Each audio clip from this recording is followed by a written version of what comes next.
So where do I start with Raven? Okay. There's so many things, so many places to start from. Number one is this move right here. This move right here, for those that are unaware, Raven has this follow-up kick to keep him safe to where he transitions into back turn. Now, I really like this transition. I think it's fancy. I think it looks cool. Unfortunately, when you do this, basically, if you are fighting a Brian Fury player, you are going to get jet uppered. That's what's going to happen. Because this move, for reasons unknown, is minus 15. Why is this minus 15? I don't have a clue. Because when this move lands, this is all you're gonna get for it.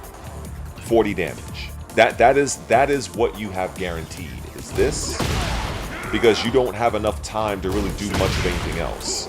I mean, you can run and time your running attack to kind of, you know, if you want to go that, but who wants to do that? Just do up 40. That's gonna be guaranteed no matter what. And if you're unconvinced, I think, let me see. What's the ground technique to do this? Let me make sure of something here. Make sure. Okay, so he's going to tech roll. Okay, see? Have him on tech roll. It's guaranteed. Okay. So you mean to tell me, as a Raven player, which I think anybody that knows this character should be aware that his best moves come from back turn. So you mean to tell me that in order for me to get into this stance, utilizing this up forward 4-4 technique, I have to risk a 15 frame punish. That's what you're telling me. So as the Raven player, in order for me to use this technique, I have to risk a minus 15 punish. And if it actually happens to make contact, all I'm getting is 40 damage. So this is what I talk about risk versus reward in Tekken. I am risking 100 damage combo, especially from Brian Fury, just to land 40 damage. That's what you're telling me. Okay. Okay. If that makes sense to some people, then they should have their head examined. Now in what this move should be. This move should be, at minimum, I would say either minus 12 or minus 13 the most. There is no reason why this should be minus 15. You should not get a full combo because you happen to block this. When all the Raven player is trying to do is to do this. Because if the Raven player is trying to do this, he's going to get mashed every time. Every time he's going to get mashed. So this is why the character has this move, to keep the opponent honest. But there's no way a character should suffer a full combo punish if the opponent happens to make the read and not press buttons if they block this. That's absolutely egregious. That's insane. So that's one situation right there. And people probably don't even understand that. So again, for people who are probably catching in here or arriving here first, Raven up forward 4-4. Now, according to frame data, using Raven's up forward 4, which is basically completely dog shit, because it doesn't really give you anything, because the opponent can actually tech roll if you get hit by this move. For instance, if you get hit, there's no real follow-up. Did I just take him off the... Yeah, here we go. Let me put him back on tech roll. So there's really nothing that you can get from this, honestly. Now you can do this, but again, that comes down, that goes right back to if the opponent happens to block it, now you're gonna get jet uppered. So it's like, why did Namco create this or design this move to be this way? where again, it comes down to I'm just trying to keep my opponent from mashing so I can transition into my back turn stance. Now you might be asking, well, Red, why are you even using this move when you could do other moves? That's true. And my answer to that is simply, Raven is one of those characters where he has, to my understanding, only 2 attacks on block that transition him into back turn, and he has plus frames. That's up 3. This move is absolutely dog shit, but it does give him +2. And the reason why this move is dog shit is because it takes 27,000 frames for him to do this move. And the fact that he does not have any forward momentum, your opponent can literally walk out of range. The only way this is viable is if your opponent is in the corner. That is the only way. Okay, that's the only way. The second move is his running 3, which in Season 1, ironically, this was the slowest while running move in the entire game, for those that are unaware. Now, this is the thing that doesn't make sense to me. Raven is a ninja, and ninjas are known for a few things. They are known for being stealthy, they are known for assassinations, and they are also known for running. So how is it that Raven in Season 1 had the slowest running move in the game, but King's running move is 20 frames, but Raven's was 28 or 27 frames?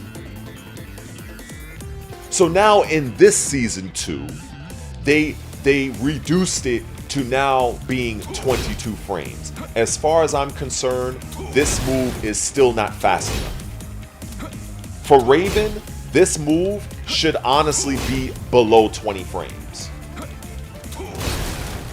I would even accept if this was 20, because even Steve Fox's while running 2 is a 20 frame attack.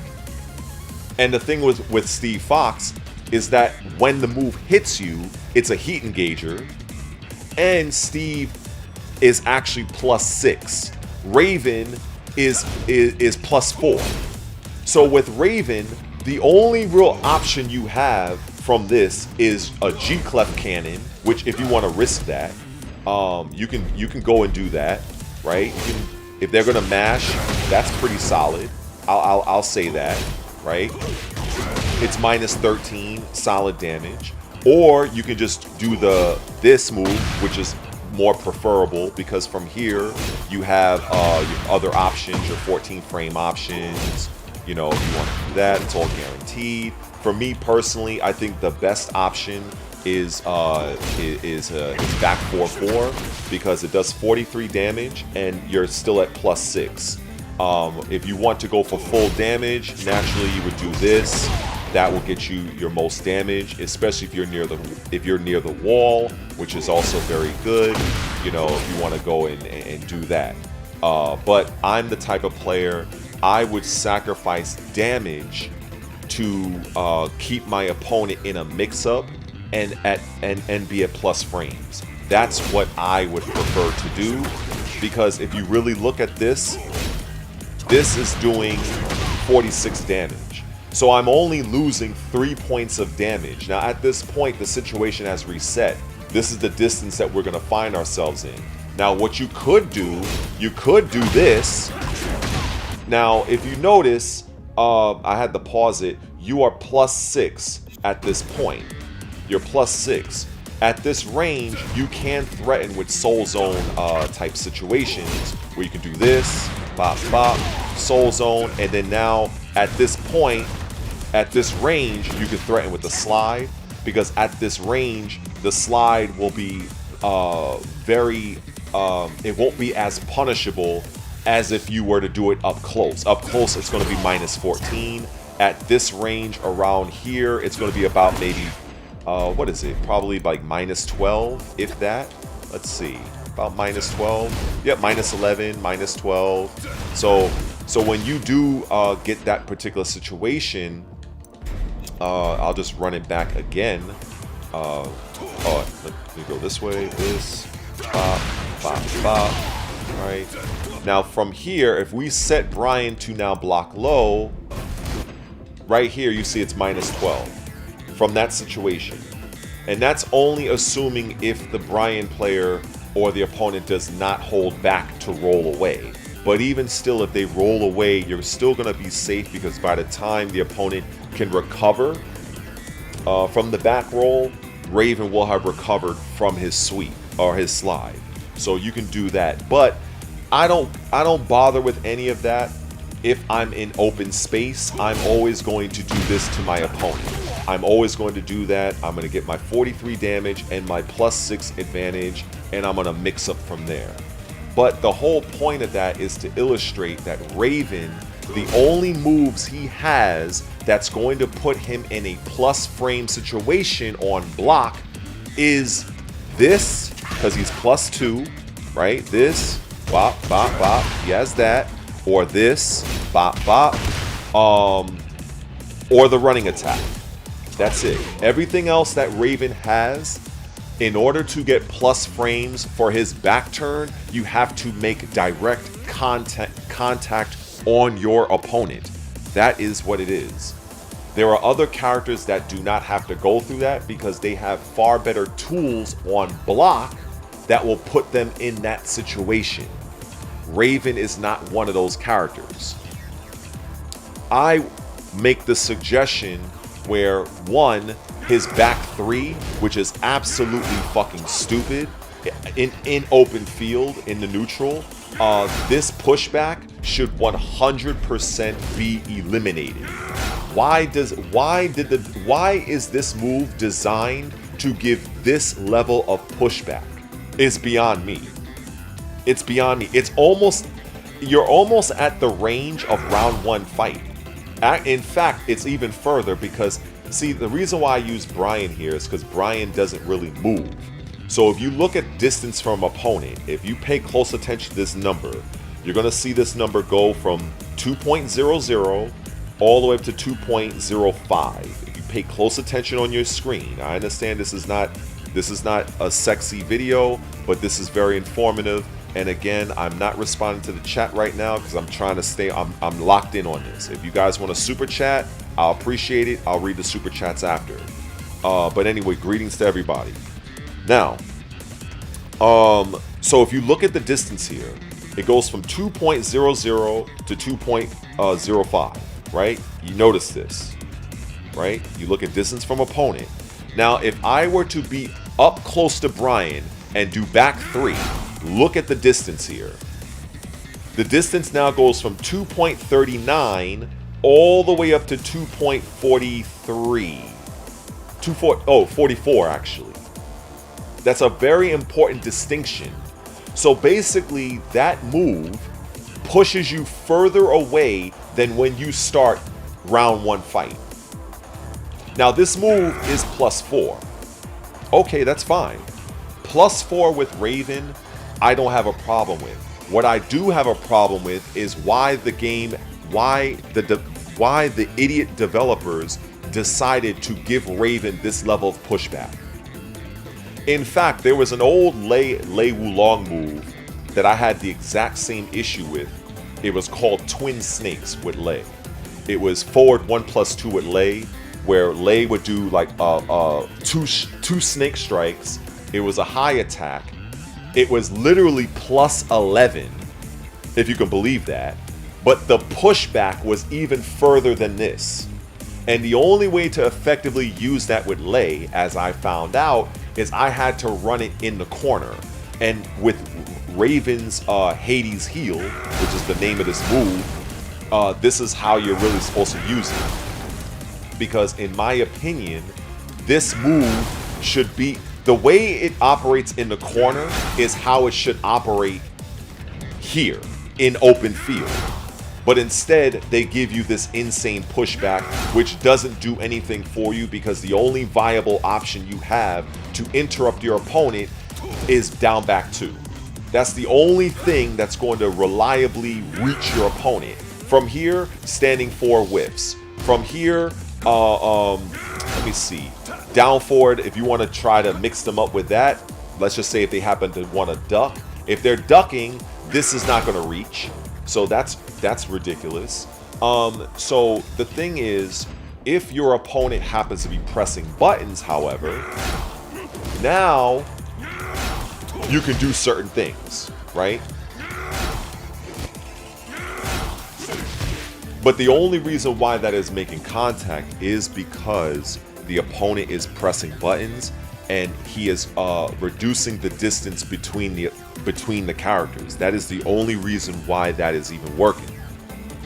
So, if this move worked as it should, it would basically allow you to follow up with jab pressure like this, down forward 1 as a trade, because I would take that trade all day, because on the trade of down forward 1, I'm doing 15 damage to Brian's 6. And if Brian happens to do anything slower, the down forward 1 is going to always beat it out. So this is a trade that's in your favor. Okay, so that's the second thing.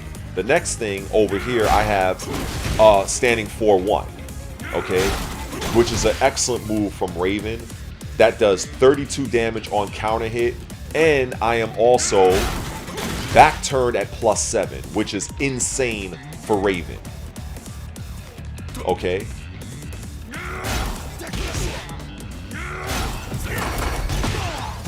But because you have such pushback, you can't really utilize this in this particular way if your opponent is not pressing. Now, if your opponent is mashing buttons, sure, you can do all of these options. But in the event your opponent is being a bit of a turtle, if your opponent is not pressing anything, you are going to whiff out on a lot of your attacks and you're going to lose out on pressure. So yeah, doing this move is almost pointless. And let's not talk about what happens if this move makes contact.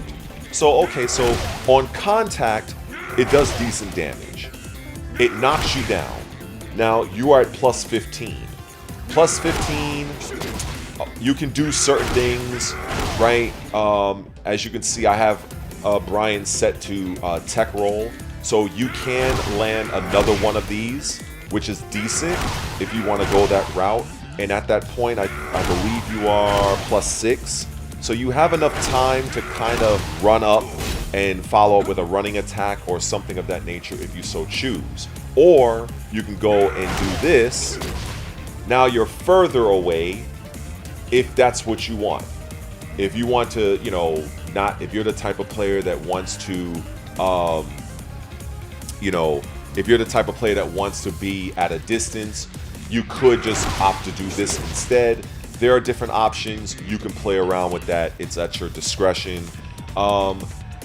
Now, the other thing, what I can say is on counter hit for crouch quarter circle forward 1. This I've seen many other Ravens even comment on this. This right here is absolutely ridiculous. Who decided this was a good idea to give you a counter hit, knockdown, stun like animation, but again, you are pushed back into the Andromeda Galaxy. So the only way that you can really make use of this, you have to do this. Why do you have to commit to all of that? Why can't it just simply be used as a tool by itself, to where now, if this connects, you could follow up with, say, down back 2-1, which this should work. It should work, but it doesn't work. Or you could follow up with, sometimes you can do down 3 for a pickup. But instead, the game is forcing you, in order to capitalize on this, to do this. And I'm sick and tired of other Raven players trying to educate me, out of all people, by saying, oh, well, you can do this, you can do, like, I don't know that you can do X, Y. I know everything that you can do with this character. The problem is that most people do not look at this game from a design standpoint. They are completely ignorant. They are woefully ignorant to the design choices and nonsense of this game. But that's what this video is here to help people out with. Because if I were to do this, now this move is -9. Can you imagine having a move like this with Raven? It's -9, it's completely safe, where if this move makes contact on counter hit, you can do, just imagine, you're in the neutral, whatever, bam, you get that counter hit. Oh good, now, oh that's right, you can't do down back 2-1. Why? Because the pushback, for some ungodly reason, is designed to keep you from doing a regular follow-up attack.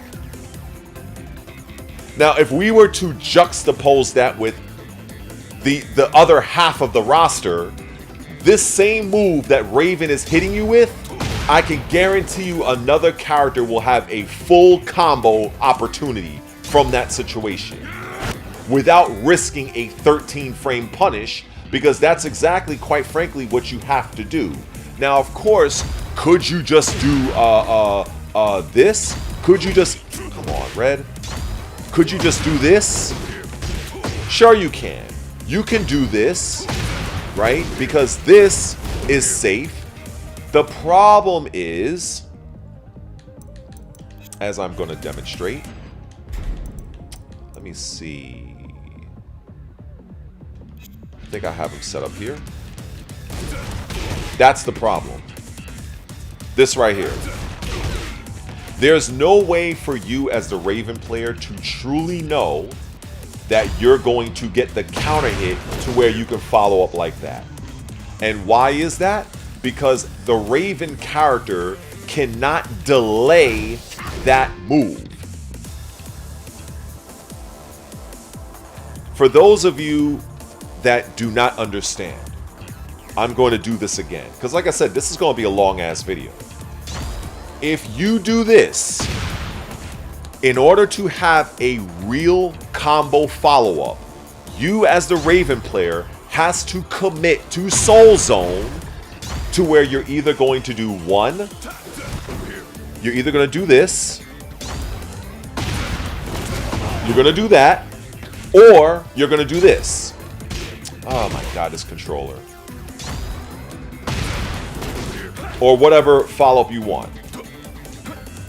But either way, you have to commit to Soul Zone. And when you do that, if the opponent blocks the initial strike, you will get clipped out of the air. That's it. There's no end of debate. So anybody that wants to have their own headcanon, oh, well, you could do that, I don't want to hear it. I don't want to hear it. This is the reality, people. If you want a combo out of this situation right here, you have to commit to Soul Zone. Because you're not going to get a combo under any other circumstance. This doesn't work. In fact, let me just put him on counter and just get it over with. Let me just do this, make it easier for myself. Player combo, counter, I mean. Okay. Down back 2-1? Nope. Okay, you can get that. That's about all you're going to get. Now, could you just do this? Oh, that's right. You can't even do that either. Maybe if I run up. Let me see if I can run up. Ah, okay. Oh, look at that. So you don't get nothing there. Let's look at the other option. What else? What else we got? Could I do... No, you're not getting anything else. That's the problem. That is precisely the problem. The game is forcing you as a Raven player to take advantage of this move, which is a good move. This is a good move. But they give you a counter hit, but you have no follow-up. If that makes sense to people, then I can't relate to you. There's no there is no that's like having Kazuya.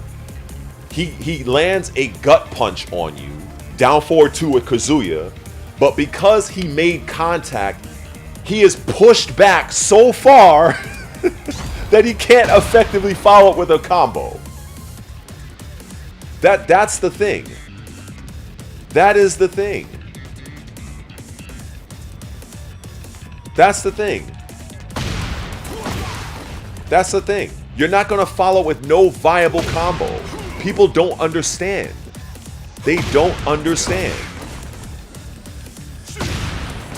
You're not going to get nothing off of this. Nothing.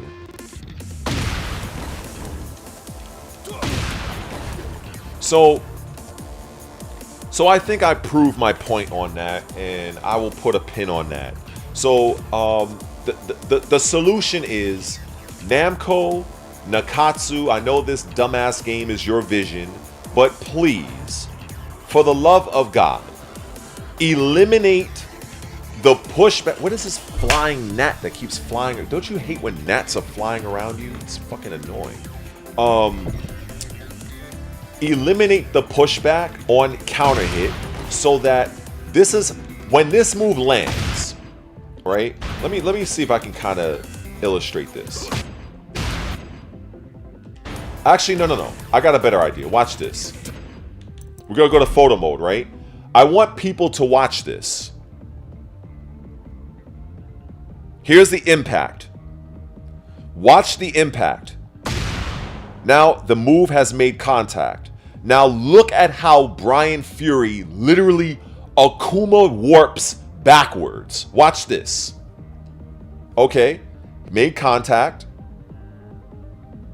Why is Brian Fury being pushed back like this? Why? Why is that?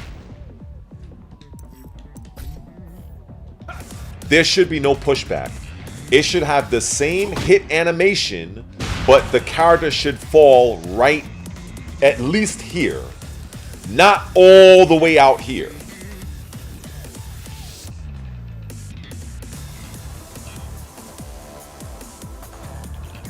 That's the thing. There's nothing that you're going to do that's viable. Now, let me go on and show you something else. Why is it that Raven, he has a down back 3, right? A down back 4.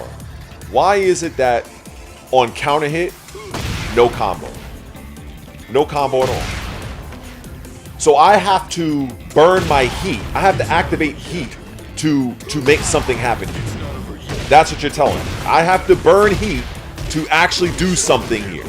Like that's I'm sorry. That is not, I don't agree with that. I'm doing a 24 frame low attack. On counter hit, Raven should get a combo. Like every other fucking character. But it doesn't stop there. Down back 4, no combo. Back turn down 2, no combo. Down back 3, no combo. Oh, what else? What else we got? Quarter circle forward 2. Okay, you can get a little something out of this. I don't mind that. That's fine. But again, no combo. Even if you do heat on this, nothing. This is the best you're gonna get. That's the best you're gonna get after that. Right there. That's your best option. If you can't do that, you can do this. That's it. Okay, yeah, you can do this, but I have to risk my whole life bar for a move that is coming out at 25 frames, and if they block low, I'm dead. Like, come on, man, come on. So, first of all, this is how it should operate. This move here with Raven, when this move lands on counter, what your option should be is this. You do this move, up here back turn forward 4-1, tornado. That is what it should do. So basically it would be bop, bop, bop, tornado, and then you follow up. But instead, it just gives you, oh, you're just going to be, you're basically reduced to a gimmick at this point. This, this, this. That's not good enough to me. If that's good enough for people, I can't relate to you. I can't relate to you. So if I do this and I land straightforward, if I land crouched, okay, I can do while standing 1 for no reason. Now Rising 2 doesn't work. While Rising 4 doesn't work. Obviously while Rising 3. Of course you could do things like that. You could do things like that, but why would you do that? So the only thing that you're really left to do is either do this again, or if you want, you can do a very quick while running attack. You can do that. But the funny thing here is when you do that while running attack, you are minus 12 on your opponent's wake up. So yeah, so Raven as a character, he has some of the absolute worst counter hitting, knockdown, lack of combo follow-ups I've ever seen in any character in my 30-year history of playing this franchise. Ever. Even Lei Wulong, my character, has better counter hit utility than this bum. Like, this is absolutely ridiculous. And here's something else. I want to show something else. Do you know another move that actually another move, and the thing is, I'm doing this to highlight things that the developers should be addressing. And because you're gonna have idiots, you're gonna have trolls, you're gonna have no counts to society that will either leave comments or leave chat messages saying, oh, well, why don't you just do this? Oh, you're just bitching and complaining. Well, to those no counts to society who nobody knows who they are outside of the few friends and family they have, the only way things really get changed and get altered is if people bitch and complain about it enough. If you want proof, look at the Call of Duty community. That's all I'll say on that. If you don't raise a fuss, if you don't bring things to light, things will continue to be as they are. Now, does that guarantee change? No, it does not. But one thing it does guarantee is it guarantees that there will be no change. At least if enough players raise the concerns, show it in videos, live streams, take it to the community forums, there is a possibility that changes will be made. But to those people that all they want to do is, oh, why are you doing what? They just pick a different character, man. Duh, duh, duh. Those people are absolutely worthless to a community. So I don't even see or acknowledge people who are completely worthless to me. They are worthless. All they will do is continue to leave comments and leave chat messages, which does nothing but help my algorithm. So thank you very much, you fools. But to continue moving forward, another thing that I find very odd with Raven is, why is it that Raven does not have any counter gut stun utility? Do you know this move? This move right here. We're gonna do round 1 fight. I'm gonna jump back and jump back again. So this is the distance of round 1 fight with 2 jump going backwards. I'm gonna do it again. Round 1 fight, hold up back, 1, 2. Now watch this. Look at the range. 1, 2, 3. He almost covers the distance. So basically from 2 jumps away, Raven can do this. And it does very good damage. It does very good damage. It's 30 damage, and it's actually safe on block. And it does pretty good chip damage. It does 7 chip damage.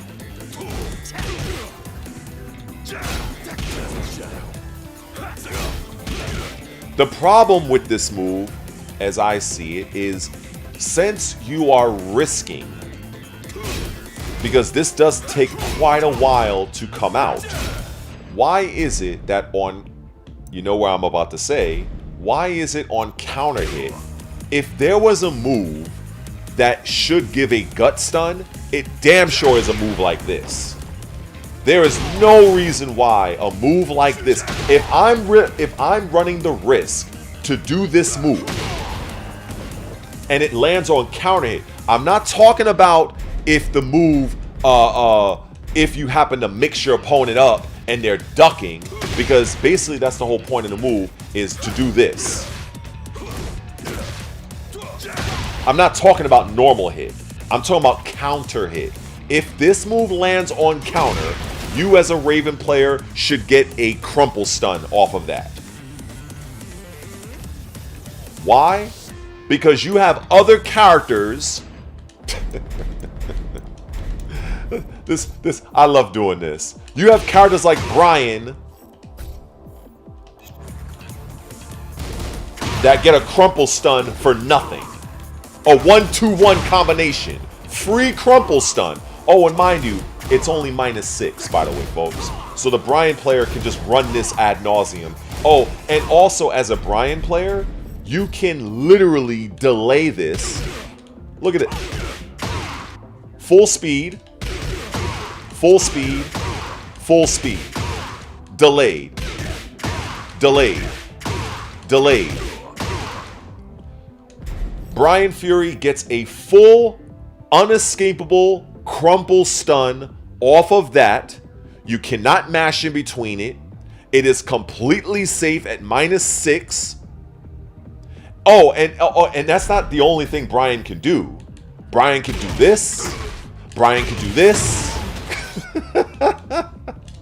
So, I'm giving you a real-time comparison of what one character can do, doing something very, very limited, it doesn't take a 6-year-old could do that.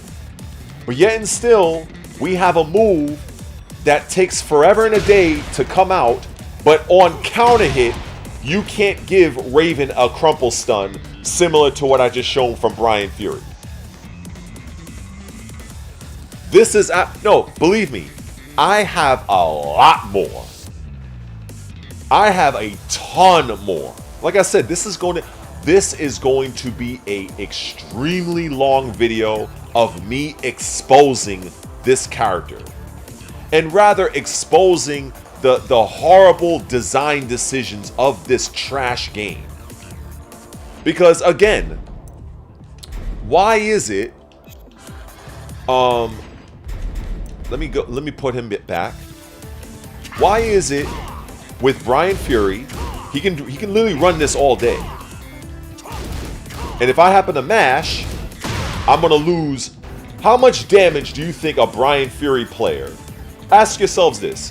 I want people to comment. If Brian Fury lands this on you, how much damage are you going to lose?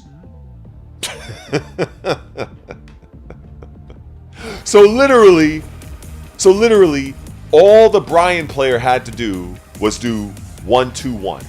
And oh, and again, I said he can delay the 1.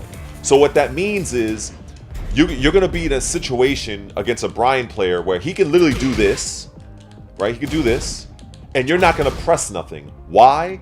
Because if you so happen to dare press, I'm going to land that on counter hit.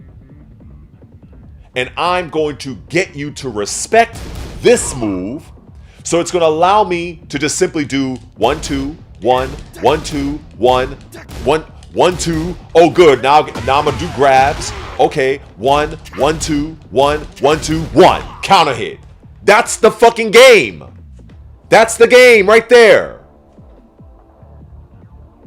So this is why it really annoys me when people, they have the nerve to talk to a 30-year veteran of this franchise who competed using a character that demands a lot of skill in Lei Wulong at high level, and these are people that are going to try to mince words with me. So, but anyway, let me move on forward, because this next one, I really enjoy this one. This is one of my favorites, actually, because for as long as Raven has been in Tekken, they've never corrected this. So let me put him to block everything. This is one of my favorites. Raven has an attack string, which is back 223, which is minus 19,000, and he has back 221 plus 2, which is minus 30. Bro, I want people to understand something. You give a character a minus 30, as in 3-0. As in 3-0. I don't know of any other character in this game that has a minus 30 low attack. I haven't seen it. Minus 30? Really? So that means I can go to the bathroom, take a piss, and come back and still think about what I want to punish him with. Okay. So let's examine this. What does Raven get for this minus 30 frame low? Let's see. Raven gets a whopping 20 damage. I'm gonna reset the damage counter. Raven gets a whopping 20 damage. That's it. And also he is only plus 3 on wake up. So you know what that means? That even if you were to make contact on this move, Raven, by the time he gets out of that stupid animation, the opponent is basically on his way to getting up off the ground, so you cannot apply any real significant pressure. You can't really do anything with this. Not really. The opponent can get away, roll back. So I'm risking a 30 frame punish to get 20 damage. I fail to understand this. If you want to make this low attack minus 12, fine. Okay. I'm going to go to a different character, because this has to be shown. Let's go to everybody's favorite he, she, because I don't even know what the hell this character even is. I refer to this character as it, because I don't know if it's a man or a woman. So if we look at one of the most egregious low attacks in Tekken, which is this. This right here, this move is a 21 frame low attack. 21 frames. This move is minus 12. However, because this move has one additional active frame, if you space this move out properly, this move can actually become minus 11. If you get it just right. It's tough to get, but anyway, just trust me on it. So this move is a perfect high crush. If I can kind of get, because I don't have the button binded to this. Oh, I know what I can do. No, that's too slow. I just want to illustrate this real quick. Let me see. There we go. So this move is a perfect high crush, by the way.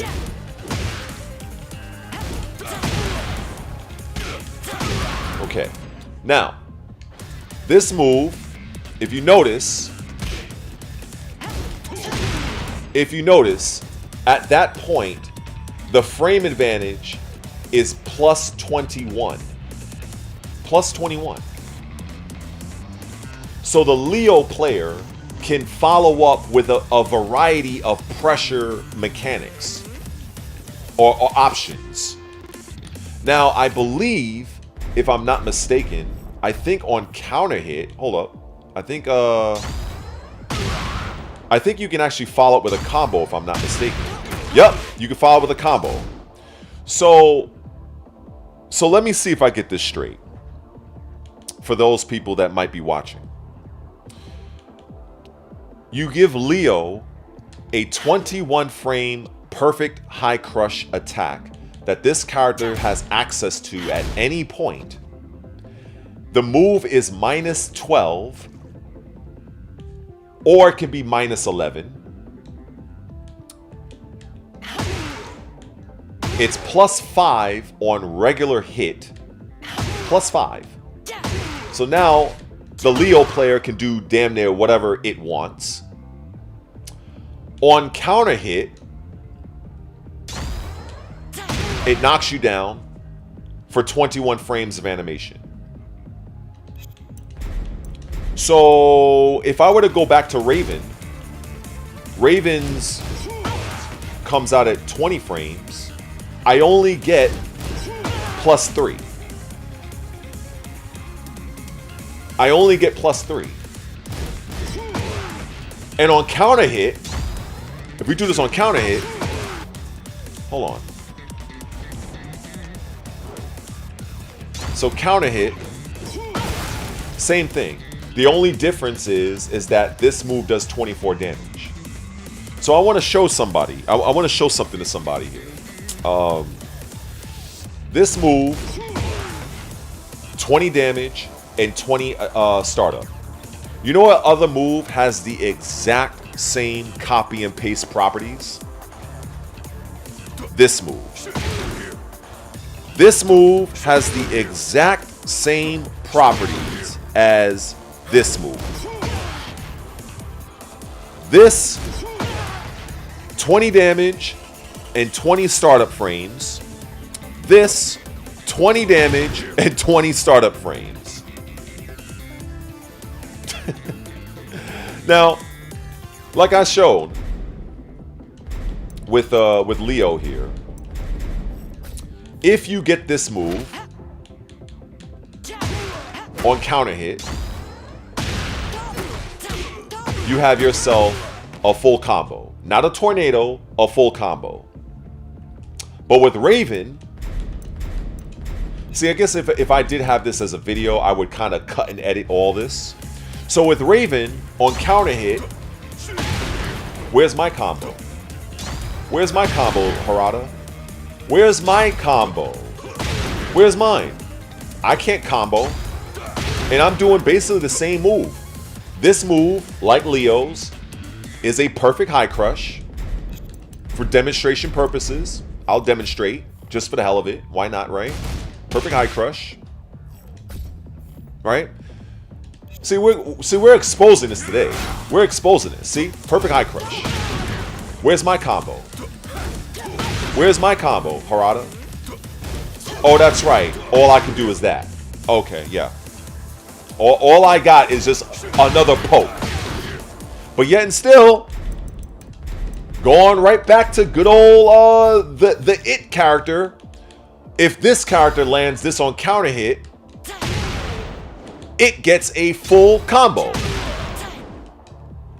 Not a tornado, a full combo. Full pickup. Now this move, full combo, picks up, right? Look at that. While sending 3. Okay. So why is it, to go back, why is it that if I do this,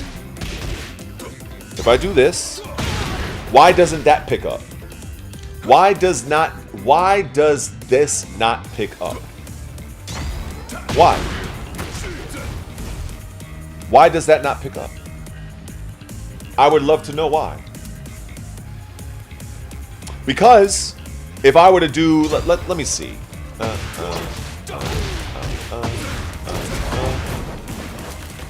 Like, I just feel like the playing field is not leveled at all when it comes to Raven.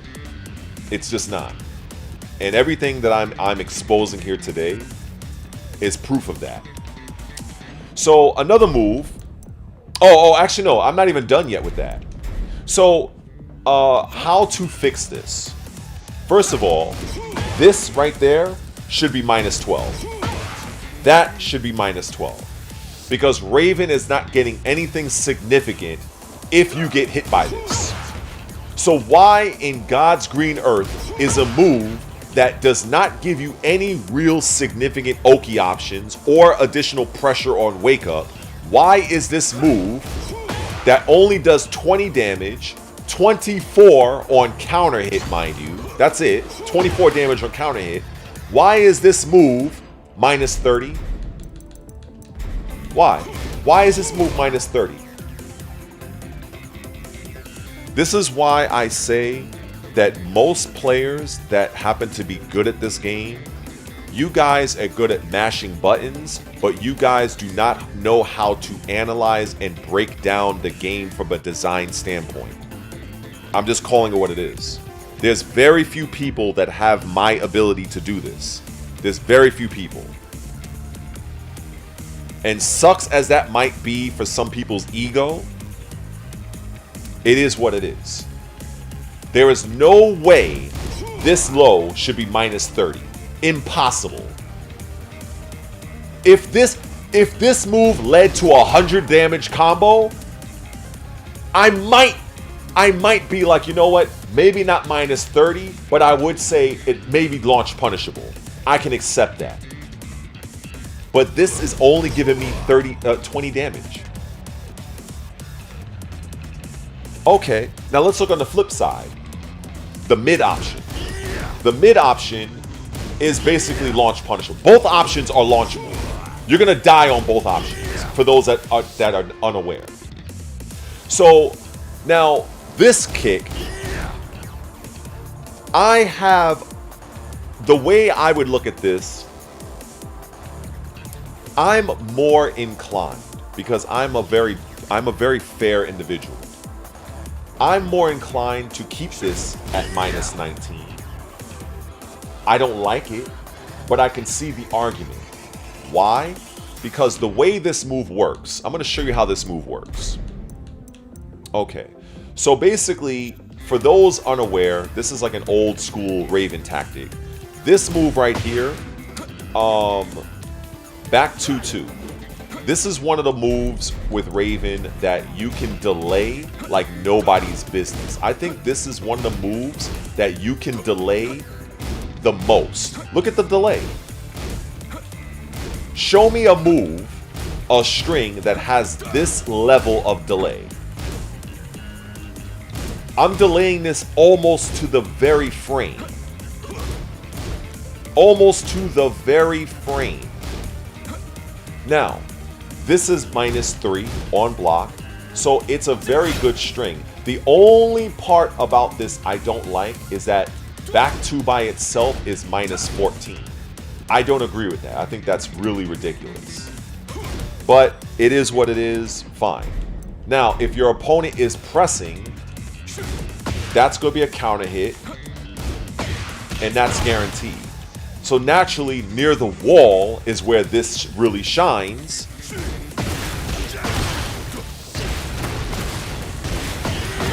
That's where it really shines. However, in open space, it's still decent. It does 50 damage. Okay, fine. You'll see a lot of players like Pena and other, well-seasoned Raven players do that. However, if they are mashing on the second attack, see on the second attack, that's where the 3 comes into play. It's just that unfortunately, if they block the third kick and make the read, you are minus 19. Now, let's just say if they're mashing on the after the first attack. So naturally, right, you would do this, bop, bop. But instead, if you were to finish the string, it would just kick you away. It would be the equivalent of you getting hit by this on normal hit. It'll be doing 40 damage. Now, this is one of those strings that has two different outcomes. If you do it all the way on counter hit, you'll get kicked and get kicked away. Obviously, it's good against the wall. It'll cause a wall stun. That's fine. No problem. I don't have a problem with that. But if your opponent mashes on the third, and why would they mash on the third? Because they are trying to prevent you from doing any back turn shenanigans. That's why. That's why Raven has an extension after this.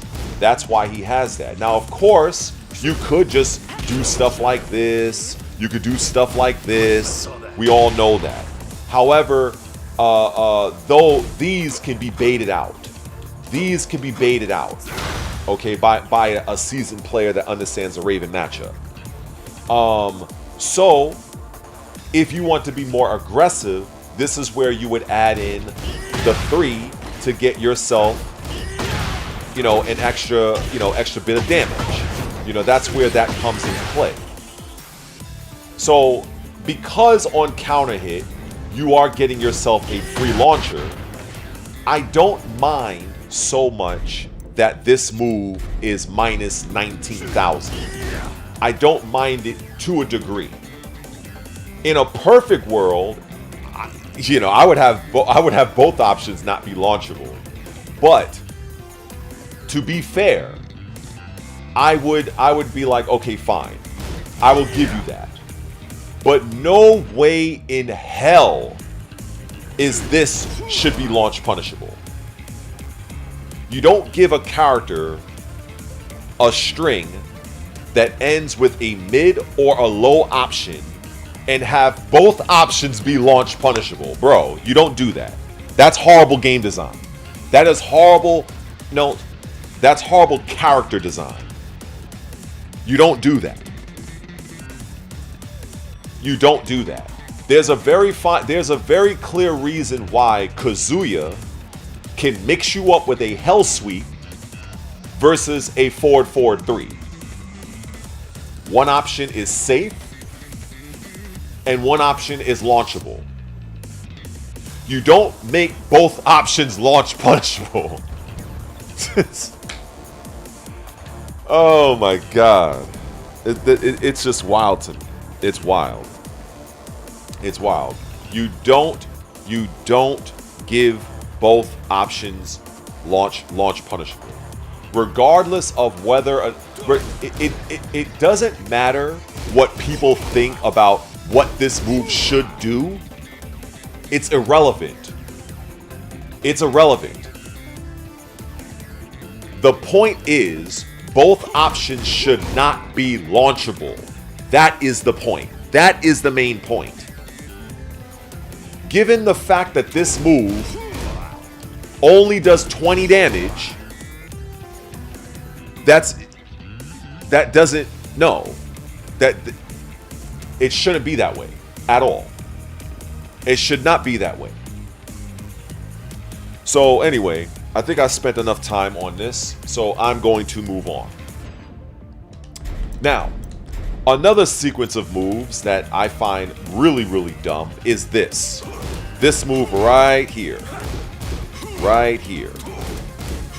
And then as a mix, you have this. As you can tell, this is minus 25.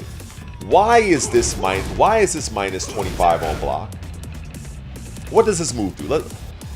What does this move do that warrants it to be minus 25? Let's see. So if they interrupt, okay, it doesn't cause a wall stun.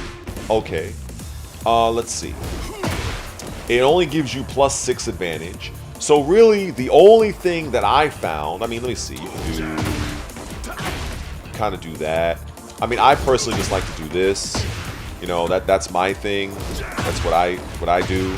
Because, you know, whatever. But for a move like this, that should not be launch punishable. This should not be launch punishable. That is absolutely egregious. That is absolutely horrible. It's absolutely horrible. In fact, just so people can actually see what I mean here.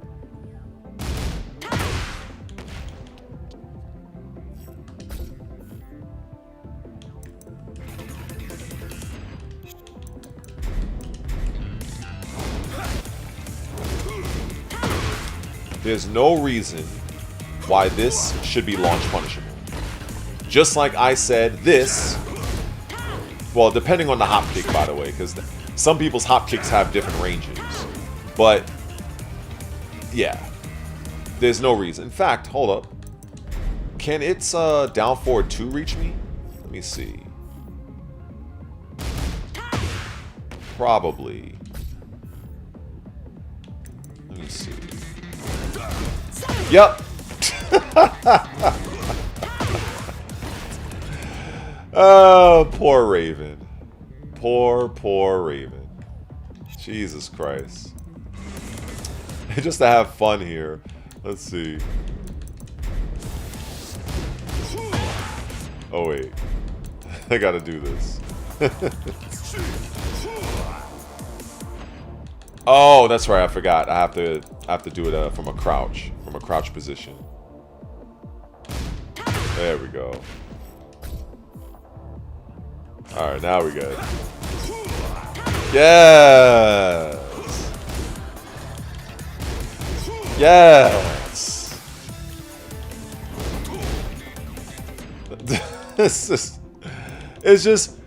It's like, I don't know who designed this character, but obviously this is a character that was designed for Flash in mind.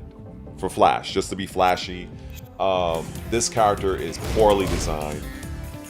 This character has launch punishable moves that should not be launch punishable. And then, let me go on over to this particular move, right? So we have this, right? So this is a counter hit, right? So why is it, if this is a counter hit, why is that not guaranteed? Why is that not guaranteed? Look at this. If the sweep landed on counter hit, shouldn't that part land on counter hit? Let's do this again. Bop, bop. Photo mode, right? So the sweep landed on counter hit. But the character is blocking the Hadouken. That's because, well, normally, because in photo mode, the opponent can't block. Hopefully that's something they'll change, actually. So okay. So that means if I happen to get a counter hit off of this low, right? If I get a counter hit, right? Now, peep game.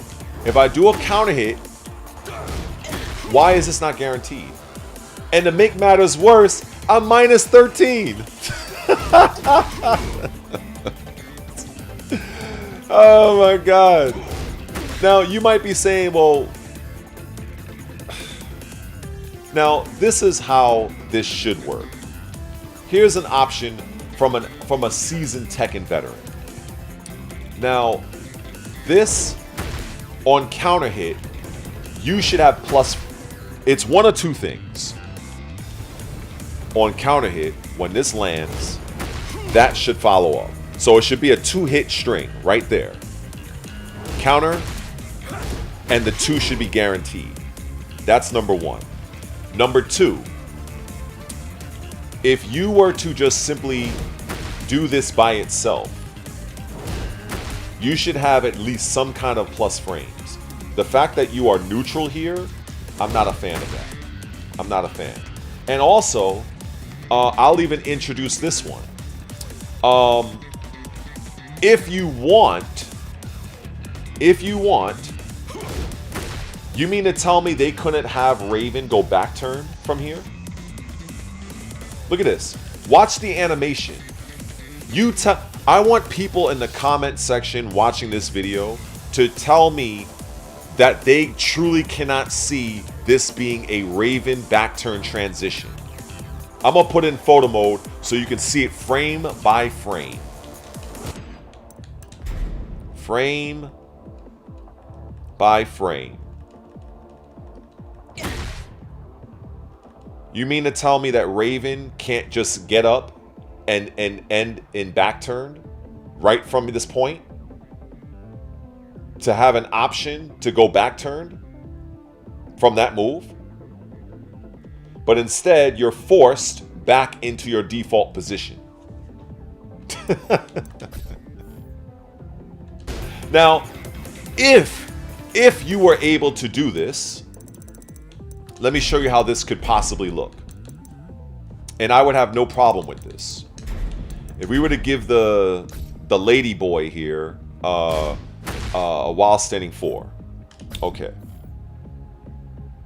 We're going to do this real quick. Let's set him to, or it. Oh, wait. Did I do it? Oh, okay. All right, now it's active, right? It's active now, right? Yes, okay. Now, we do this. Bop, bop. Now look at this. You can't even do it. It won't even interrupt the while standing 4. He can't even interrupt. Look at this. Do you not see this? Raven cannot interrupt. I'm doing that. I'm doing this move. Counter hit every time. This move should interrupt the ladyboy right here. But it doesn't. Now, the way it should work is if we're going to have Raven give him the ability to go back turn from this sweep, which makes perfect sense. Basically, the notation would simply be up both kicks, 4, hold back, so that way the sweep will put him in back turn. So therefore, what the mix would simply be is I would do up 4, 3 plus 4, 4, hold back, end in back turn, right? If you are trying to mash, that's where you would do this. Oh, that's right. It won't interrupt the while standing punish. See, I'm exposing all of this shit right now. And I hope... Now, let me give you another example. We're going to do a move that's a little bit slower. What's a slower move this character has? Yeah, let's do while standing 14. This might actually work. So at least you can kind of get an idea of what I'm trying to do. Now, this should interrupt. Right? This should interrupt. That's what it should do. Right there. It should do that against a while standing 4. But then, again, we have pushback. Now, do I agree with this pushback? Not so much, but I can accept it in this situation. I think if Raven were to have what I'm asking for, where in this situation, he would interrupt a while standing 4, but if he were to have a combo follow-up, I think that would be a little too much, in my opinion. I think that would be a little too much. I accept that. But at least give Raven the ability to do that. Because this is how this move should work. They need to cut down the frames let me see. So this is 23 frames. The low is 21. So they need to reduce the frames of that. And I'm going to show you what I mean. So he's going to do the... Now watch. After the sweep, we go frame by frame. Right? He's coming out of the sweep. Now all of this extra... Some of these frames, Namco can get rid of. Some of these frames they can cut out before he gets to the final strike. And it's because of those unnecessary frames is the reason why. I'll show you right quick. Let me go back to this scenario here. Why he cannot beat out or challenge your opponent's while standing 4. It will always be a counter for him or it. It shouldn't operate like that at all. It shouldn't do that at all. But What do I know, right? I'm just an old 45-year-old lay player. That's full sarcasm, by the way. So, yeah, and the reason why I say they can shave off the frames of that ending move is because they shave the frames off of his running 3. Again, as I said, for those unaware, I said earlier in the stream, this move, believe it or not, was the slowest running move in the entire game of Tekken 8. Even Kuma had a faster running. In fact, do you guys know that Kuma's running headbutt is fucking epic? That move is like, what, 20 frames? It has a very gracious hitbox. Good luck sidestepping that. Like, but when we look at Raven's while running move, this used to be the slowest running move in the game. So this is why I say that they can shave off frames off of this move to where it can challenge your opponents while sending 4. Because they shaved off frames of this move, of the while running. So I know what I'm talking about, and I know it's possible. So to recap, Raven should be gifted in the future seasons the ability to do this move and end in back turn if you hold the opposite direction. So the notation would be up forward, both kicks, 4, hold back to end up in back turn, or if your opponent is mashing and interrupting your back turn mix-ups, they sped up his this to where now it can challenge while sending 4s. That is what you do. That is how you fix that situation. That is how you fix it. Because basically, it becomes a situation like this, where you can basically do this move and have a follow-up attack, but if you hold the opposite direction, Raven goes back turn, like this. Holding the opposite direction, instead of throwing the kick, Raven goes back turned. That's how it should be designed. That's how. Because that is in line with the character's identity of being a mix-up character utilizing a back turn stance. This is why Raven can back turn from this, from this, quarter circle forward 2, 3-3-4 hold back, quarter circle forward 2 hold back. This is why he can do those type of techniques. So why is he not able to do up forward, both kicks, 4, and hold back and go into back turn? That would be a natural transition that he should have been had. And also to speed this up to where it can finally challenge somebody's while standing pressure.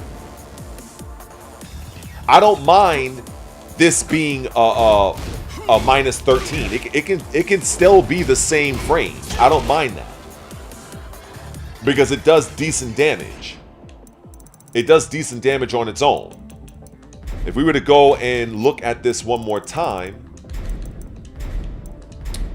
So if we go back and give him a while, a slower while standing move, right? While standing 1. That's 14 frames. So on counter hit, that does 25 damage. Would I prefer to see that bumped up to 30? Sure. But I'm okay with it being 25 damage at 13, at minus 13. Because I understand that this is giving me an opportunity to go back turn. Now, the mix here, okay, is this. No way that should be launch punishable. No way. That should not be launch punishable.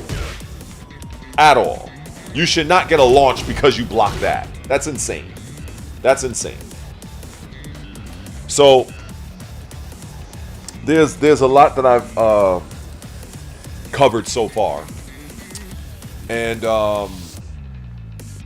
it's just really these are changes that I would love to see take place, but I don't expect any of these changes to happen. So this is just me just talking and just yapping, because these changes will never happen, because the developers, they're too keen on giving characters like Nina, Anna, Jin, characters like them, these god buttons, where other characters like Raven, they kind of just flounder at the bottom of the barrel.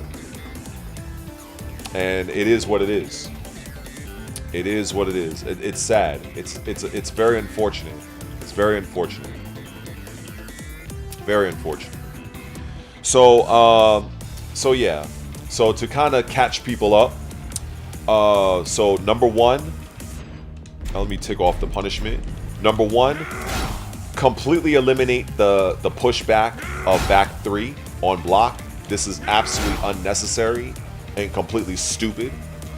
Number 2, eliminate the pushback off of quarter circle forward 1 counter hit. This is absolutely nonsense. There's no reason, no other character, to my knowledge, ever in the history of Tekken has ever had a situation where they get a counter hit, knockdown, but the game is designed to push the characters apart to where you can't follow up. So what's the point of giving the knockdown? What's the point? You might as well just, it might as well just be a knockback animation, but the ladyboy here just doesn't get knocked down and I get frames. That's it. Why knock him down? Why knock this character down if I can't follow up with nothing? Unless I commit to a soul zone, which is stupid. So this is why people who want to make excuses for that, I'm sorry, I cannot rock with you. You guys don't know what the hell you're yapping about.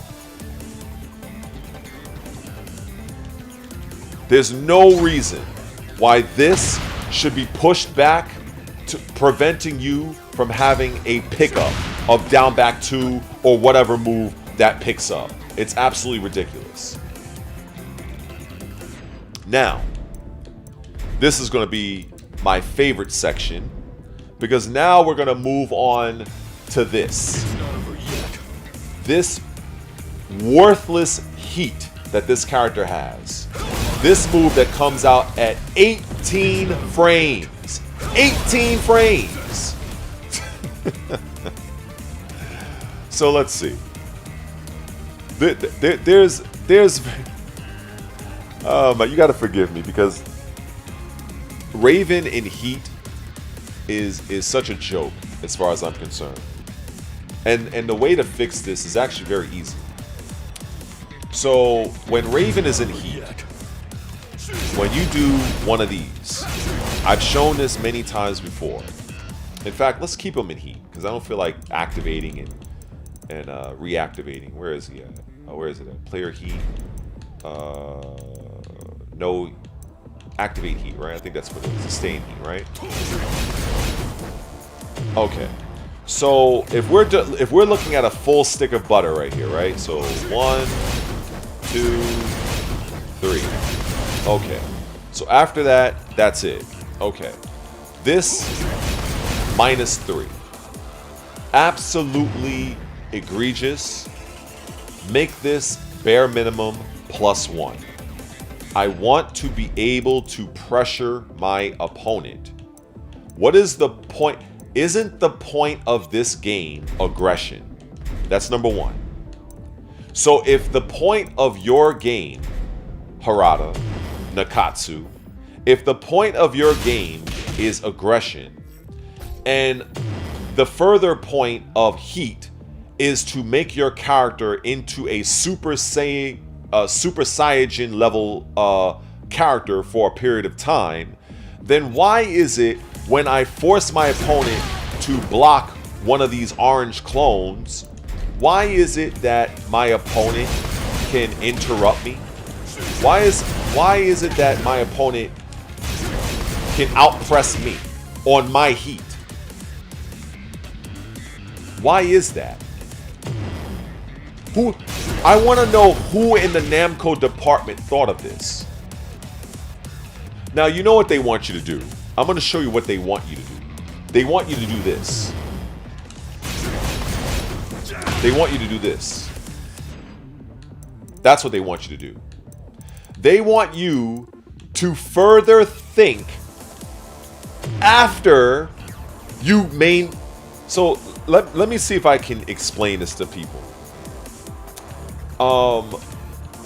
Now, I know I said this video is the pros and cons of Raven. And let me just say that Raven has a lot more cons than pros. But I will say right now that one of his pros is that Raven has a very strong down forward 3. It is a very strong tool because just to kind of illustrate this real quick, for people, just to kind of illustrate this, here we go. 1.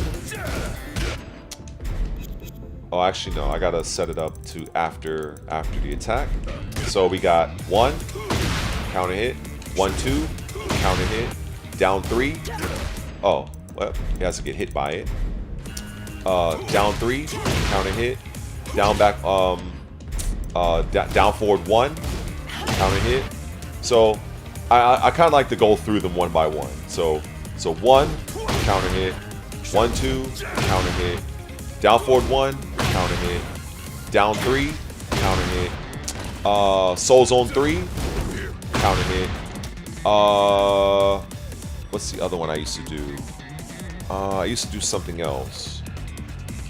What was the other one I used to do? There was another one I used to do.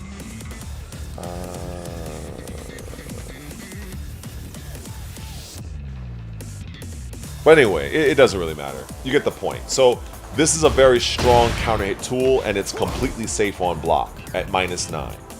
Of course, you can warp out of it, whatever, right? So that is one of the pros that I will discuss.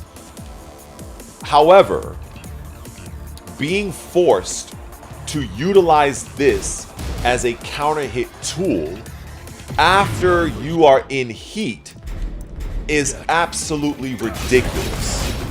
I should not be forced to think of my next attack to beat out my opponent's attack when I am in heat. This is why I say Raven should be at least +1. Why is the opponent even able to challenge me in this situation? This is absolutely ridiculous. And the people that want to make excuses and try to find shit to do, I'm sorry, I will never agree with any of you. As far as I'm concerned, you guys are fools. Because every other character in this game, when they are in heat, when they have this little aura going on, you better be on high alert. With Raven, it's a joke. Even his heat smash will lose out to many things because his heat smash comes out at 18 frames. It will get blown up by somebody like Law who does his at 13. 13 or 14. Jin, 14. Heihachi, 14. Raven, 18. This is crazy. This is crazy, man. And I'm going to tell you why, because I understand this. The reason why they made this 18 frames is because of the distance. So in Namco's way, they figured, okay, well, you know something? Raven is at a distance. The move does have some distance to it, right? Let's see. Round 1 fight. Let's jump back. Okay. Round 1 fight. Let's backdash. Okay, it can reach you. Backdash, backdash. Okay, so basically, round 1 fight, backdash, maybe a slight walk back. So it can reach you at that distance. Right? Pop. about here. So that's what they're thinking. You know the problem with that logic? I'm going to show you the problem with that logic from a character that people seem to say is trash. Let's look at this so-called trash character, shall we? Get ready for the next Let's look at this trash character, because he's supposed to be the worst Mishima or what have you. Let's see what happens when he is in heat. Let's see. Maybe I'm bugging, but let's see. Now this move does come out also at 18 frames.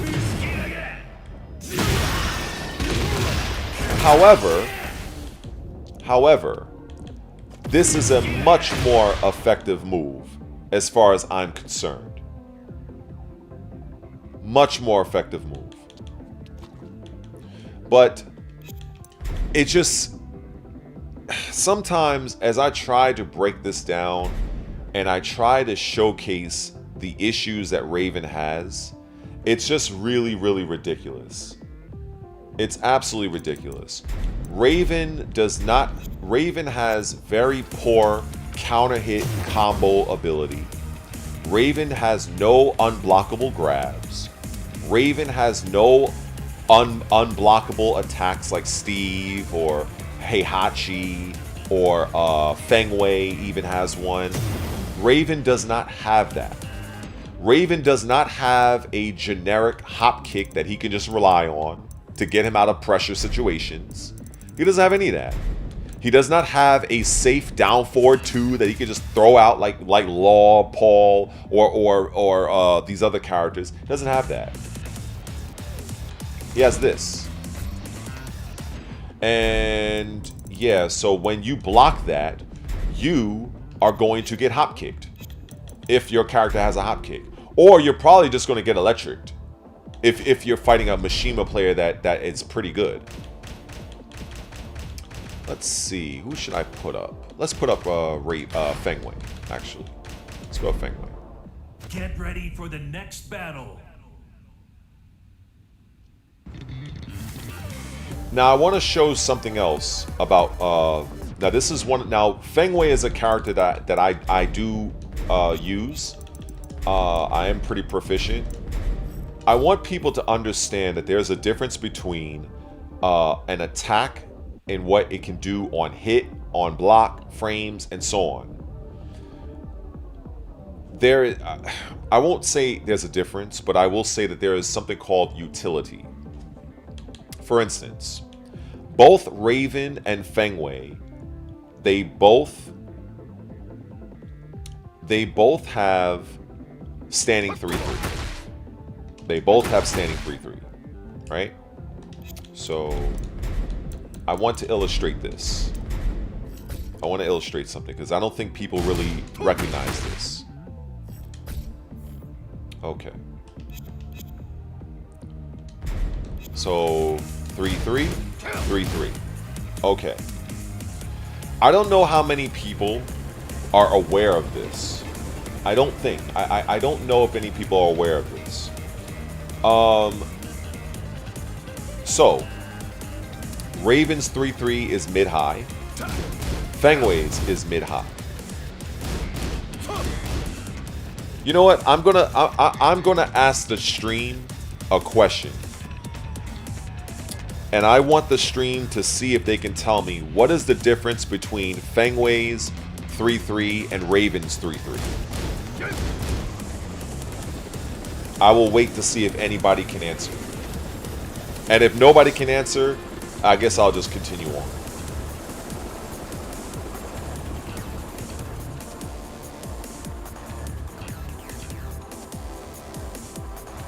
Raven's 3-3 versus Feng Wei's 3-3. What's the difference?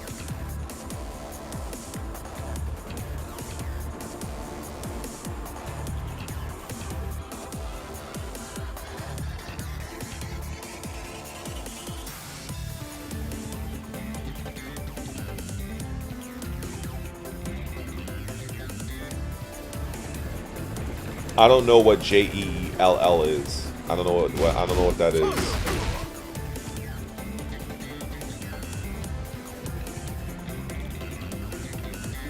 Should I just accept that people don't know what the difference is? Okay.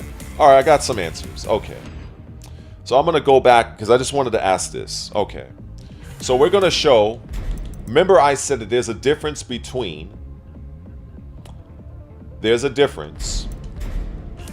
on hit. Raven does 26 damage and it's +5. Feng Wei does 25 damage. So they're basically 1 damage apart. Raven is 26 damage, Feng Wei is 25 damage.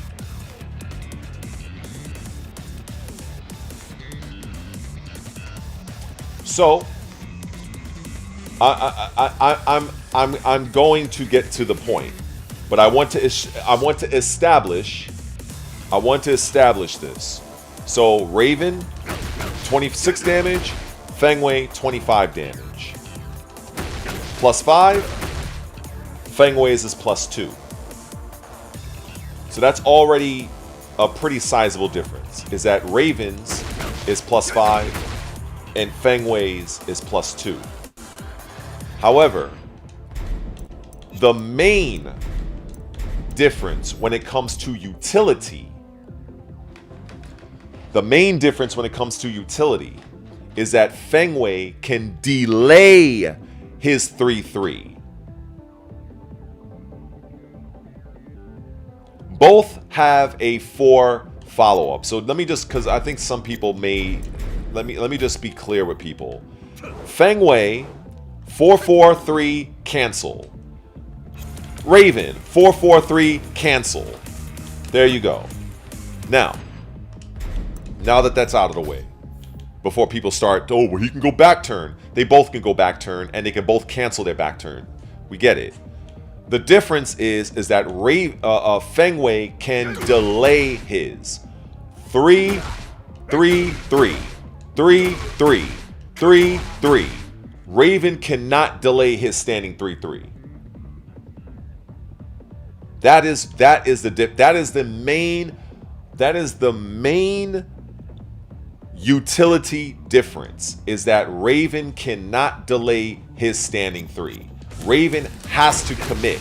If you try to delay Raven's 3, you're not going to get the other one out. That's the difference. That's the main difference utility-wise. So overall, pound for pound, Raven's is much better overall because of what he can do with it. Why? I'll tell you. Way back, when Feng Wei were to do this, this would be death on block. This would be death on block. Way back in the day, back in my old competitive days. I don't know how many people who are non-Feng Wei users, they may have missed that this move is now -12. This move, for those unaware, used to be launch punishable when you block this move from Feng Wei. So now that makes doing this move much better in terms of risk versus reward. Because I will show you, if I were to say delay this kick, bop, bop, bop. If we're going to do that, here we go. 35 damage +7.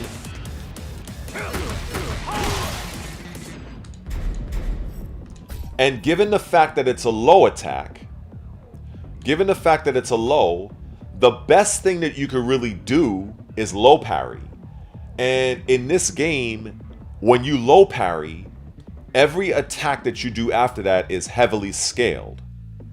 Whereas if you were to try and do this, you are running the risk of having your opponent duck and then proceed to eliminate you. So sure, Raven can go back turn from this, and one of the patches shaved off a few frames to where he can go back turn a little bit faster. But there really isn't much of a concern if you are fighting somebody that understands the Raven matchup, because all they have to do is take you out one time ducking this. It is not worth the risk. However, with Feng Wei, on the other hand, Feng Wei, with this only being minus 12 at this point, it's much better for him. And he can bait you in to other things. Because let me show you how this can work.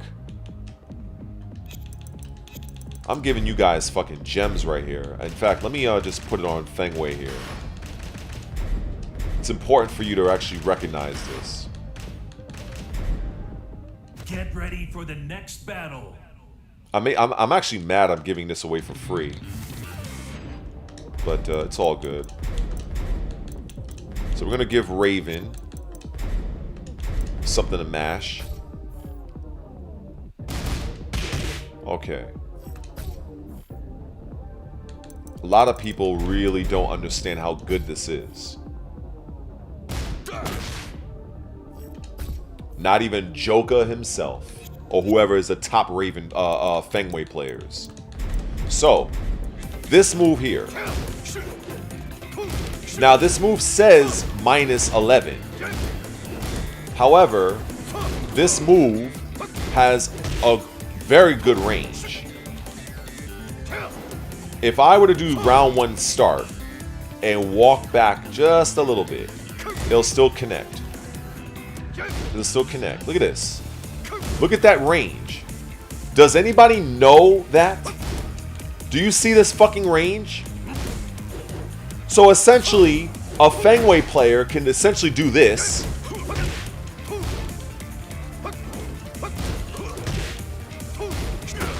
And because you can delay the attack,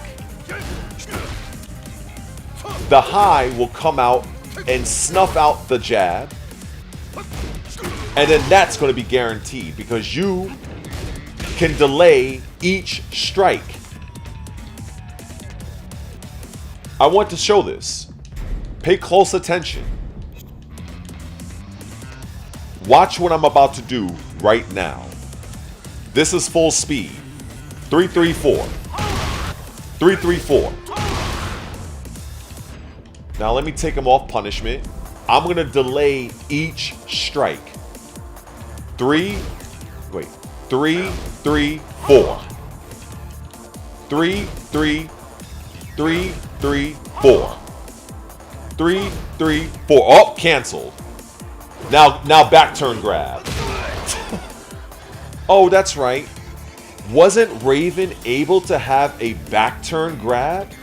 Oh yeah, I guess he forgot how to do that. So again, 3, 3, 3, 3. Now you might be saying, okay, well, I'll just duck, right? Check this out. Check this. We're gonna duck this because you can duck this, and Raven and Feng Wei players are gonna know exactly what I'm gonna do. So you're gonna do 3, 3. Oh, good, you ducked, right? Oh, good, you ducked, right? Thank you. Thank you for ducking. You just lost 30 damage. Oh, and if I'm near the wall? Oh, thank you. Thank you, kind sir. I appreciate that. Thank you. Thank you, kind sir. Oh my God. I love it. Thank you so much. Oh, and if this move is blocked? Let me see. Let's see. If this move is blocked. Minus 12. So, let me see if I get this straight. So, Feng Wei can do 3 both punches. It's only minus 12. If the opponent is mashing in between, it does 36 damage. 36 fucking damage. Plus wall splatter. So that means, as a Feng Wei player, you can essentially just do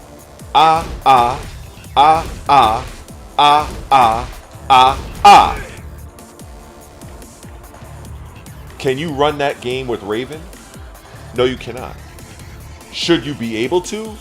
Yes, because Raven has the same kick, but Raven can't delay his like Raven, like Feng Wei can.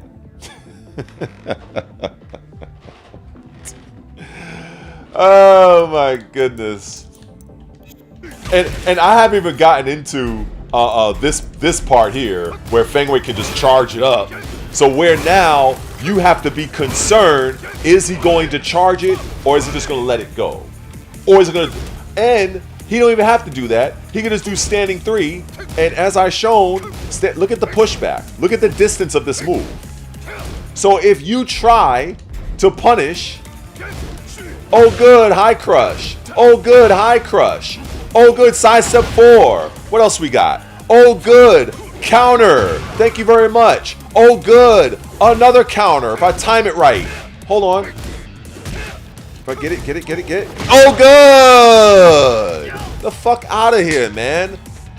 This is why I say I do not need to main your character to understand how your character functions. I am that godlike. You know what I am? I'm feeling myself right now. You know what I am actually in the Tekken community? If I were to compare myself to somebody,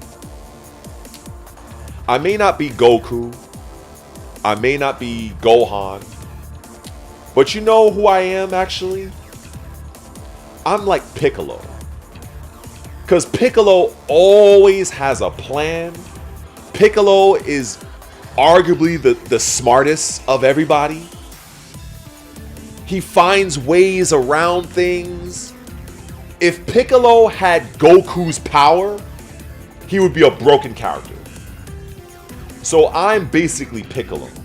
I know how to break down every single character in this game. Easily.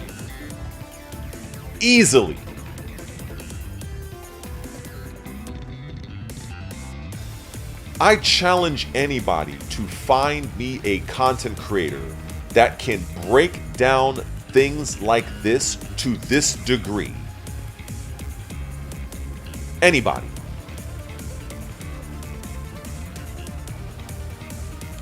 This move here from Feng Wei is something that is so strong, and it's literally a button press. Literally a button press. It has amazing range. You can delay the kick. He has this as an option. If you're standing there respecting it, he can go and do that. Like, there is so much utility from just doing standing 3. And like I said, pay no attention to it. It's saying minus 11. Minus 11, that's like, okay, minus 11, sure. Where if I'm good enough, I can literally space this out and blow you up every time.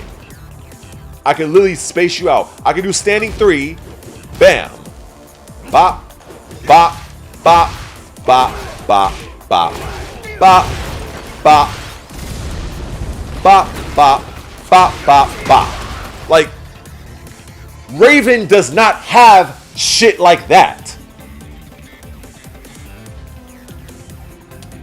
But anyway, I digress. And that brings me to the next issue, is that Raven, for some ungodly reason, has no sidestep attack whatsoever. I want to know who was the fool that decided that Raven should not have not one sidestep attack. Even Kazuya has a sidestep attack. Raven has nothing here. Nothing. So you mean to tell me, as a ninja, Wesley Snipes, you couldn't think to give Raven a sidestep move dating back all the way to Tekken 5? Is that what you're telling me? You couldn't think of not one move? Nothing?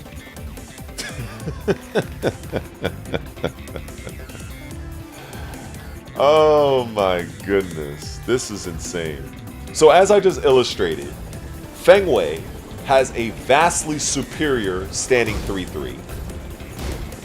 And this goes back to what I said before, that if you were to challenge, or should I say compare, each one of Feng Wei's attacks to a version of the same move from another character, it stands in high reason or possibility that character's version is better than Raven's.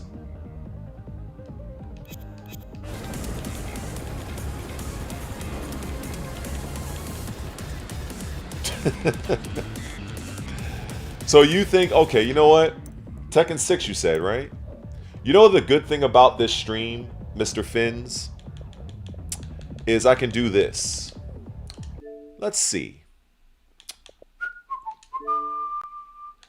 We're about to go back in time, y'all. We're about to go back in time.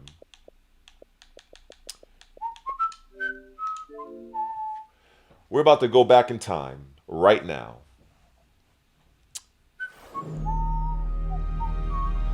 I love having an Xbox sometimes. I really do. I love that I could just do this on the fly at a moment's notice. I love it.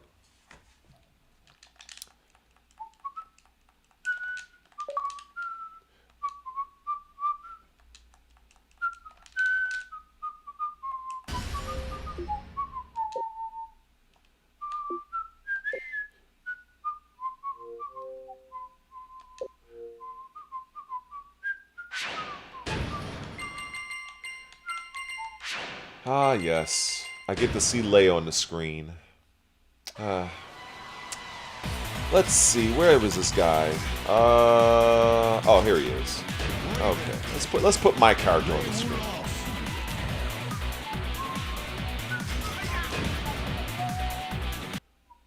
Get ready for the next battle.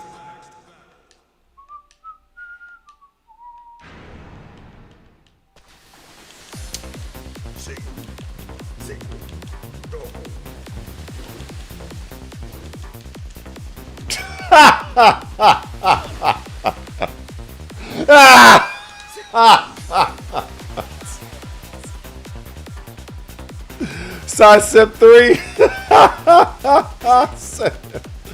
Oh my god, wait. Let me see what this does on counter hit. Let me see if this does not give a counter hit crumple stun, I'm going to laugh my ass off.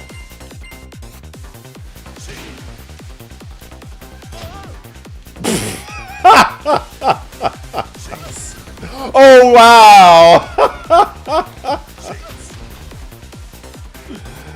Oh my god, this is absolute trash. This is absolute trash.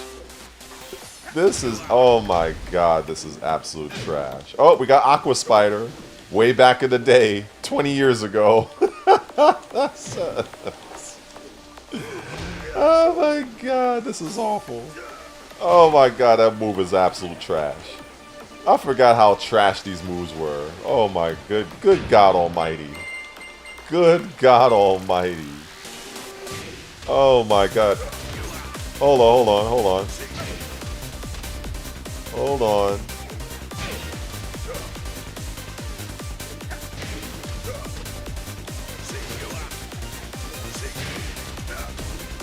This character's been ass. Oh my god, man. I never really use this character. I don't even think I even fought against this character very often because nobody really fought him. Nobody really used him in any tournament I really went to. Yeah, this guy, I don't know. This guy is just not that good. It's just not that good. Oh my goodness.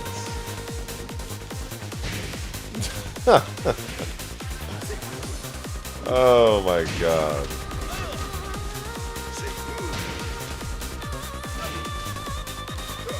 Now that was good, if I remember correctly, because this, I believe in one of the games, I think it was what? Yeah, see, now this was able to knock you down on normal hit. I believe, yeah, that was, I mean, you know, the fact that this was able to knock down, I think that was pretty cool, or whatever, you know, but that's whatever. But yeah.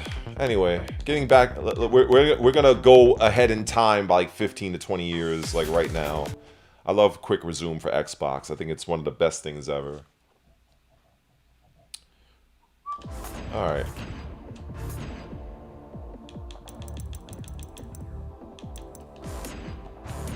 Oh gosh. Hold on. Okay, there we go. So yeah, Raven, no real sidestep attacks. Like honestly, anybody that wants to call that abysmal move out, I would have kept that to myself. I would have kept that to myself. But anyway, but yeah, Raven is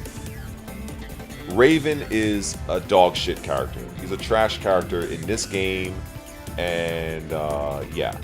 And basically, as I've said many times, if your intent is to get far using this character at a tournament, make a name for yourself, it's a complete waste of your time. But hey, people do a lot of dumb things. But yeah, like for instance, here's something else that's very kind of slight. This move here. Why is this minus 13? This right here. Up forward 1. Up forward 1, 2. Okay. So this move has a bit of high crush properties. It does. But depending, I think the best person to do this on is what's his name? Victor. Because Victor, for some reason, things that work on other characters tend to not work on Victor. So basically, if something works on Victor's 1-2, it's basically going to work on everybody's. So that's why I usually always practice it against Victor, because his 1-2 is pretty strong. It probably is because he's using his 2 is a horizontal slash with a knife. So that's probably why. So I'm going to go and give him a kick here, and let's go and do this. So bop, bop. So what I'm doing is I'm doing standing 1 and up forward 1. Now if I do up forward 1, you can see here in the photo mode, right here, why is this move not a perfect high crush is beyond me. Why is this move not a perfect high crush? Why? Who knows? But we're going to show it right here in real time on Red Related. So standing 1, up forward 1. Standing 1. Now we're going to slow it down. Bam. Harada. Yeah. What is going on? So explain to me, why is Raven getting punched here? If anybody needs any further proof, why is Raven suffering? Why is Raven suffering an attack? Let's do it again, shall we? Let's do it again. We're gonna do it again. Bop, bop. Here we go. Right here. Like I said. Why is this? Now you can see it landed on contact. It landed on contact. See, when I tell people I know what the fuck I'm talking about, I know what the fuck I'm talking about. There is very few people in the entire Tekken community that can fuck with my knowledge. Very few. But yet and still, these people got fucking 50,000 subscribers, 100,000 subscribers, and they don't know jack shit compared to me. But that's fine. We're going to continue. All I ask is, if you're new here, please hop kick the subscribe button, please. Anyway, so as you can see, the move registered as a high attack. Now we're going to remove this. We're going to remove the hit effect. Why in God's name is Raven getting hit by this? Why? I'm showing this in real time. Why is he getting hit? Where is Victor striking at? He's aiming here. Raven is over here. But yet and still, sure enough, pow! In one frame, it's as if Raven warped into his fist on purpose. Okay. Here's another move. Why is it this move? Back turn, back two? Let's see. This move here. Back turn, back two. Look at this. Why is this move not a high crush? So let's put it in action. Let's put it in action. So standing two, Raven, he's gonna mash. Back turn two, back two. Photo mode. Now we are doing back turn, back two.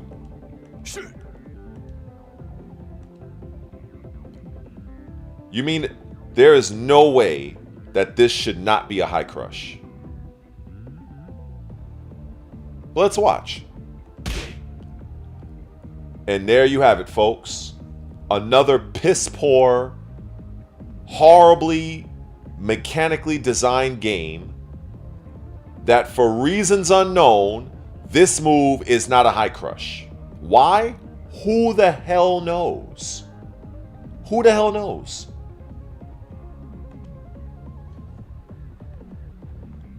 Who knows?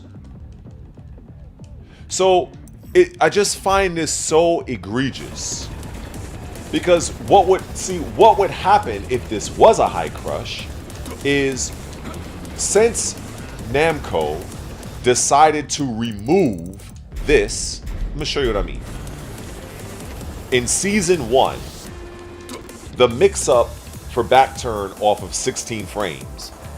This is 16, so you would do this and this, right? We all know this. That's 16 frames. That's a low. What are you doing for your mid option? What did Raven have? 16 frames, he has this, and he has this. Most Ravens do not use this move because, one, they don't understand how to use this effectively. I made an entire video about this last year. Okay? Now, this move is pretty good. It's safe at -8. But there is a very clear way on how to use this move. But in using this, it is a mix-up. But what Ravens would do instead is, for 16 frames, they would do back turn, back 2-4 in season 1. Why? Because both hits would naturally connect. Unfortunately, now the only way it connects is on counter hit. In season 1, before they gave Raven the flashy drop down as this thing here, he would just simply elbow and kick you, and that's it. And that was natural.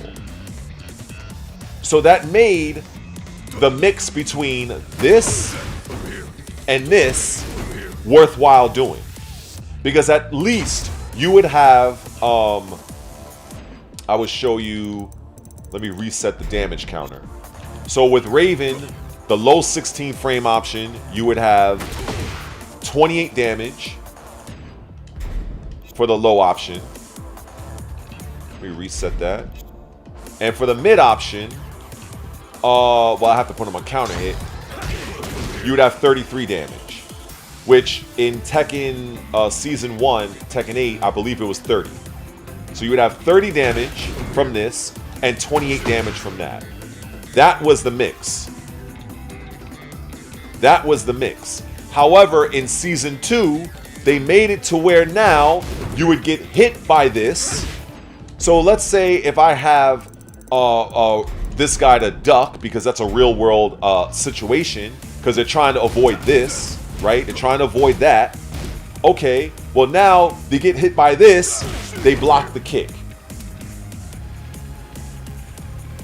They block the kick. The only way that's going to work is if it's a counter hit. That's the only way. If it's a counter hit, that's when it's going to work. This is ridiculous. So now, if you want something a little extra, you're going to have to risk a 14 frame punish by doing this, which, by the way, is very steppable, by the way, in case people don't know. It's very steppable.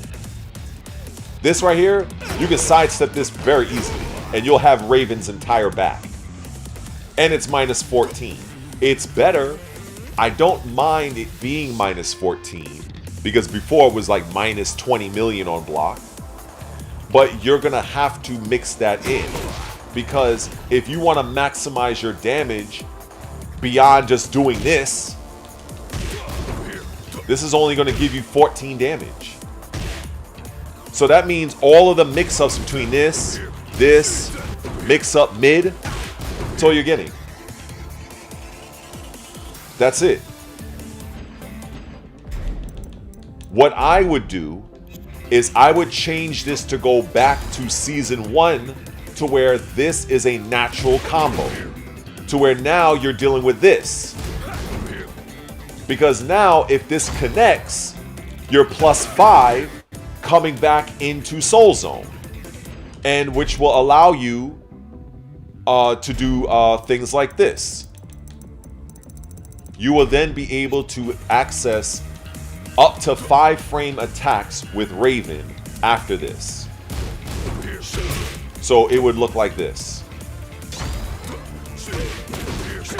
right? So basically you're +5.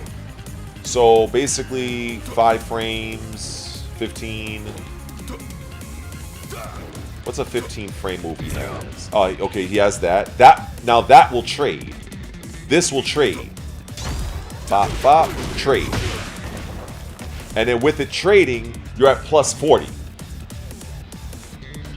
You're at +40 right there. So it'll be like this. Bop, bop, bam. And I believe it is possible for you to get something else after that. You won't get a pickup, but you'll get something else. Now, what else does he have that's 15 frames? So that's 15. Oh, that's okay. Yeah, this will trade. This will trade as well. So, bop, bop, trade. So that's obviously not a trade in your favor. What else does he have? Let's see. That won't work. That won't work. That won't work. Yeah, I don't think he has really a lot that's going to trade. Now, speaking of trades, if you want to do something that's really, really cool, that does give some good damage, and I guess you can chalk this up to the pro, is you can basically do, what was it? I had it to where, oh, yes. So this, bop, bop, you're +8. Okay. So with you being +8 here, most Raven players will do this. They'll do that. Or they'll just do this and go for another mix-up. However, with you at +8, does anybody know what you can do after this?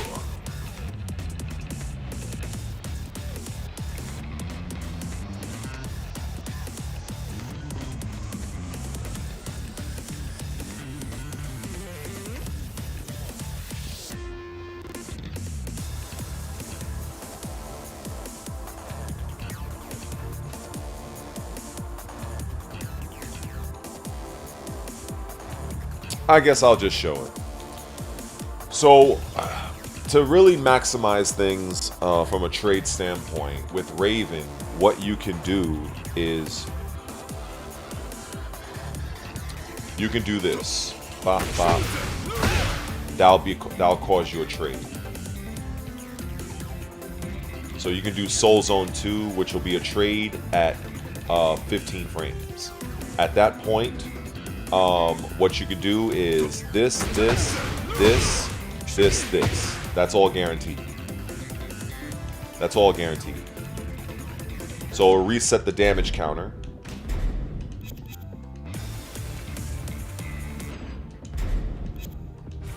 So this, trade, this, 52 damage. That's what you could do. Well, that's one of your options. Now, if you are closer to the wall, what you can do here, if I reset the damage, you could do ba,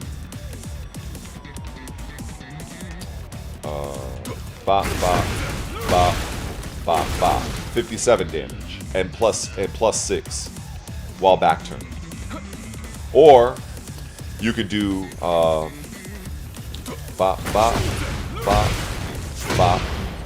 and then go in the heat engager. Or if you want, even from a distance, you could do if you want to do that as well. But ideally, out in open space, you're better off just doing this because you're doing more damage and you're at +8.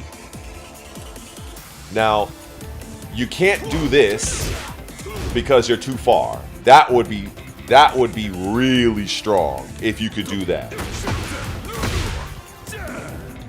Even at the wall, they won't let you do that. They knew not to allow you to do that. They definitely knew not to give you that.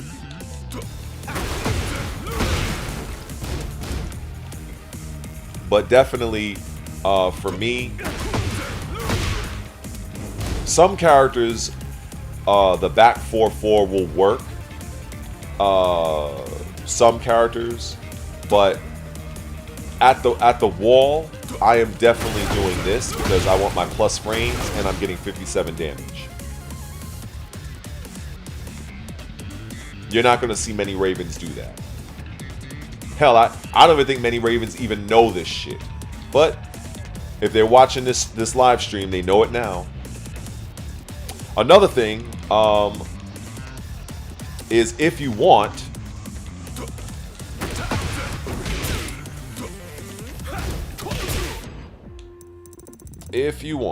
let's see. We go this and this. This now turns into a 17 frame trade, which now guaranteed. Guaranteed.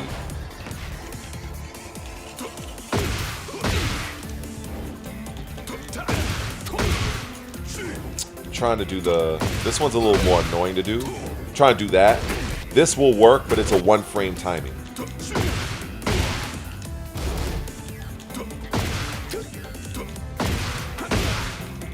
It's almost not even worth doing this one.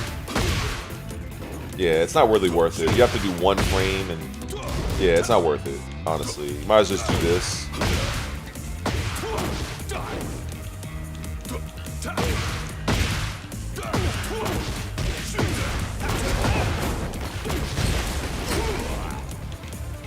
So, now, there are other ways to get that trade, but you could do that. You could do it as well with this too.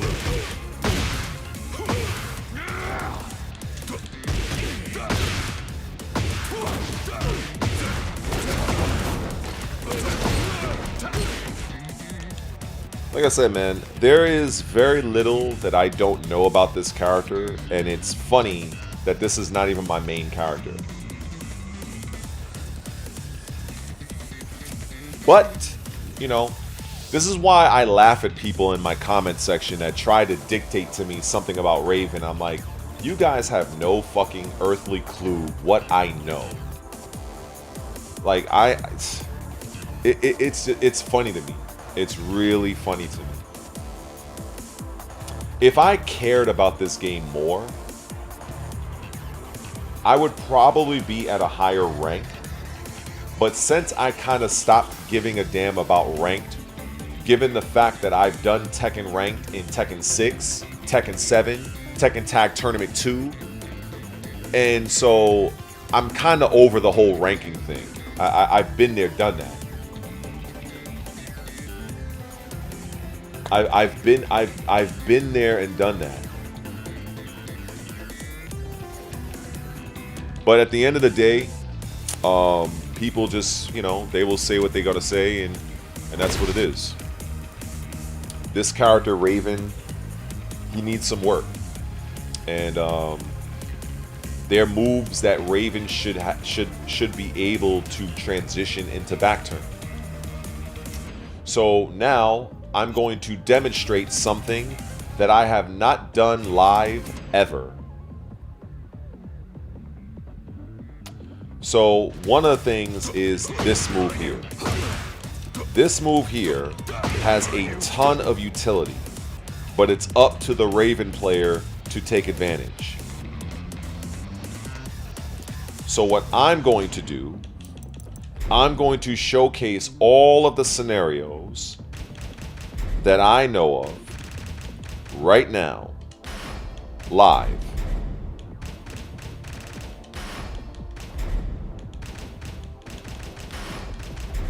I literally should just call this a masterclass. That's what I should. That's literally what I should call this.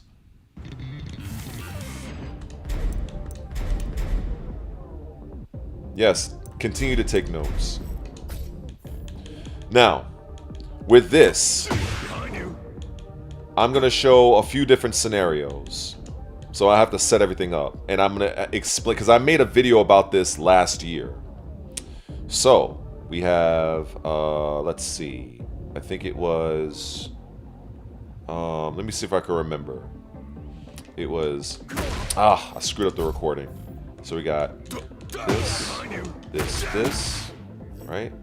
So that's one. And then we got, let me reset that. So we have this, right? Okay. Let's start off with these two first. Okay. So, with Kazuya, I'm going to allow myself to get hit by this move. And I'm going to hold back to block. And you guys are going to look at my command history on the upper left-hand corner of the screen. I am walking back, you see? I'm holding back. I'm walking backwards. Watch what happens. Guaranteed. Guaranteed. I'm still holding back the whole time. That is guaranteed.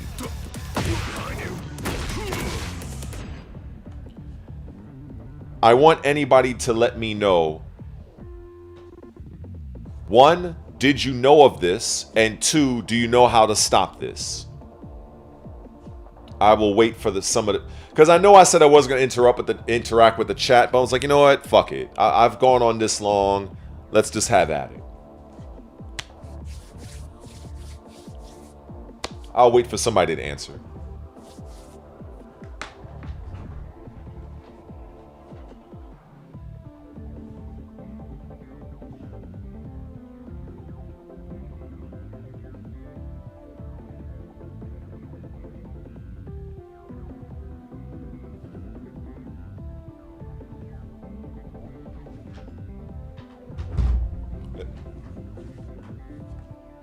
No. Hop kick, no.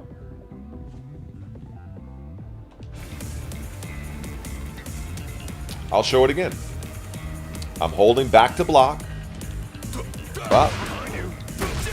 Free damage. Well, it's semi-free damage.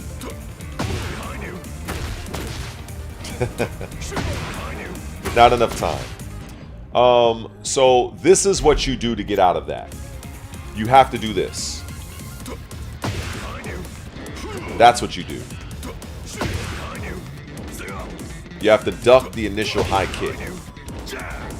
That's how you get out of this. If you don't, if you're holding back to block, which is what most people will do, they're going to get hit. Is that understood?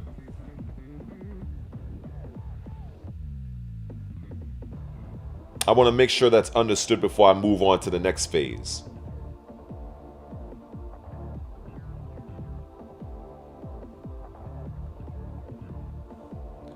Okay, I guess it's probably only 2. In fact, how many people in this chat? It was like 5 of you? Let me see. Who's even in here? Oh, 34 people? I'm kind of surprised. Must be a lot of lurkers. Now, how do you keep people?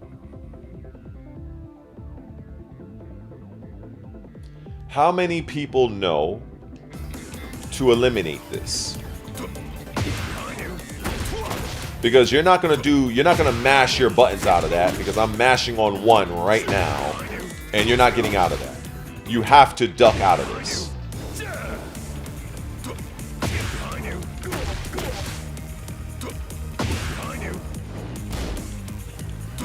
I appreciate Super Punk Rocker. I'll check that after. So now, if a person is doing this, this is how you beat it. You beat it by doing this. And that's guaranteed. I'm holding back the whole time. I'm holding down to avoid the high kick.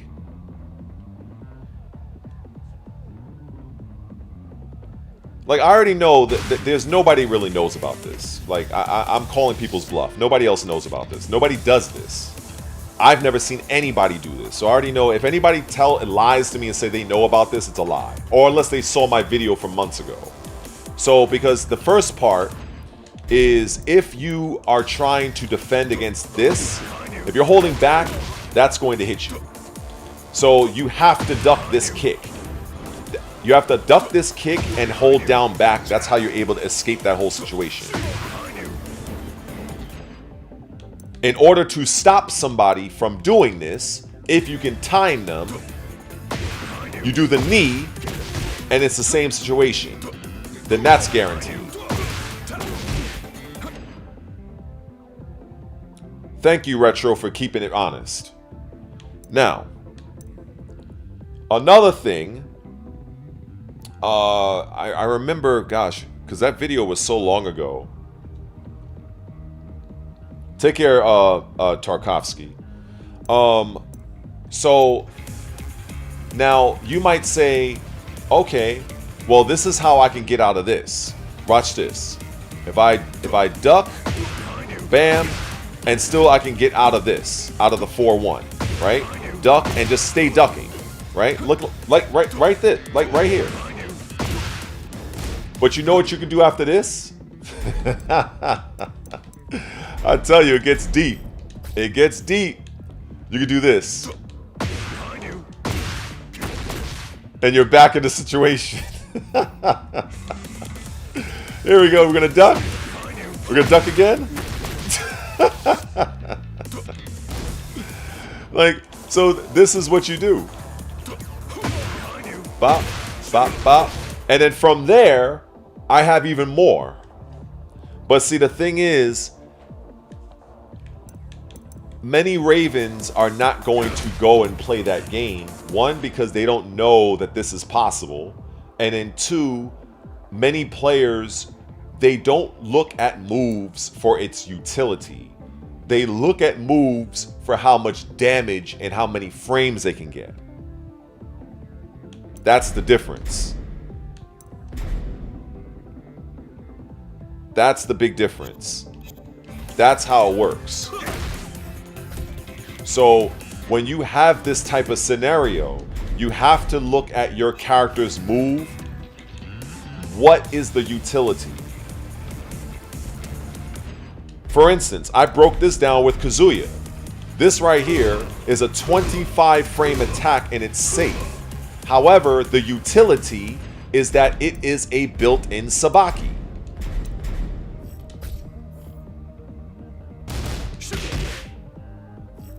That's mid.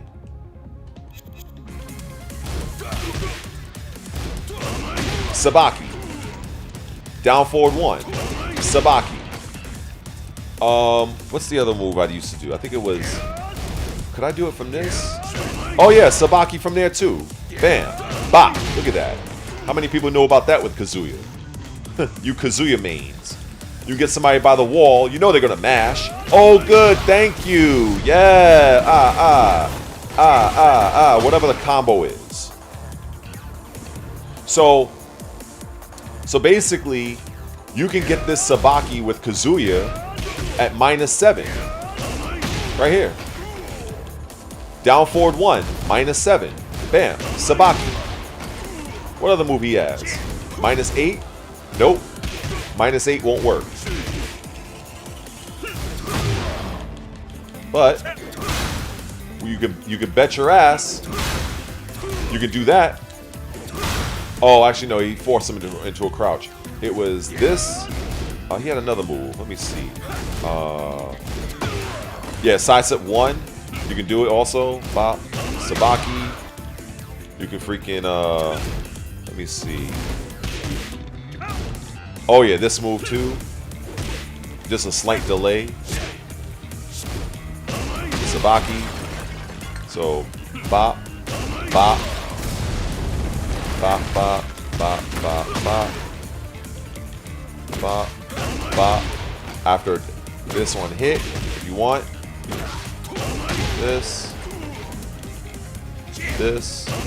bop, bop, bop. Bop. Well, of course, you might just do this instead, honestly speaking.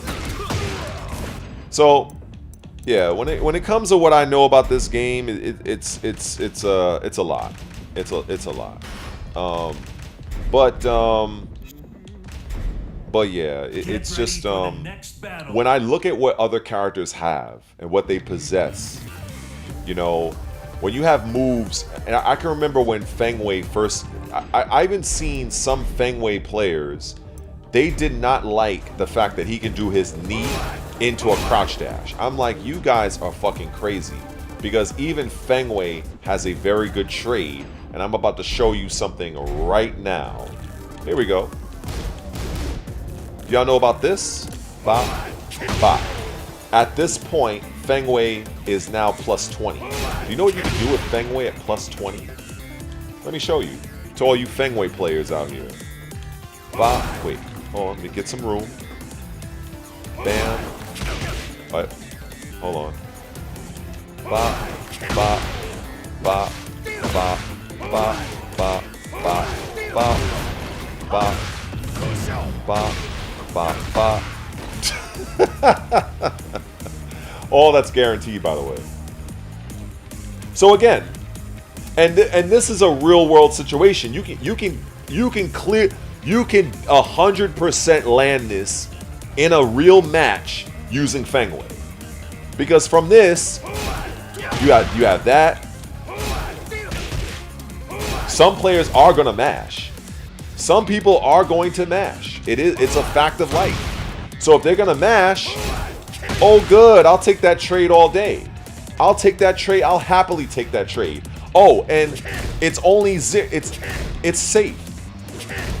It's neutral.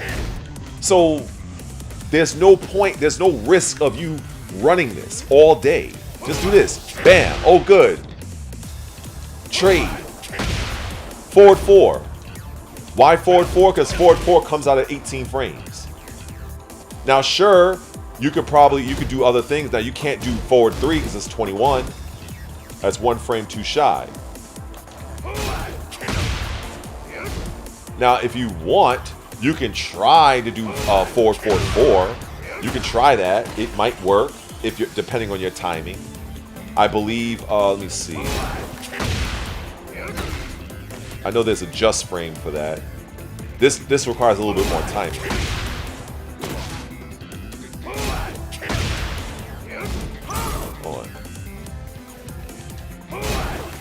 Ah.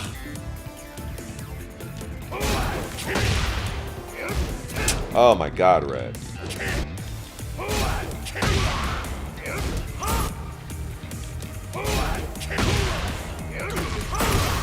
Yeah, and you can you fill out your combo from there.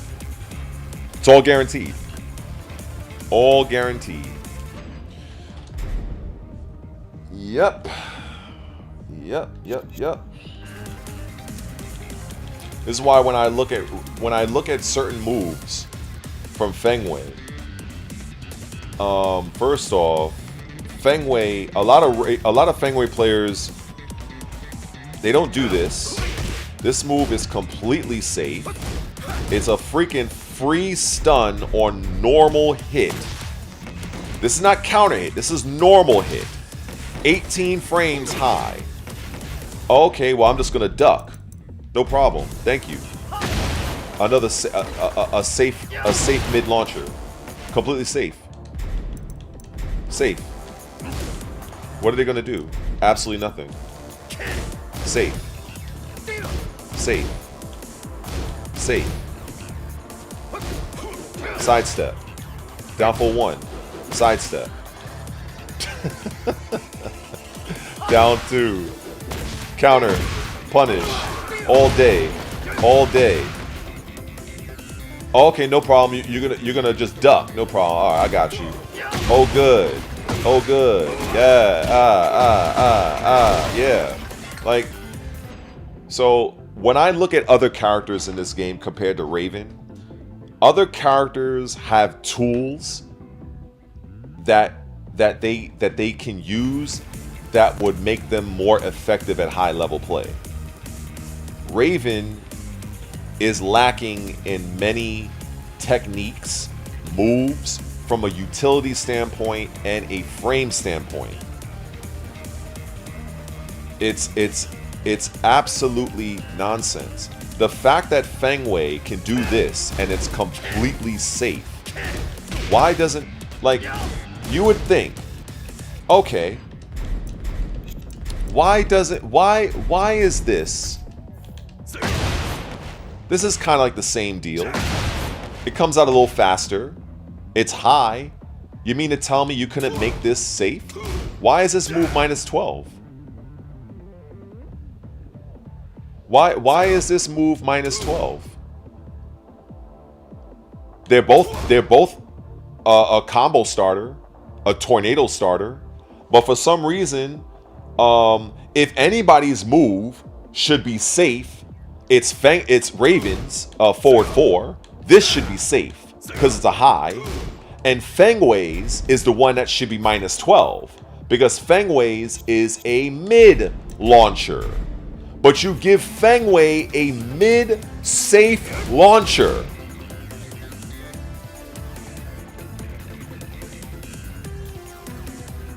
I don't like that mix because it's way too risky. It's not worth the risk. The real mix for me is basically forward 4 and side and down forward 3 because they both come out at the same frames. Now, sidestep 4, that now you're looking at this. Why would I risk this a minus 31 punish? I'm not a gambler like that. I'm not a gambler. Maybe other people are. I don't gamble with my health like that.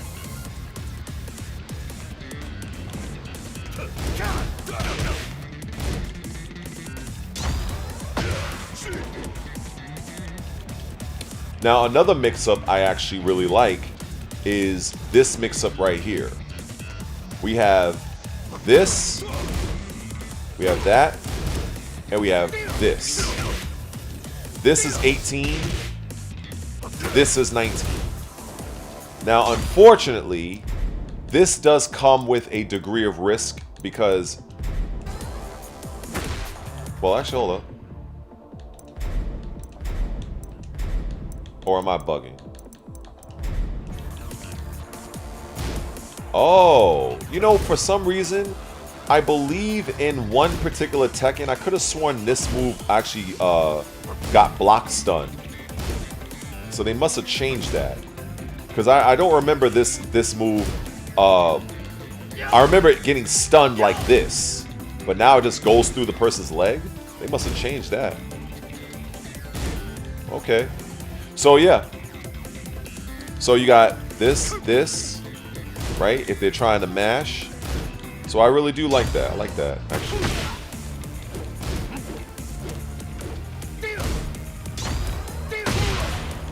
Very good mix. I don't know, man. I think let me cover a few things that's actually good with Raven, because I think I proved my point with a few things already. So let me go and actually, this is something I wanted to show. In fact, I'll show Akuma actually. Get ready for the next battle. So this move here, down back 3. Would it be too much to ask if Raven is able to cancel this move and instead just leap and do nothing? Because Kuma can do this. Kuma, up back both punches, up back down.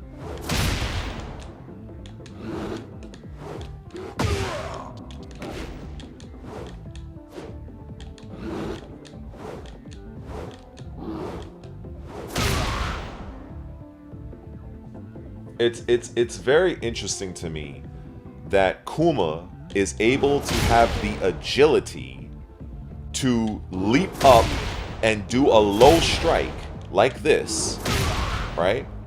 But if you hold down, he cancels and goes into a stance. I don't understand how this is a thing. In fact, there's 2 other characters that can do the exact same thing. Let's go to Aladdin real quick. Where's Aladdin at? I barely even use this character. Where the hell is he? Where's Aladdin? Oh, here he is. Okay. So we got Aladdin here. And we're gonna pick Ling. Where's this annoying ass character? Here we go. Get ready for the next battle. Alright. Now, I remember when this character was introduced in the Tekken 8, and the majority of the player base was like, why the hell are you bringing Shaheen in this game? And then I seen this move. This move was like, okay, I like this move. But then, I'm like, he can cancel this move? Look at this. So you give this... So let me see if I get this straight. You give a move like this to Aladdin instead of Raven? Doesn't this look... Just imagine Raven doing this. But you give it to Aladdin. Like, this is crazy. This is crazy. This is crazy. So you give this to Aladdin. Okay. And then with Ling Xiaoyu, if I remember how to do this right. Yeah, so she has up 1, right? She has up 1, but if you hold down, she cancels like this. Look at this.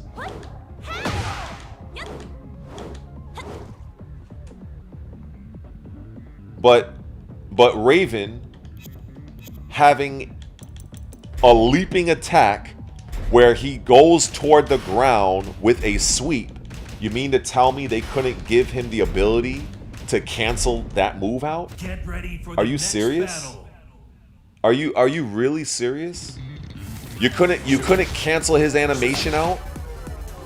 You couldn't, like, let's slow it down. Frame by frame. He jumps. You couldn't took where instead of him landing with the left kick exposed, he can't just land and not do anything? This is crazy to me. But that is that's another change that I would add. I would give Raven the ability to leap in the air, and as you hold down or down back, in fact, I would actually have him to where if you hold down, no, I wouldn't do that. I would just keep him to where he can go into a full crouch situation without actually landing an attack. So he can do down back 3, and he just lands crouched without doing it. So it's a feint. And then if the opponent tries to do something, he can do while standing 2, or maybe he can just do the attack again. But, you know, it is what it is. This character is just really poorly designed, and it's just a shame. But I will say the move on its own, if I were to go into what makes Raven decent. So let me go and say that. These are the things that I do like about Raven. I'll do that. So number 1, I do like that down back 3, even though I would prefer him being able to cancel the move. I do feel this is a very solid move, even though it takes 28,000 years for it to come out. But it does 19 damage. It does 22 on counter hit. Unfortunately, as I said, as part of the negatives, he gets no combo follow-up from this, which is absolutely nonsense. It's like, if you're not going to give him a combo follow-up, why knock the character down? What's the point? I would much rather, if this move landed on counter hit, it would have an animation like this. I would much rather it do that, where Ling holds her foot like this. I would much rather it do this. That's fine. I will take that. I will take that. But why would you give me a counter hit knockdown that does not give me a combo follow-up? And the Oki options isn't that strong either. So what's the point of this? What's the point? There was no point. It's, you know, but again, by itself on the surface, I will say that down back 3 with Raven, especially when combined with up forward 3, it's actually very solid. In fact, I'm gonna show.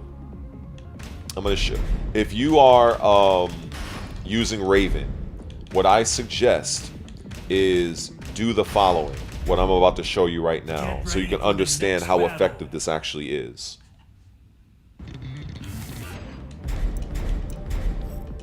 So, access the practice, switch training mode to defense, record this action. Record, jab, down back 3. Save, go to the next slot, jab, up forward 3. Now you play both at the same time.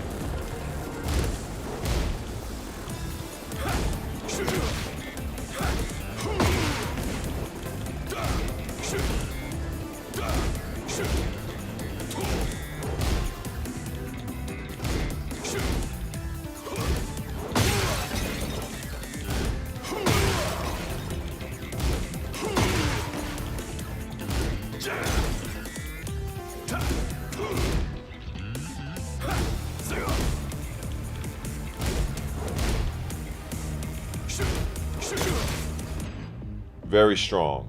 Very strong. It's strong because there's only 1 frame difference between the moves. Up forward 3 is 29 frames. And down back 3 is 28 frames.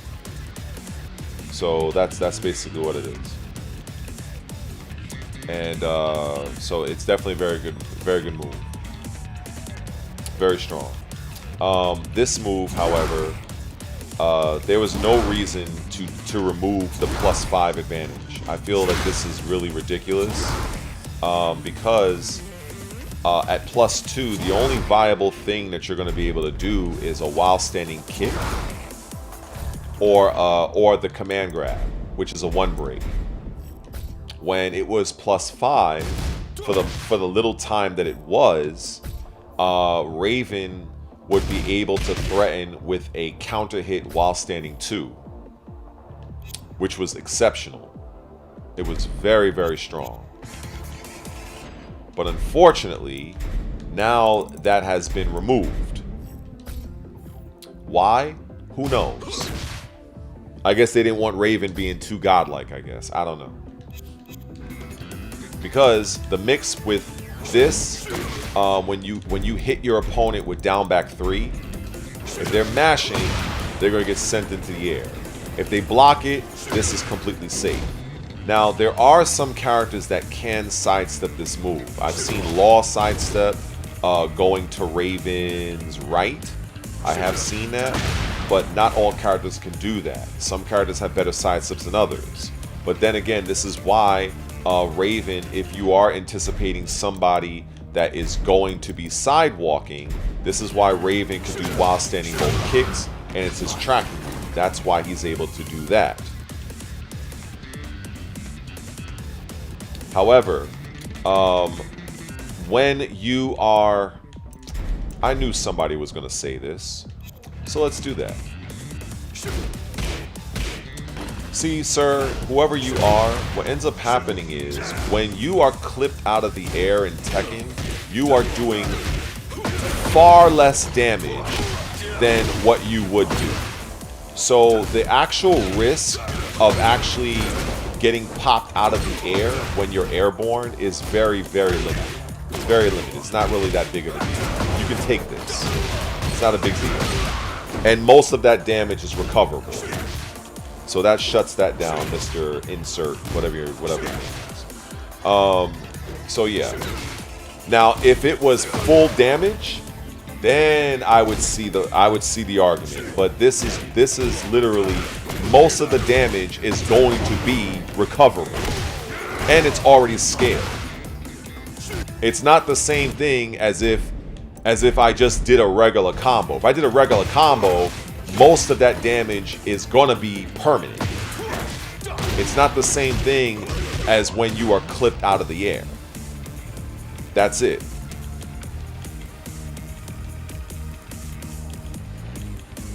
Down back 3 is one of Raven's best lows, and it goes far beyond just ending the round. Far beyond ending the round.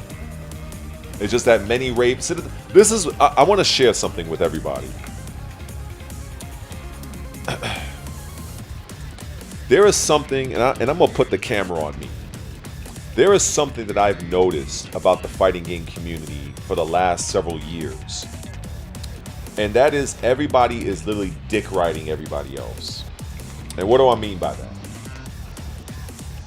If I use myself as an example, when I came on the scene back in Tekken 5.0, and I'm using Lei, at the time, we had other Lei players in the scene back then. Most notably, you had a player by the name of Kenbu. He was an old Tekken Tag 1 player. He's the one that really, as far as I'm concerned, put the haha step from Lei Wulong on the map. When I looked at that, it disgusted me. It disgusted me because I knew that Lei was more than just running away and praying that my opponent whiffed an attack. I knew he was more than that. So every Lei player was literally trying to play like Kenbu. Every Lei player was trying to ha ha ha ha ha ha ha ha ha ha back, ha ha step, ha ha step, ha ha step. That's what they were. So when I came on the scene, I could do ha ha steps with Lei, but I came with my own style. My style with Lei was heavy rush down with stances. There was no other Lei player playing Lei the way I was back then. None. You can look in Japan, you can look in Korea. I've seen the matches. So when I look at Raven and other characters, most regular players will go on YouTube and they will X-copy the person that is using their player. So in this case, back then, obviously you would have Ni for Brian. You'd have Nin, N-I-N for Steve Fox. You'd have Main Street Ryu for, these are all old school names. Main Street Ryu for Heihachi. You'd have Leedy for Kazuya. You'd have fucking Whole Man for Raven. And most players would try to literally X-copy everything they were doing, as opposed to coming up with their own style. And it's something I have been seeing in the fighting game community for a long time. It is so rare to have a player develop his or her own style with a character.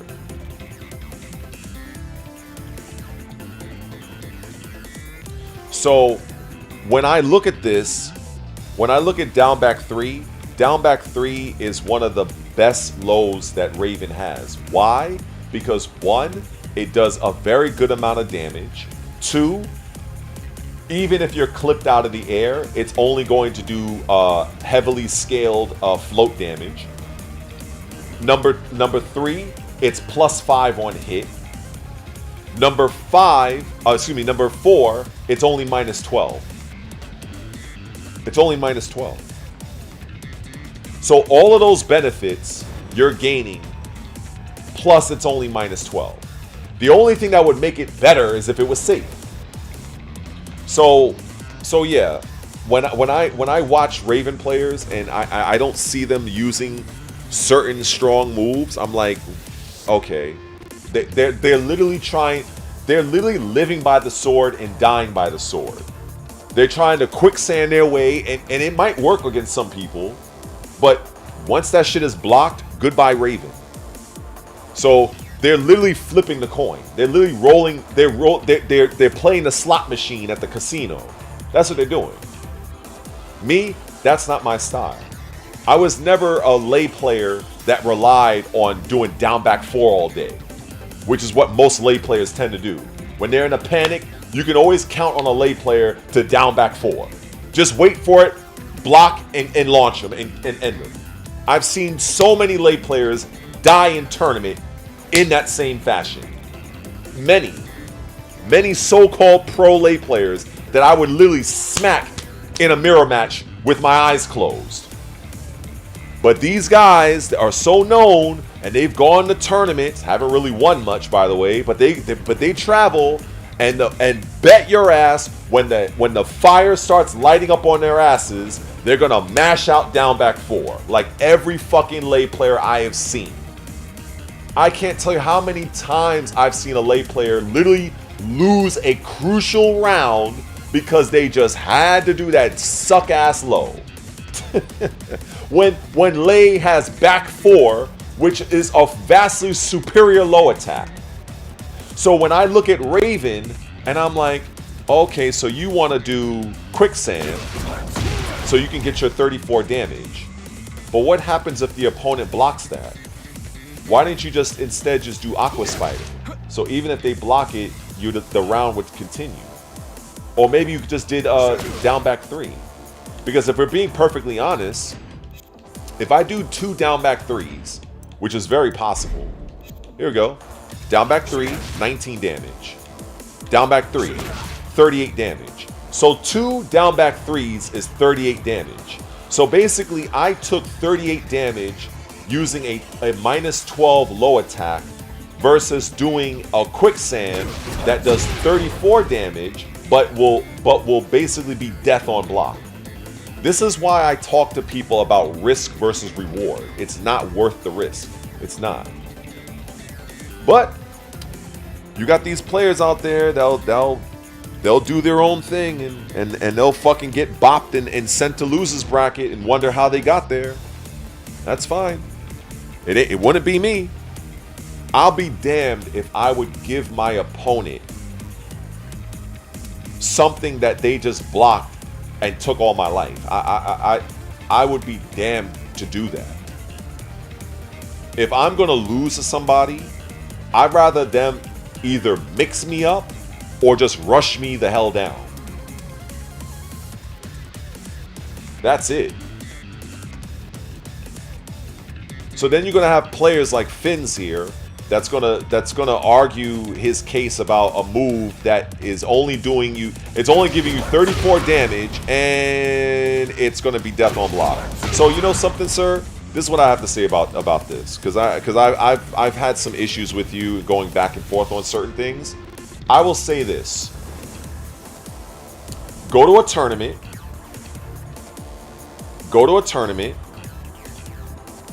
Play against somebody that actually is good, and see how far that takes you.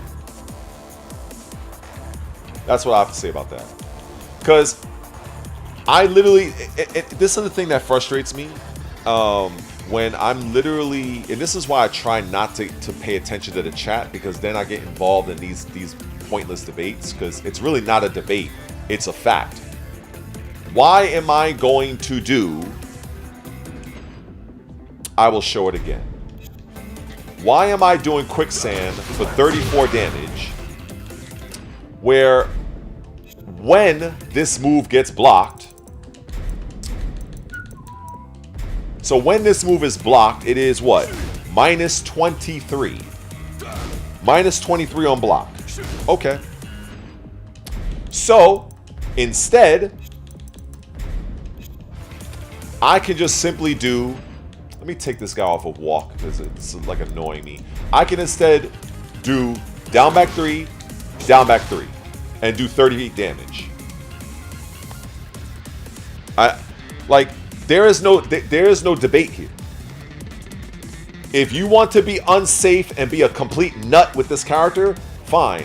Do your little quicksands, fine, it's fine. Oh, quicksand. Soul Zone, quicksand. Soul Zone, quicksand. Soul Zone, while sending 1. If you want to be a nut and do that, be my guest. Be my guest. I don't care. You people play the character however way you want to play. I prefer to be smart. I prefer to be safe.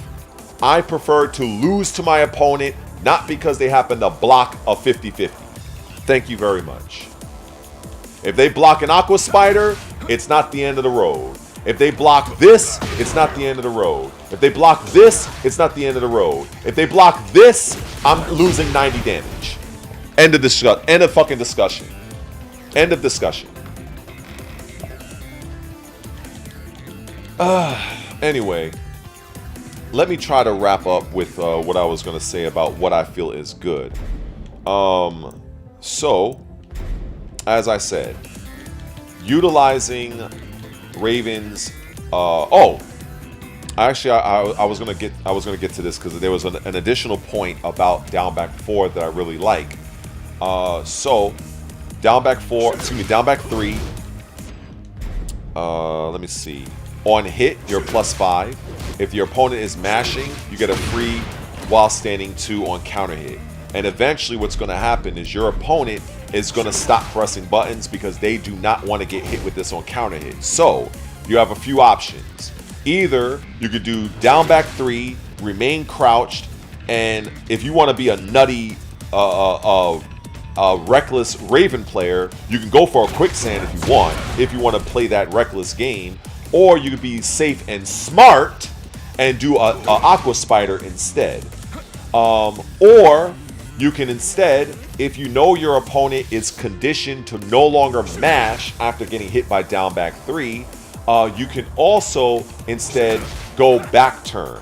Because if you do while standing both kicks, you do this particular homing attack. Now this attack is good if your opponent happens to be attempting to sidewalk after getting hit by the down back 3, to where you can do this and it doesn't matter which way they sidewalk, they will get hit by this move. But just bear in mind, this is -12. Bear that in mind. Now, if you make the read and your opponent is not pressing anything and they're waiting for what you're gonna do, that gives a golden opportunity for Raven to now do down back 3 into back turn, and then go for your additional mix-ups. That's what it is. So that is why I would put down back 3 as one of my favorite moves for Raven, and why I believe 100% that should be a part of your move set, especially if you are a beginner Raven player. Do not listen to these silly so-called Raven experts. They will literally get your character killed. Now, another thing I like about Raven's down back 3 is the range. Now, this is the range of round 1 fight. If you were to backdash, and at this range, do you know that Raven's down back 3 can still make contact at this range? Observe. Still made contact. Round 1 fight. Backdash. Maybe even a step backwards. Down back 3. Still makes contact.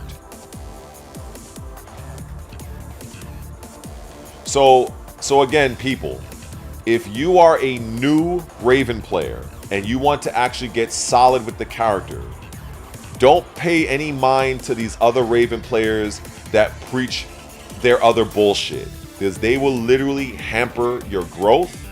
They will actually get your character killed. So what you do is instead you utilize down 3, very solid low, and I will actually get into detail about that. Down 4 is very strong as well. You get into Aqua Spider, and you also get into down back 3. Now, you can do 2-3. This is a true match ender if you really want to talk about a round ender low. Why? Because 1, the low comes out at 22 frames. What you can do is simply this. Your opponent has to react immediately to deal with this, as you can see, right? You see this? They can't wait because the kick is already coming. So this is where you can insert this. 1+2. So if they are looking, if it's a close match and you're gonna do this, and they know you're gonna do this, instead, do this. Free. And if they block it, it doesn't matter because you're completely safe anyway. That's what you do.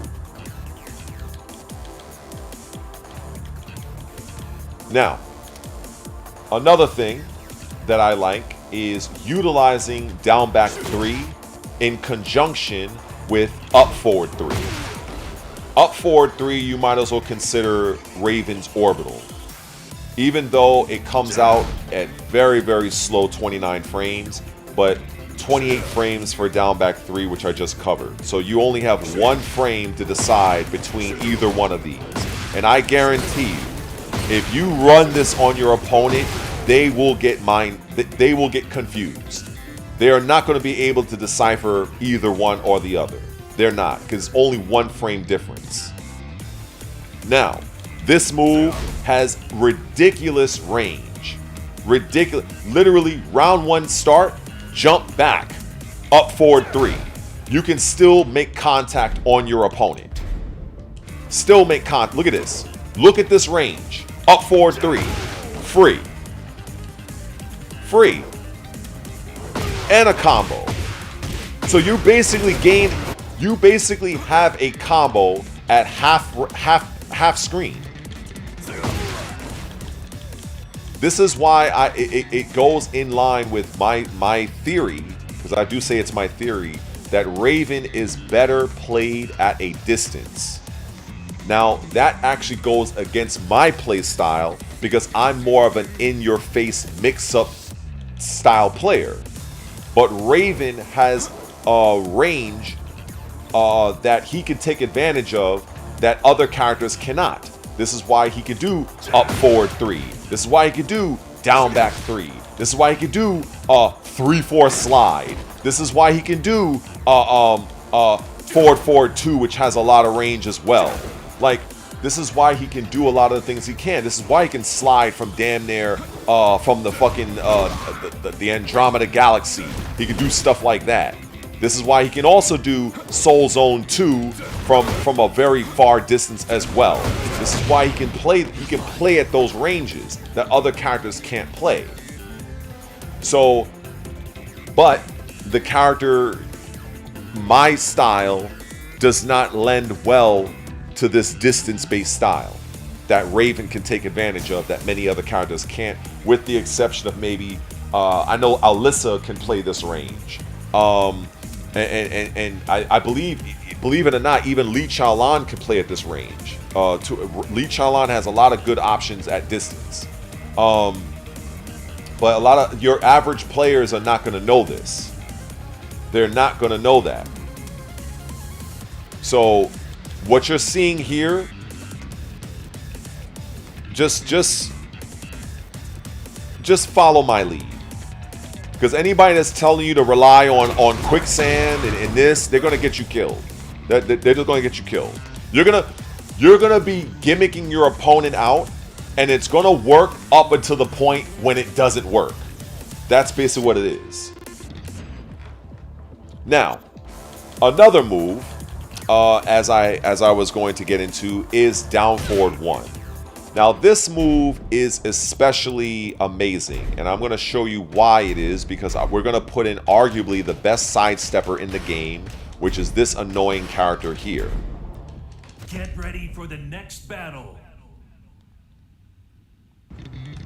Now, we're going to have this character sidewalk right after she blocks my initial jab. Down forward 1. Down forward 1. As you can see, she's sidewalking. Now this is a character that has arguably the best sidestep in the game. And she is locked down. She cannot go anywhere. Now, we're going to have her go the opposite direction of sidewalk right. I mean sidewalk left. Now she's going into the foreground, as you can see. Foreground. Foreground. Okay. Down forward 1. Down forward 1. Now, as you can see, she's able to sidestep that. You guys didn't even see what I just kind of did a little joke on you guys. So when people say that Raven's down forward 1 is unescapable, not exactly. Lily can actually get away from this. Now, if she's hit, that's different. If she's touched, she ain't going nowhere. But if she's blocking it, she's out of there. Now, if I were to go to somebody like, let's go to Brian. Let's go to Brian. We're gonna do the same example. Same example. So he's sidewalking this way, right? Caught. Brian, caught. Where you going? Where are you going? Let's go over to... Let's go to Law. In fact, let's go to Law. Get ready Same for the deal. next battle. See? Sidewalking. Bop. Caught. Caught. Other direction. Caught. Caught. Doesn't matter. So basically, when speaking about Raven's down forward 1, the move is exceptional, but just understand, when you are fighting Lily, unless you are doing an outright tracking homing style move, nothing is guaranteed against Lily. Unless you lab it. Unless you lab it. So that's basically you know, what I feel on that front, just to kind of break that down and all that fun stuff. I just need to check something real quick. Hold on. I'm looking at my...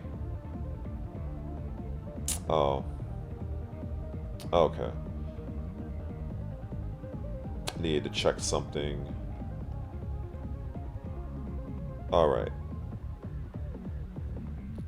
I think I can go back there. Okay. Yeah, so basically that's to explain that for anybody that will watch this video after the live stream.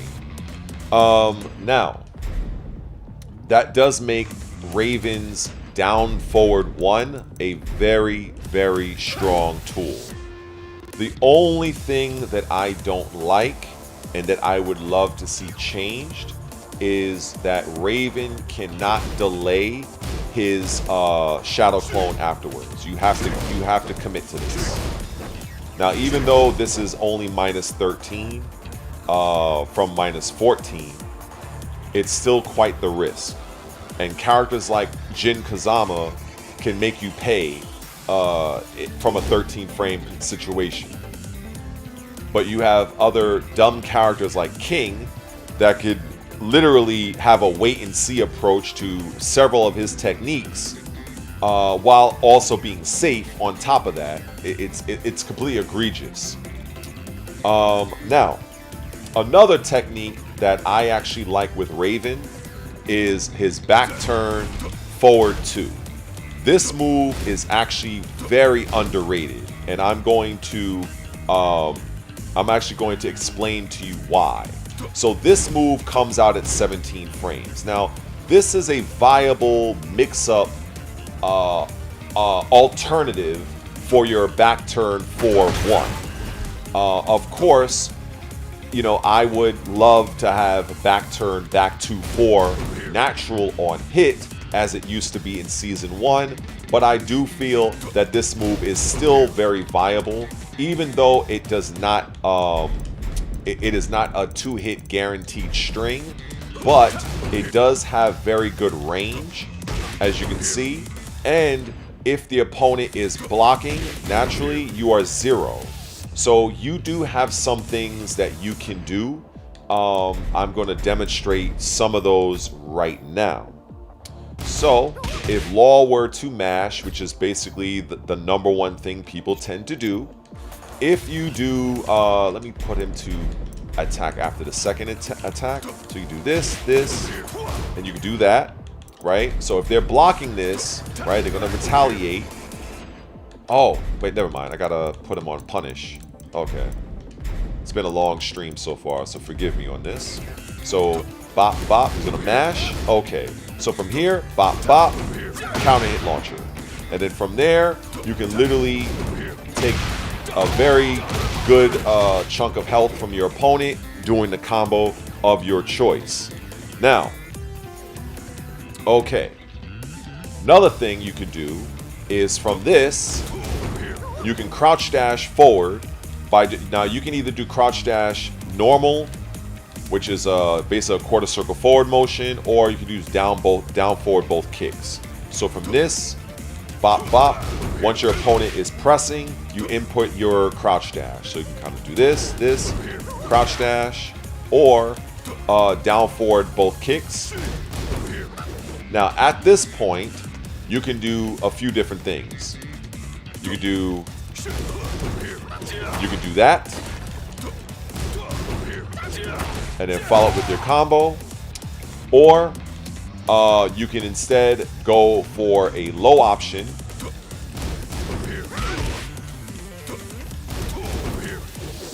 Aqua Spider,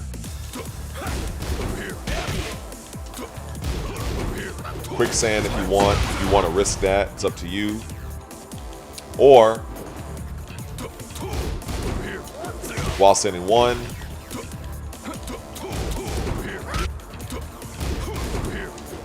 while sending 2, but that's tricky. In order for you to get the launch, you have to time it just in between the 1-2. Honestly, it's not very practical. You're probably going to fail on that more often than you succeed. It takes a lot of practice. But just know, if you do this option, this one right here, sorry, this. No, wait, this. Oh, now it's not working. Hold up.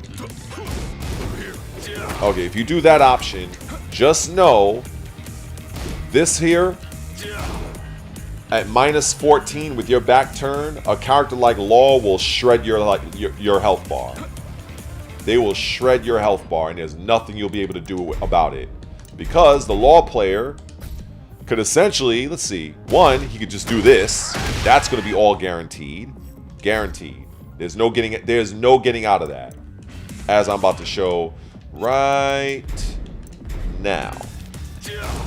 There's no guaranteed out of that. Can't duck. Nope. You're in there.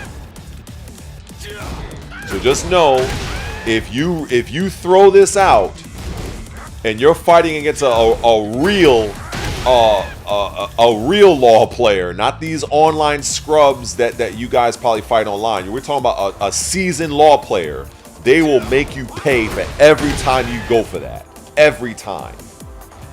Same thing if you do while sending one. Every time. Because that's still minus 14. So this is part of the reason why I say you're better off using a different character than Raven. But if you're hell-bent on using Raven, my suggestion is to just simply be mindful of these types of moves, because many of these attacks will get you ended. So you just have to you just have to be mindful. You have to be mindful, because anybody can make any character look good if that person does not know the matchup. That's just a fact of life. I've competed in so many tournaments all across the United States against some of the best players some of you are well aware of. And I can tell you, it is very different when you are playing at an offline, regional, or major tournament than playing online with people's stupid laggy connections where they're running flowchart lag tactics on you that will never work in an offline environment. There's a big difference. So when you come across somebody that just does not know the matchup, you will end up looking like a superstar. But the minute somebody knows what the hell is going on, you will be exposed. And I have seen this time and time again. Many times. I've even done the exposing. You know how many times I've came across a player that used to talk shit to me in Tekken 6 while online, and I happened to meet certain players at certain events, but they didn't know who I was until my name was announced. EMP Blood Red versus such and such. That's when shit started to get real. Because then they'd be like, oh shit, this is that lay player from online. Oh yeah, now that fucking laggy nonsense that you used to run and whore out at like horrible Jupiter level Wi-Fi connections, now I can see it on reaction and expose you. I've seen this countless times. So when somebody knows the matchup of something, that's when you really see how good you really think you are. Because anybody can just, that's like when I go up against Armor King right now in this game. I don't know this character. I don't know Tekken 8 Armor King. So a player that's using Armor King will get over on me using little okie doke strategies that I'm just not hip to yet. But if he were to do that same thing against somebody else that does know, they're going to get exposed. That's how it works. I used to have this old saying back in the day when I was competing. I used to say, what you don't know will send you to losers bracket. I used to say it all the time. What you don't know will send you to losers. It is what it is. So, what else can I say? So we talked about down back 3, up 4-3. Aqua Spider is very, very good, very strong low. The reason why this low is so strong is for what I just showed right there. When the opponent blocks it, it does not have a stun. Now the same thing goes for down back 4, but down back 4 is minus 14 on block, which is absolutely ridiculous because on counter hit, you get absolutely nothing from this move. So you're basically risking a 14 frame punish just to get 25 damage. Oh yeah, that's right. I can activate my heat. Yay. That's not good enough. I should not be forced to trigger my heat to get a combo off of a low 24 frame sweep that's minus 14 on block. That should be a full combo or a tornado combo. But that's what happens when you have a poorly designed character. So instead of me using down back 4, I'd much rather just do down back 3. Like what? Or I'll just do Aqua Spider. That's it. Now getting back to Aqua Spider, the reason why this move is very strong is because your opponent may attempt to punish the actual attack. And as I'm about to demonstrate, this is what you as a Raven player wants, because what's going to happen is I am going to counter your counter. Like so. Like so. Like so.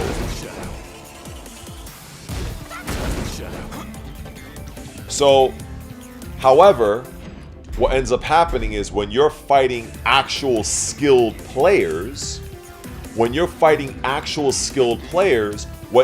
going to happen is this.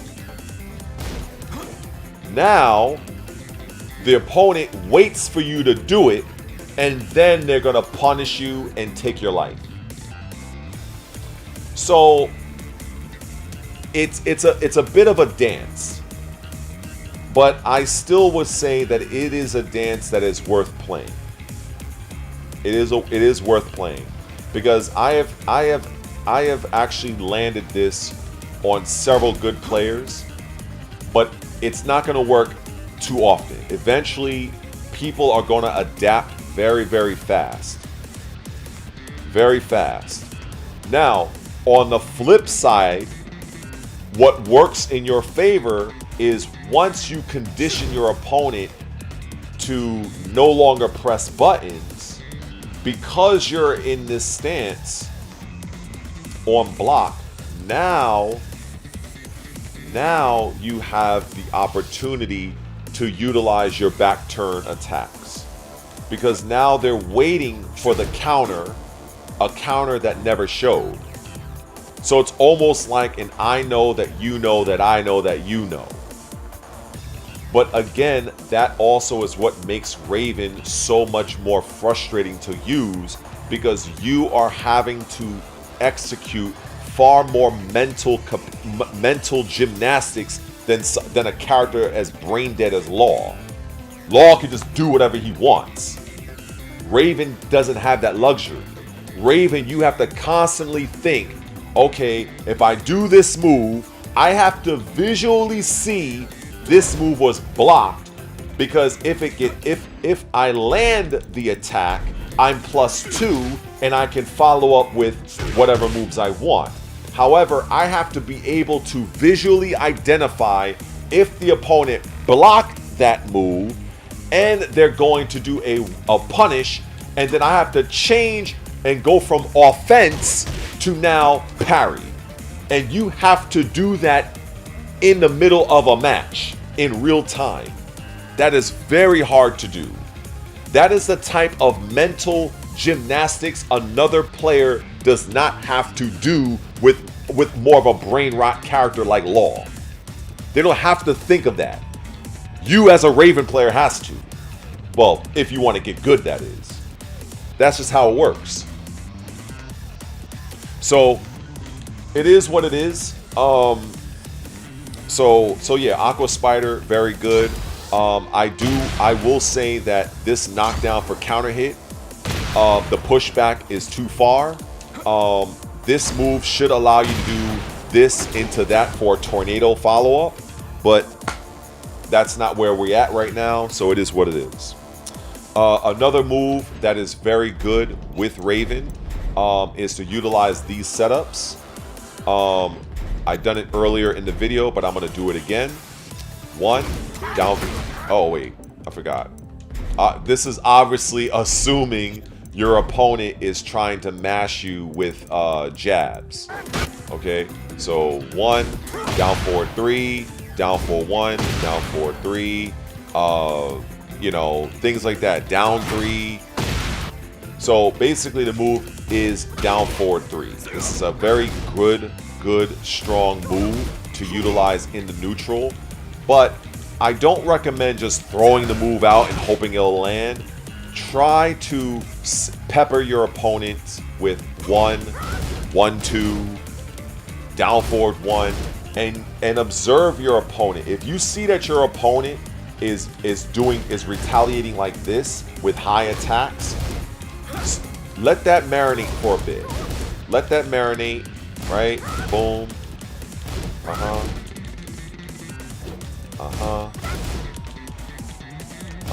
Got it. Because all it takes is 1. You have to you have to observe how your opponent is retaliating to your strikes. Are they going to mash highs? Are they the type? Are they looking to sidewalk every time they block something? To where if you try to follow up, you know, now that they got your side, you know what I'm saying? So now it's like, okay, if I see that you're doing this, now I'm gonna hit you with my, you know, with that. Like, so a lot of Tekken has to do with conditioning your opponent, and this is why, like in a real fight, because I do train in boxing as well, the jab is the most important punch in boxing, because it's not always about landing the jab on your opponent in terms of facial or body contact. Even if they're blocking your jab, you're looking to see what type of defensive actions are they taking. Are they sidewalking? Are they ducking? Are they standing still, not doing anything? Are they mashing attacks? Observe how your opponent is responding to each one of your throwaway moves. Throwaway moves is like your standard 1, your down forward 1. You're looking to see what are they doing. If your opponent is now basically just standing still like a mannequin, right? Bam, bam, bam. This is where you can utilize the opportunity to go into a back turn situation and follow with your techniques. That's how that is what you ideally do, or what I suggest you to do, especially if you're a new player.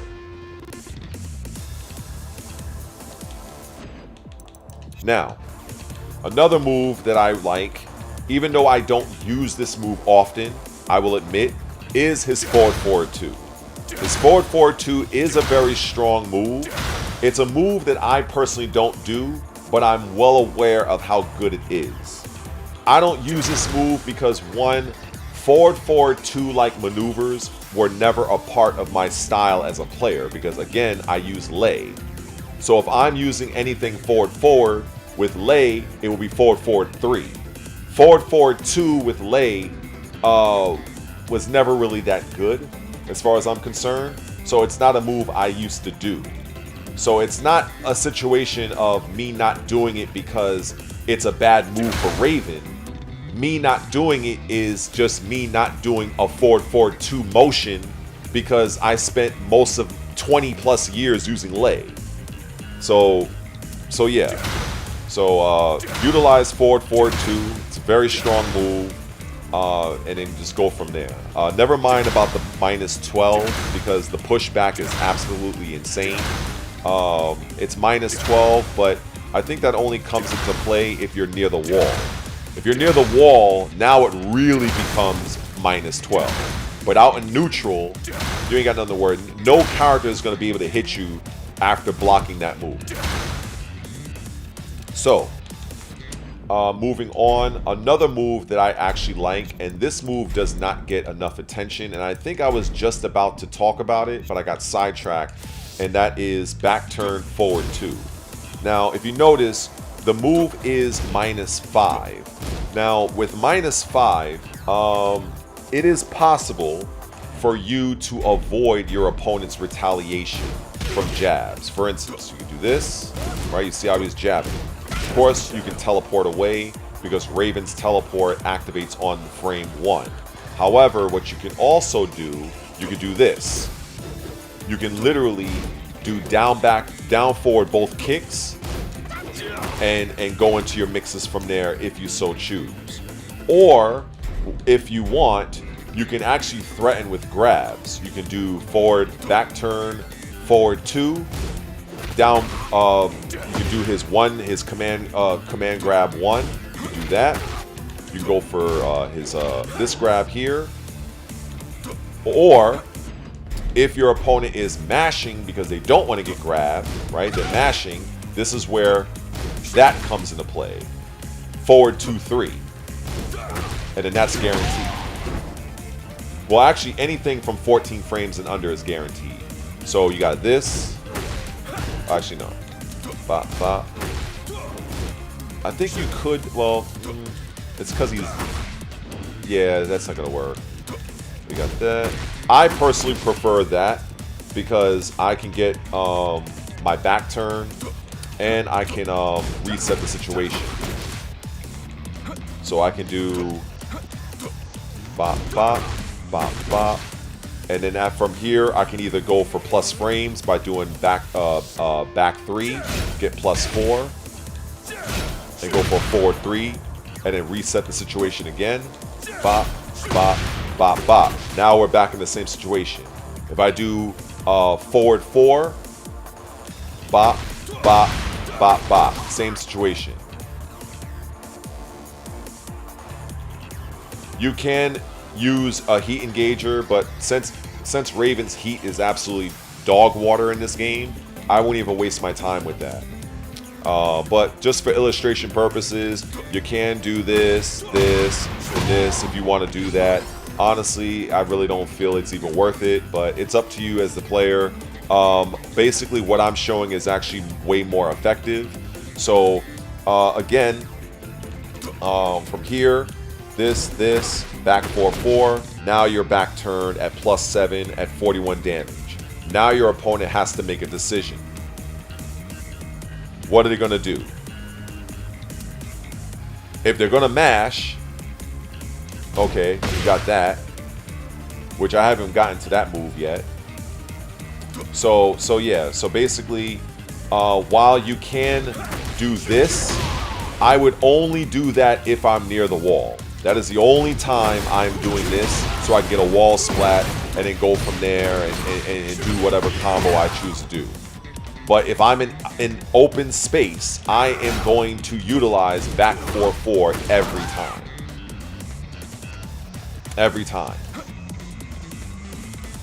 So, now, to move forward, now, the other part of this is back turn forward 2-4. Now, this is one of the moves that Raven, for whatever reason, they made it so that you can delay almost every aspect of this string.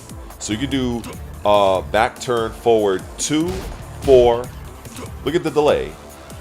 2-4 shadow. 2-4, 2-4 shadow. Now, if I do it full speed, this. That's the full speed. This. Bop, bop, bop. Now I'm going to do delayed. Bop, bop, bop, bop, bop. So the reason why they are allowing you to do that is for 2 reasons. This is in the event your opponent tries to press buttons. So for instance, this. Oh wait, did I take him off of Yes, I gotta put him on punish. Here we go. Bop, bop, bop. Now what I would like to have seen is instead of this knocking down like it does, I would prefer to see this give you a tornado combo. That's what I would prefer instead of a knockdown. I would prefer that to be a tornado. Especially the fact that it's being a counter hit, because this this gives you a tornado on hit. Gives you a tornado follow-up. But this doesn't. Make that make sense. But anyway. But yeah, so now another thing that's interesting is that this right here, this is a natural combo. So if you get hit with the first, I'm going to put him to block all on the second.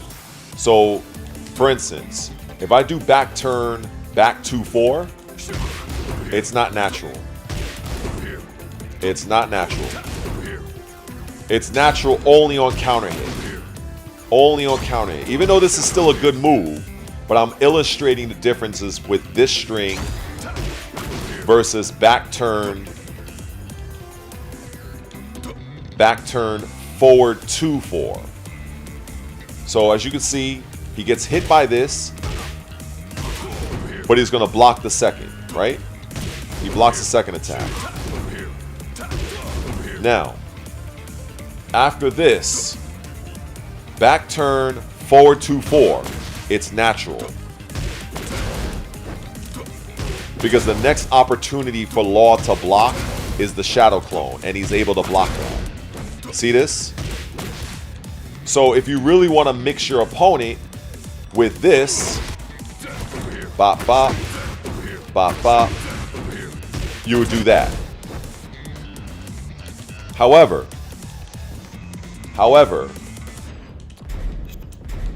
the other move will not, it will not become a combo for the clone unless the high attack, this part, is on counter.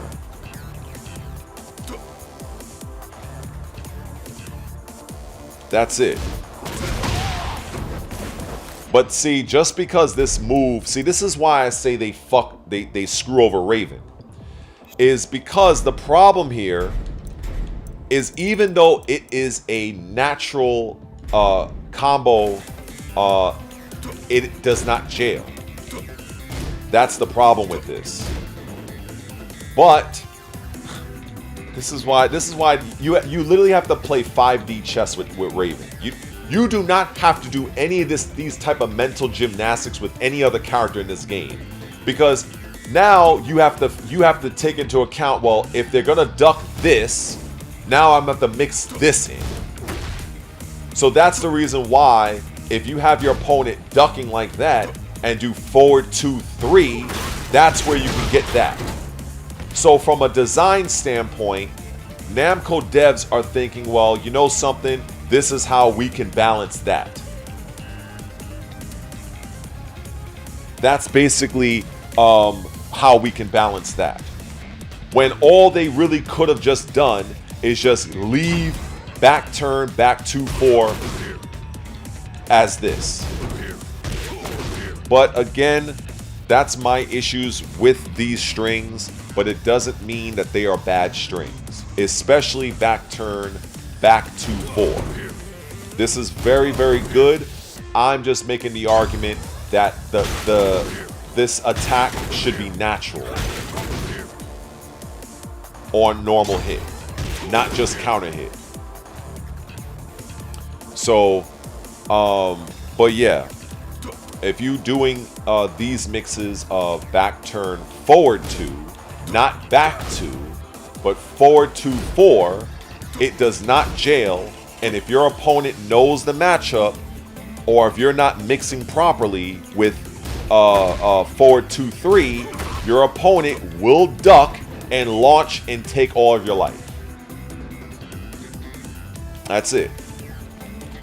So,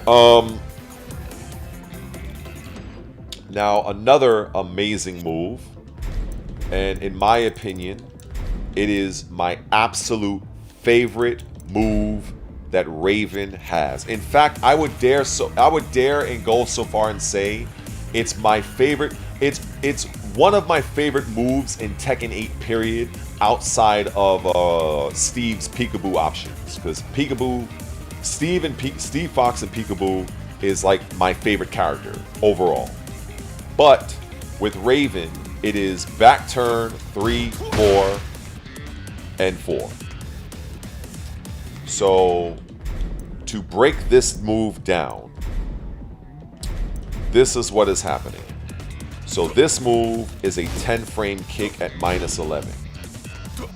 The follow-up kick comes out at 28 frames. And it is 0 on block. Now, back turn 3, 4, 4, completely safe. And if this move connects, your opponent will be knocked on his ass for a guaranteed back turn 1+2. Now,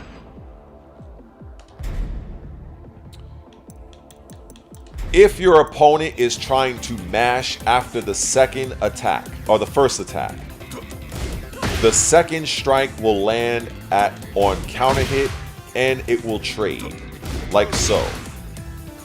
Now in Tekken 8, you have all day to recognize a trade has taken place because you can see the action slows up slightly and the screen turns dark.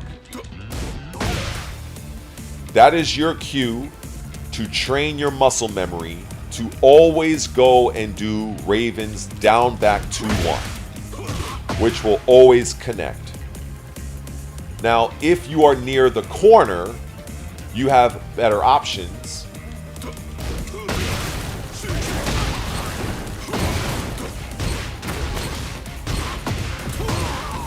You have better options. Or, I like to also do, which obviously that one, the one I just did was better, but I do also sometimes like to maintain my frames, and I would do this, bop bop, and then I would go back into my mixes. But because when you're out in open space, the trade will push you back to where it's hard for you to land anything else.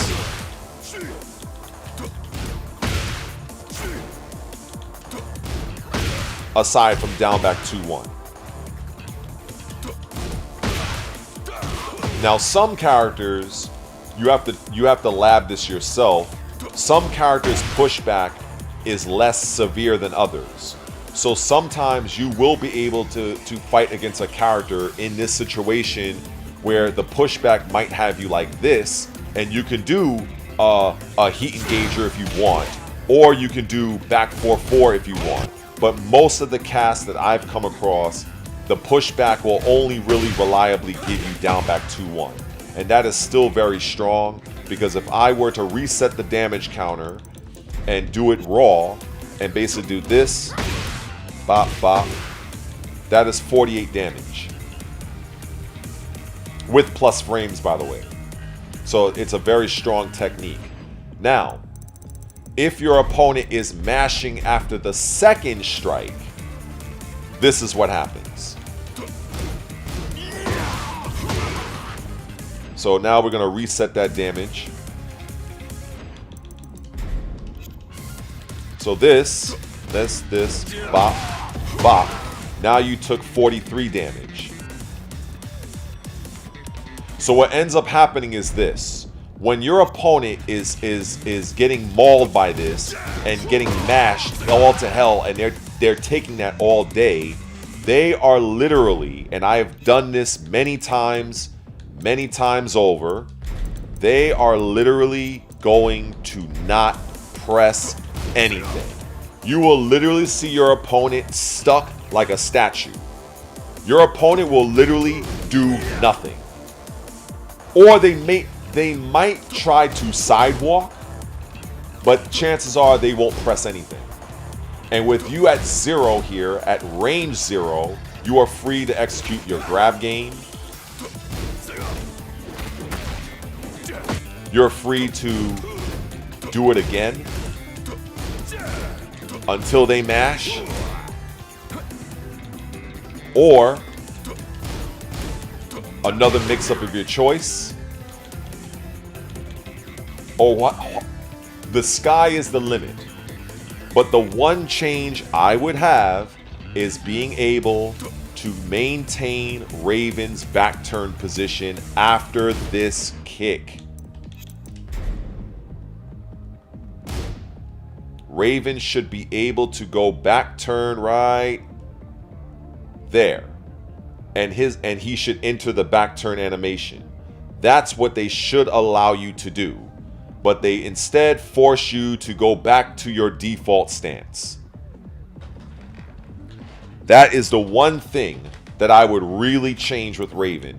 If the Namco devs secretly contacted me and said, which will never happen, but if they said, Red, we just watched your latest live stream and you have a lot of good ideas with Raven, but out of every single thing that you said in your video, we will give you one thing. And I would tell them, give me the back turn option after back turn 3-4. I will take that over anything. Anything. Without hesitation. If they told me I can only have one change to Raven, one, it would be this. Because the fact that I have to manually go back into back turn to reset the loop, if I could essentially stay in back turn, this move would literally turn into, let me give you an example of what this would turn into. As soon as I pick him, everybody is going to know exactly what I'm going to do. So I'm going to do it anyway.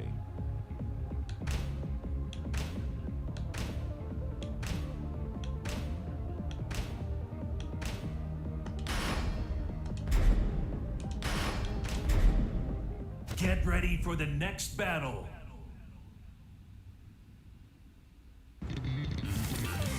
This move right here, the true brain rot of season 1, Jin. This right here, 2-1, 2-1, 2-1, 2-1, 2-1, 4, 2-1, 2-1, 2-1, 2-1, 4, 2-1, 2-1. Yeah, that bullshit. I don't think people realize that Jin's 2-1-4 is essentially the same thing conceptually as Raven's back turn 3-4-4. It's basically the same goddamn move. Let's see. Let's break these moves down. This is where if I was editing this video, people would actually have a better understanding. So let's start. Jin. Standing 2 is 10 frames. It's a high, right? 2-1 is 16. So the 2-1, the 1, which is the mid, is 16 frames. Okay. Now, this is a jailing strike. There's nothing you can do about it. You can't duck it. You can't get away from it. It is what it is. The only difference in that situation, I would say, is that Raven's is that it causes a trade. But conceptually, it operates in a similar fashion. Because if the opponent is trying to break out of the 2-1, Jin's 2-1-4 is going to smack you on counter hit. Now, it's nowhere near as broken as it used to be, but it's still pretty annoying. But I dealt with that all of season 1. All of season 1.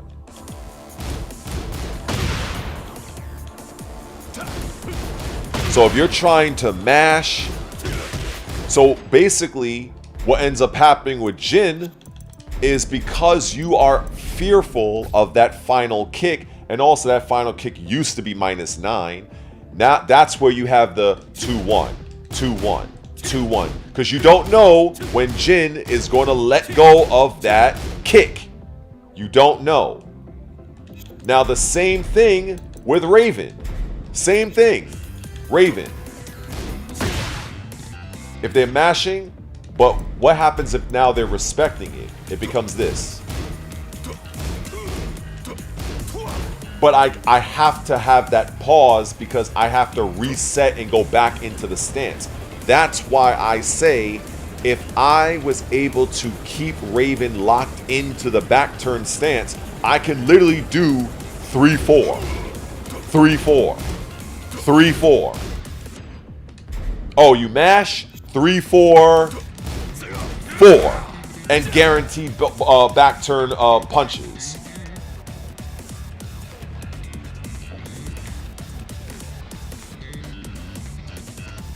So that is the one change. If I can get one change, that is the one thing I would take. Now, here is another thing that many people don't know, is that Raven, not only does he have a high crush from this, he also has another move that's a high crush. And I don't think, I actually don't know if people even know this. So let me ask some of the Raven people in the chat. What is a back turn move that Raven has that is a high crush?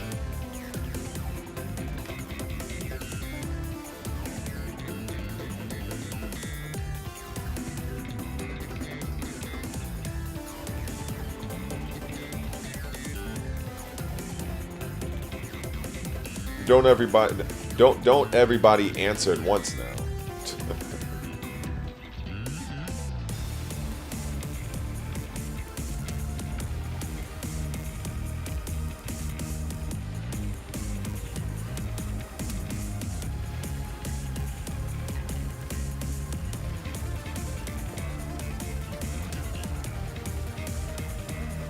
Well, those are some fine answers. You're forgetting one. But don't worry. I understand if you guys don't know. I understand you guys are unfamiliar. But if I do this, some of you might be like, I totally forgot he even had this move. Oh, and so let me just give Jin something to mash on. Let's see. Let's give him a 1-2 so I can illustrate this. Now I hope it was not changed secretly, because I'm gonna look like a complete idiot when I do it and it doesn't work. Because it is kind of annoying to make it work because of just how you have to do it. So back turn. Right? So we got this and this, right? We know that. We know this and the down 3. We know that. Finally. Somebody finally gave the answer. Somebody finally gave the answer. Look at that. Somebody finally gave the answer. Yes, it is back turn forward, forward 3. Now, the problem with this move that I have is, one, it does absolutely nothing on counter hit. It does nothing on counter hit. Again, this is a move that should have a counter hit gut stun property on counter hit. But it doesn't. If you're doing this move and this move lands on counter hit, this should cause a gut stun. But it does not. So it doesn't matter what I say. But it is another option for back turn. And it's completely safe.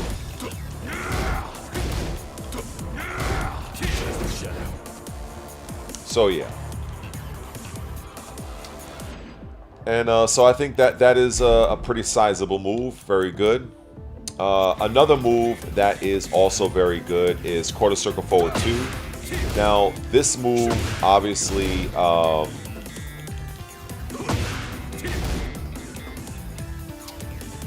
yeah, so this should have a gut stun. Having this launch would make absolutely no sense. because just by the animation and the nature of the move. But either way, on counter hit for something like this, you should be rewarded a little bit better. Or it should knock back as a tornado combo starter. Since it's already knocking back already, it should look like that. So just like how forward 4 is, so forward 4, this is how this move should look. But they don't. But it is what it is. So it is what it is. That's ideally how I would like to see it. One of two ways. Either have a tornado launcher, or preferably, I would prefer a gut stun, because that is something that Raven doesn't even have, which is absolutely ridiculous. Now, to continue on with this, back 4-4.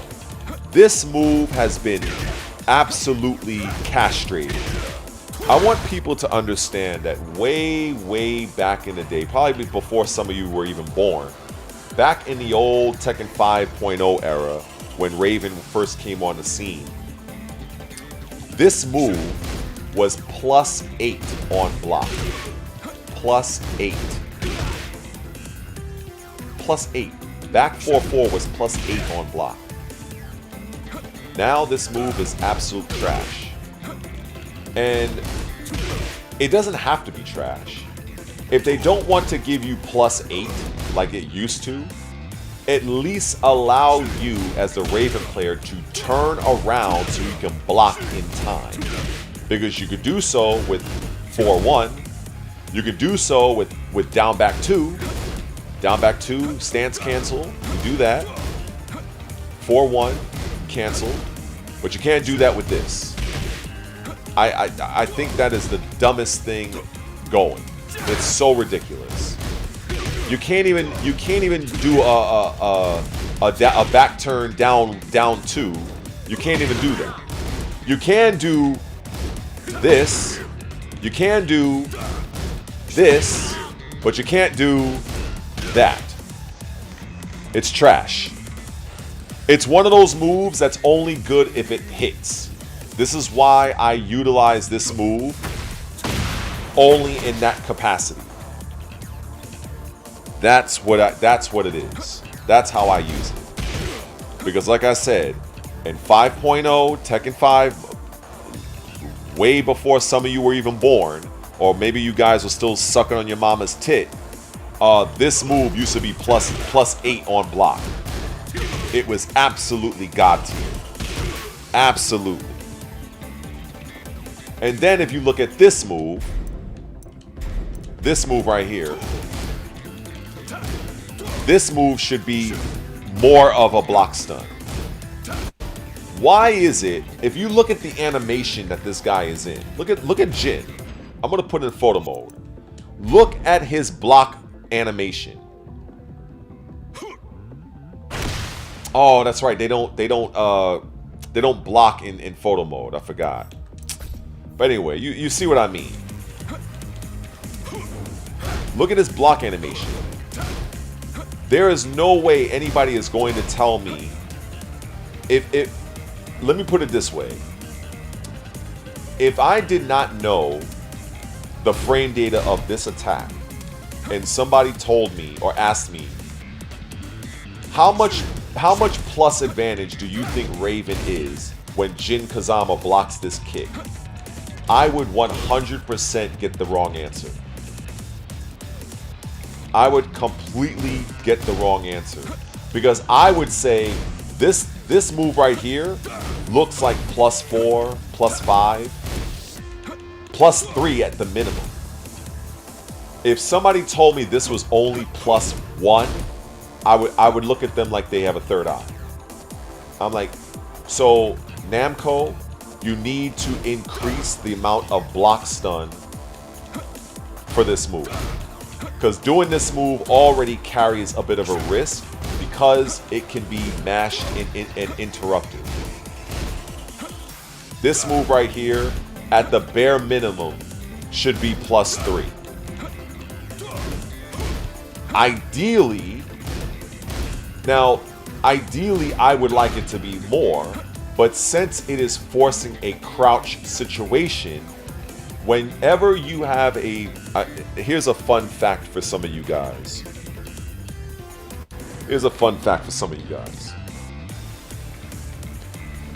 When you are calculating attacks for frame data, using an attack that forces your opponent to be in a forced crouch situation, if that move is +4, you're really +5. Why?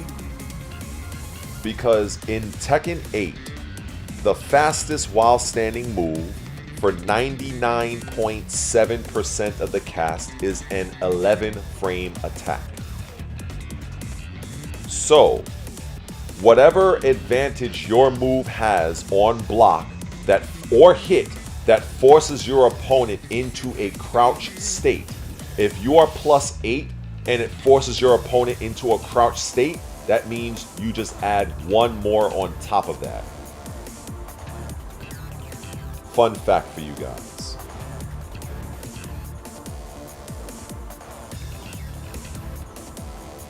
Let me get back to business. Now, so I do tend to like to use this move. I know a lot of Raven players don't, with good reason. But I tend to like to use it because I like to get my G-Clef cannon and my back turn 3+3/4 strings.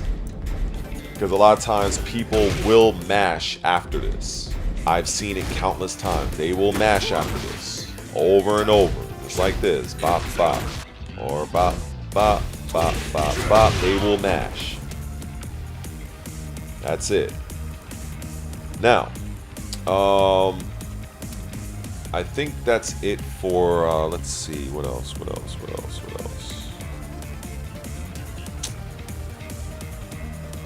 I mean, there are other things, like for instance, even though I don't use this move very often, Back 2 is also a very strong attack. Comes out at 17 frames. It's basically safe, because even though the frame advantage says -10, the pushback will keep you safe. And then now, back in the day, it used to knock you down.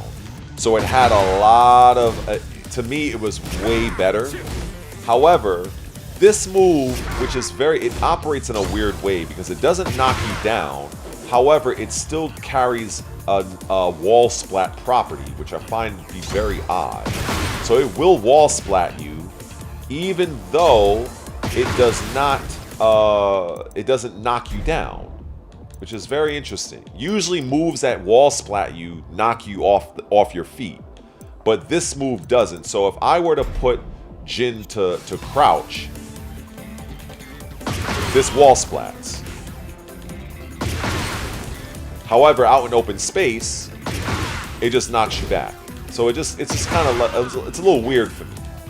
But it is a very strong technique, and it is actually pretty good. So definitely a move for you to throw out. Also, it does have a bit of a, I mean, it does carry a bit of a counter, like I just showed right here. It's a little weird to do, and it's not that reliable, but at least the counter itself is -8. But if your opponent is doing something that has a slower recovery, that kick will make contact. Let me see something, like, we'll do a down forward 2. Yeah, let's do something like this. So we'll take that off, right? So, oh, actually, no. Yeah, I don't know. It's to me, this isn't really that good, honestly, but people's usage will, your miles will vary with that. But again, I would prefer to see this move go back to being a knockdown, as far as I'm concerned. you know, that's what I would prefer. Because I remember back in the day, I used to run this with Raven way back when, all day. And if I'm not mistaken, I believe it would knock down, and I think I would get either a down back 4 or something like that. It was really strong. It was really strong. But again, like I said, it comes down to Namco and the development team having horrible character design. Another thing is this move here. I understand that they did not want this move to be +5, which is absolutely ridiculous because other characters have more things that are absolutely busted and broken. But I would like to see this return back to being +5, because then I will be able to do my situations of while standing 2 counter hit. It will cause my opponent to respect my frames. Similar to if I were to land this move, it would operate the same way as making contact off of a down back 3, but instead I can get the same scenario after they block this mid. But because it is now -2 or +2, my only options is a while standing 4, which is okay, I guess, and one command break. That's it. Everything else, it's like, I mean, if you want to run the risk and be a nut, you can go for a quicksand if you want to be a complete nut. Or you can go for Aqua Spider, which will probably be the better option if you want to go low. But I would rather see this return back to +5, in my opinion. But if they don't do that, I can live with it. But it's something I would like to see.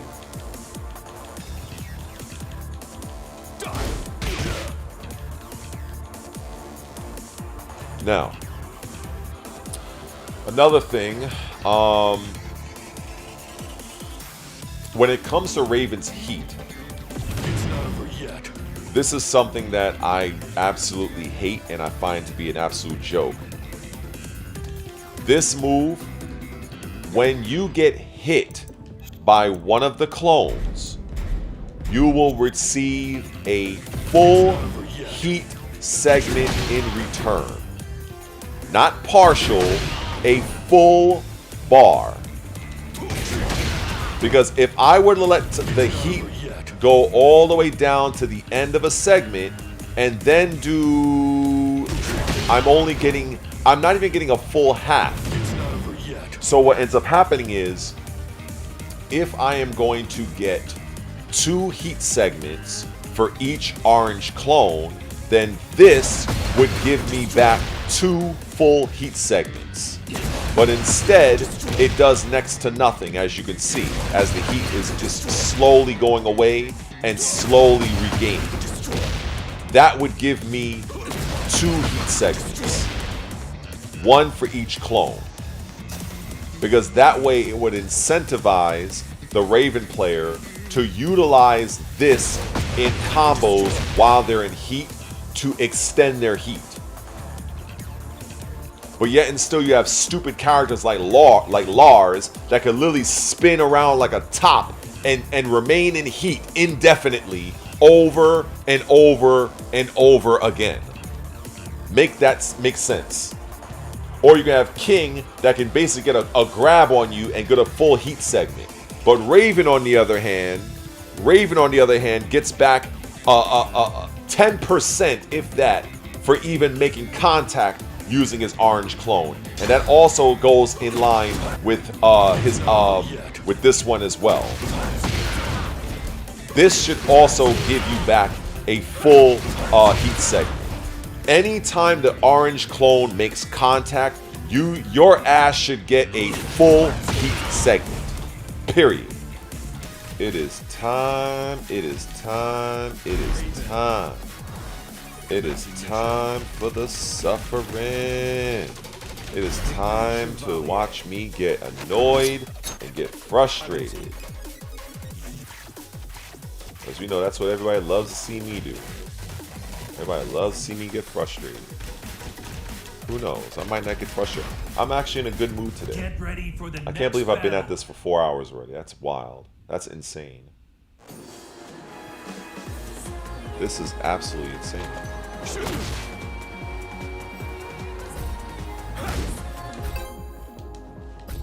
Let's see. Ah, yes. Red question. That Feng Lo Get ready is for the minus next 12, battle. but he's back turn. Doesn't back turn hits additional? Yeah, okay, so with that, yes. With Feng Wei being back turn in that situation, Feng is more open to other attacks that go beyond 12 frames. However, I have not tested it out to see if he's open for hotkicks. I have not seen that.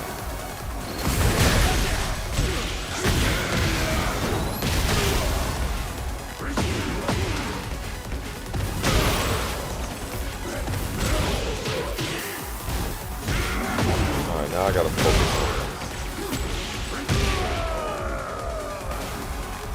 Let me get back into it.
for the next battle.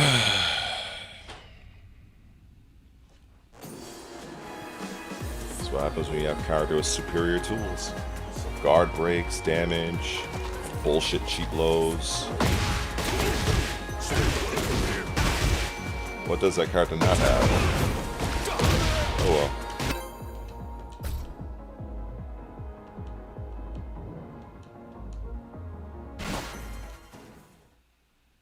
Get ready for the next battle.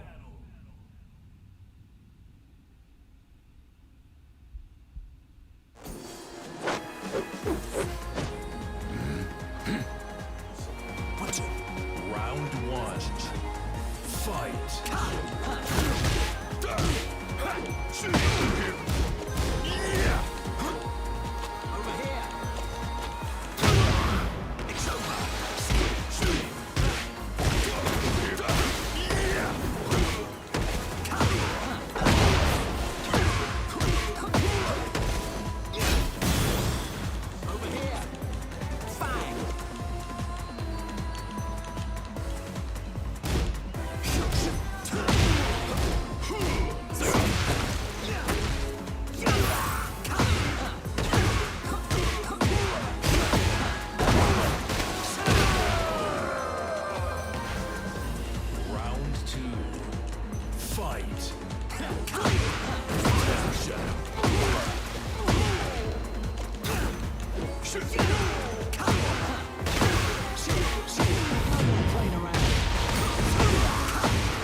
Okay, Mr. Only One.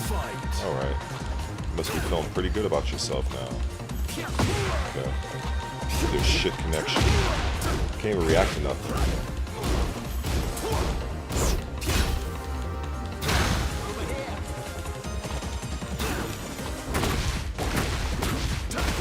This guy's connection is awful. Oh my god.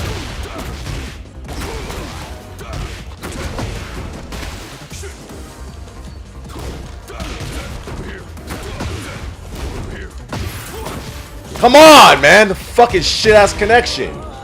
God, yo! Fuck, I mean, I can keep cool with this trash player, but his fucking connection is god-awful.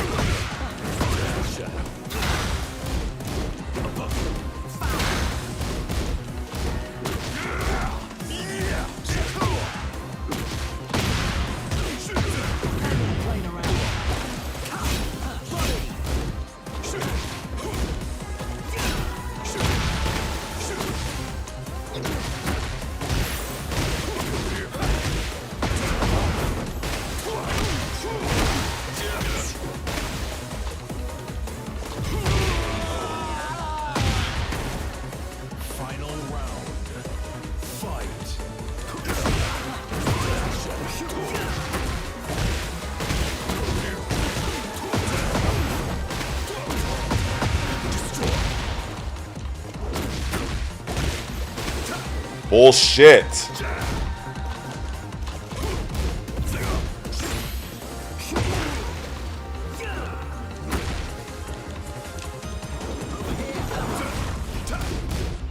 Get off of me, you fucking scrub.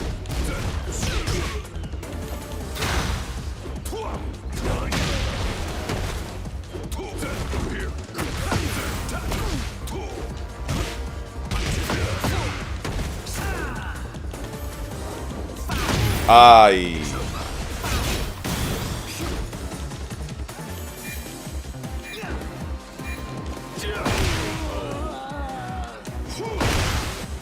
You win.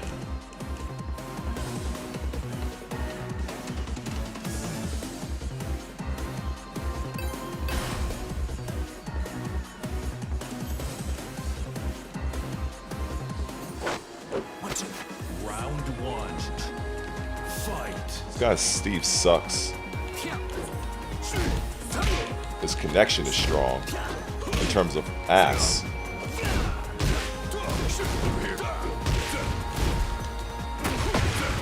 He just makes some quick work of this guy.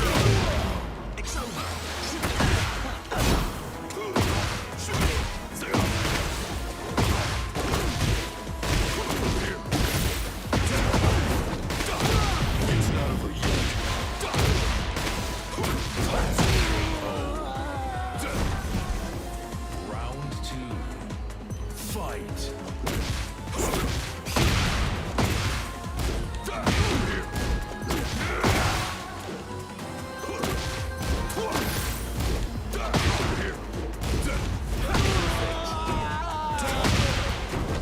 Round 3. Fight. Shadow.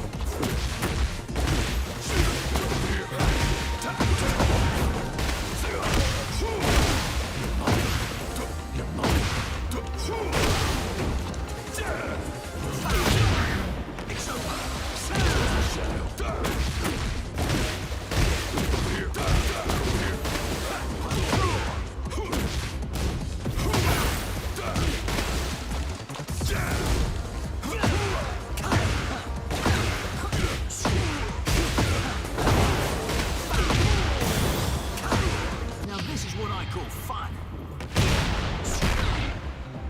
Everybody looks good doing a combo. Everybody looks good doing a combo. I don't mean jack shit. Good night. Probably stole that from somebody online. I'm not impressed.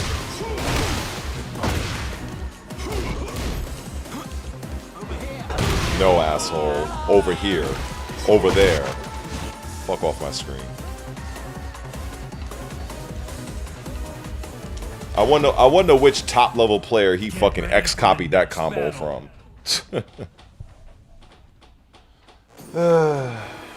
Anyway.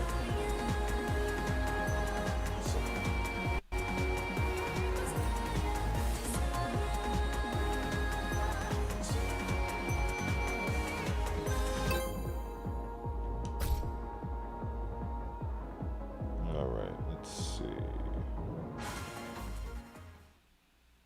Get ready for the next battle.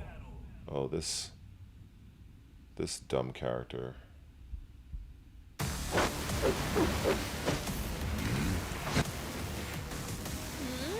Let me Round 1. Fight.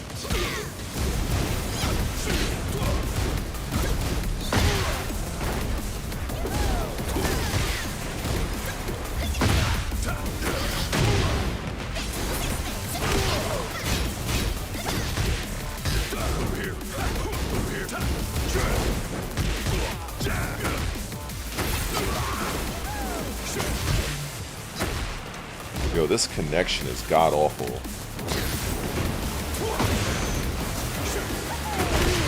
Jesus Christ, man. These people with their fucking Wi-Fi connections, man.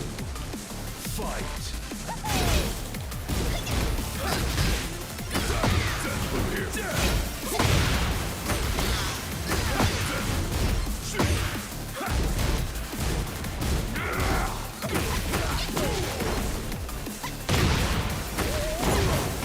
You see those stun combos she has? Raven does not have one move where he can actually do that.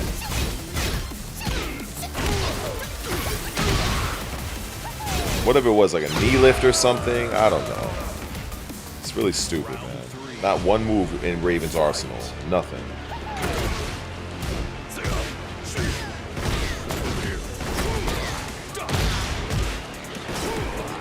I did not mean to do that. That was back.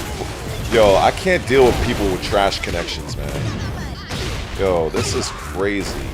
Because what ends up happening is, on his side, everything is playing just fine. Everything's playing just fine. I'm the one suffering with the lag. Because I'm playing off of his stupid connection. So, in his mind, he's thinking he's actually better than what he really is. This is the thing that really bothers me.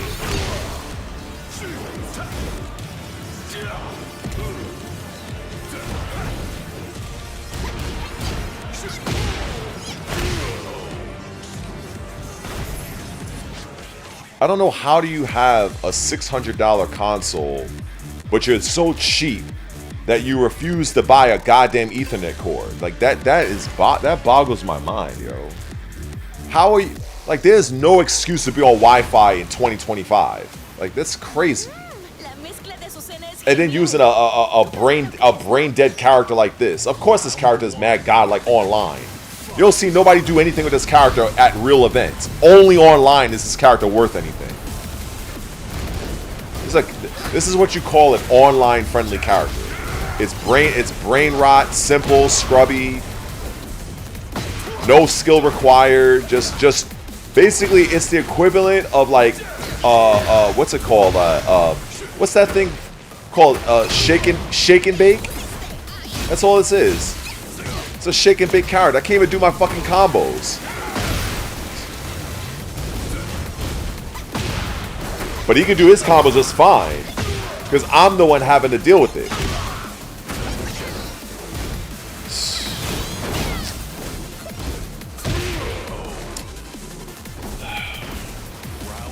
This is why I say this is why I get annoyed. Because I know I'm losing to people that I have no business losing to. But I'm only losing to them because it's online. That's it. Bro, come on. Clearly sidewalked that. Like I'm literally watching this match on my screen and I'm seeing the amount of screen tear, stutters. Like, it's crazy. I don't think it's coming through on YouTube, but on my end, this is awful.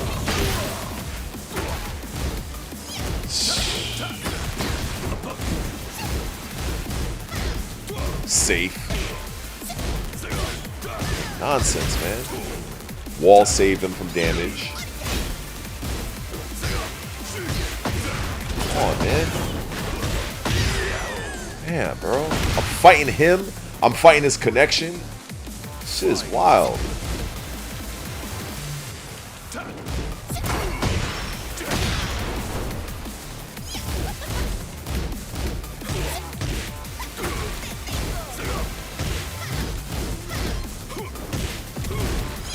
All these moves that have no business being safe.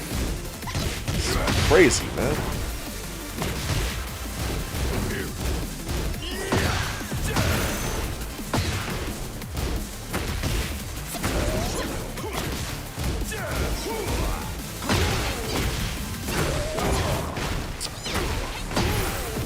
Oh, Jesus Christ.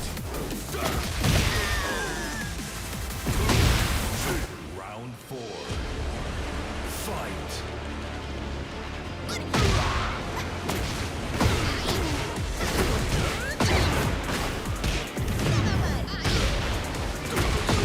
I'm the only one dealing with this connection. Not to mention, like, really horrible moves that I'm like, how am I getting hit by these moves? Look at, I fucked up my goddamn combo!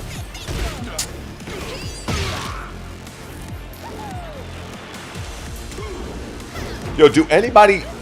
Yo, you guys really don't see how clippy this match is? Jesus Christ.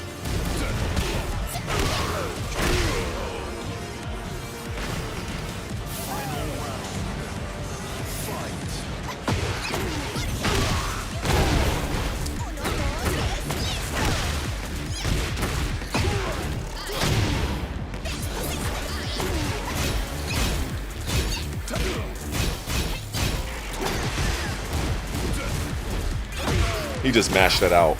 That's crazy. Man, he just literally mashed that out. Because I'm trying to cancel my moves on... Oh, man.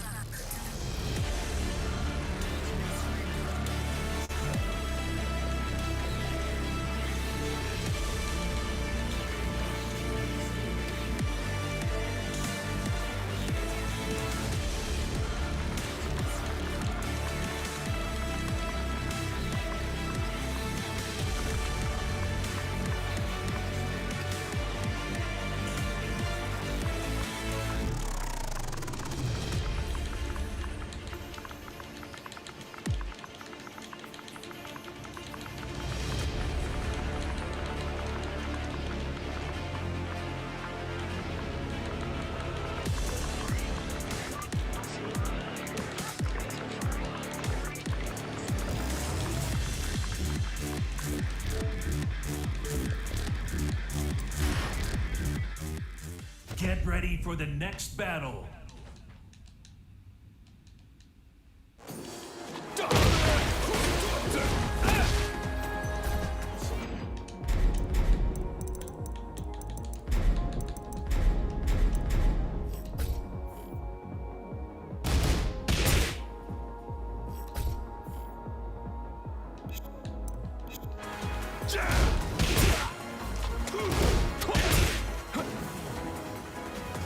I'm sorry, who are you? Danny Phantom? Bro, I'm not giving him shit. I'm not giving him... Why should I... Bro, this is... Look, obviously you're easily impressed, whoever you are. I've never even seen you in my chat before. You're obviously easily impressed by a brain rot character that's basically being whored out online. I've been basically saying the entire match, his connection is dog shit. So while he's able to play and do everything he wants to do, I was not. I dropped several combos. I couldn't really get myself situated because the you know what? Let me not even. I don't even know who you even are. Fuck it. Whatever, man. I'm mad annoyed right now. Like, just whatever, man. This is fucking bullshit. Trying to explain things to people. Like, why do I even bother? I even said at the beginning of the stream I was gonna interact with chat. So let me shut this shit off. I'm gonna shut this shit off. Honestly, I don't feel like dealing with nobody right now. I'm just gonna play this fucking game. You guys watch if you want. Fuck it. Fuck this game. We're gonna play this game until I turn this shit off. Because this is like really stupid. This game is fucking dumb as fuck.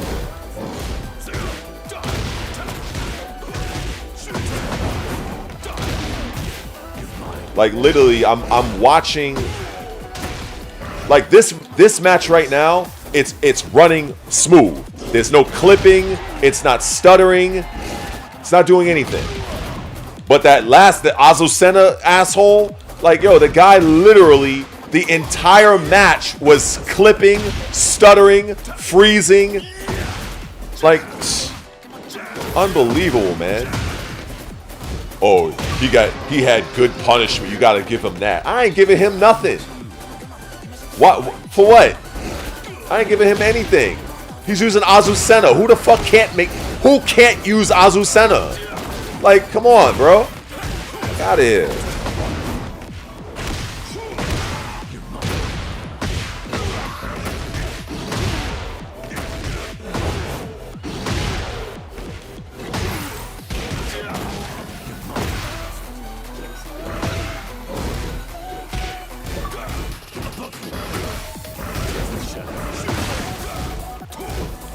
Ah, I should have countered that.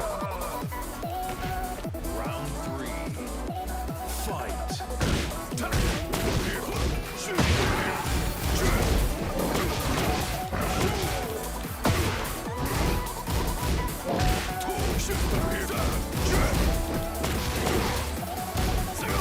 That's not launchable? Wow.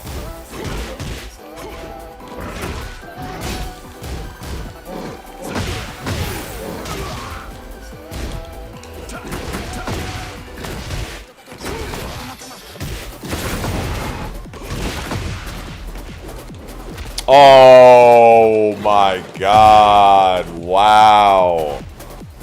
Round 4. Fight.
Come on, what is that, a 12 break? I don't even know.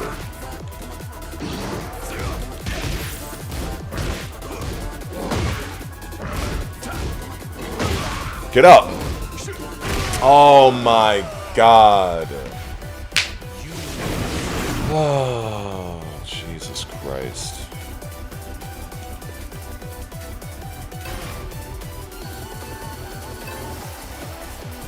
I'm not even looking at the chat right now, so I'm just annoyed as hell right now. I'm just gonna play the game. Fight. Y'all who watch, watch. If y'all don't want to watch, it's fine.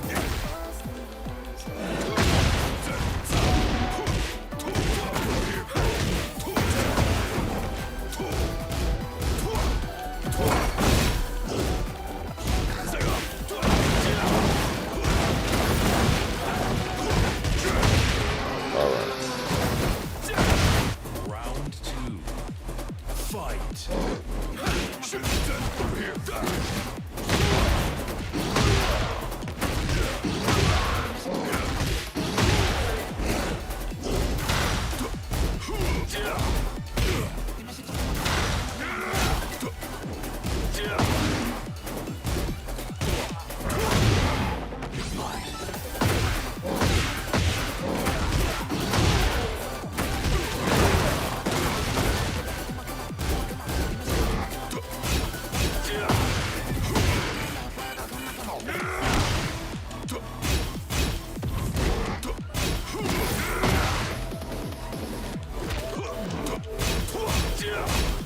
I saw that.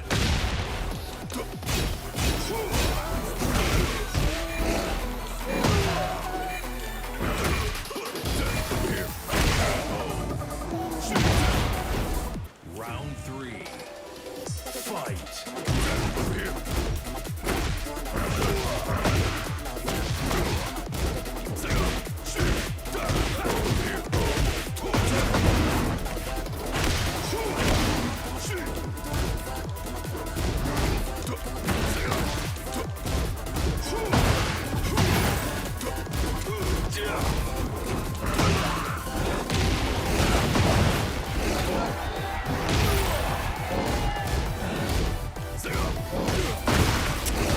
On with these miracles, man. Come on with these goddamn miracles. Just die. Just get off the screen already. Damn. I don't see this dumbass character.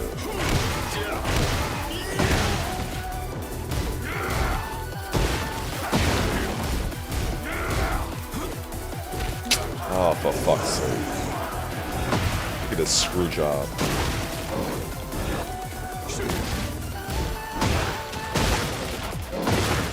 Come on! Oh my god, yo. This guy just doesn't want to die.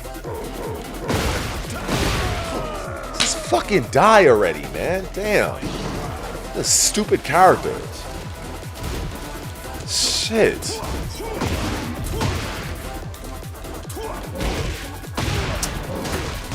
my god. This guy gets a combo off of that? This is crazy.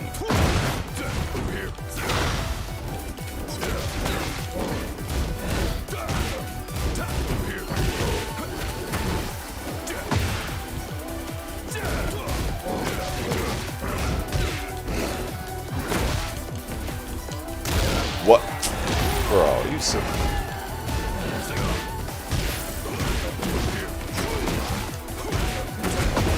Watch my movie, asshole.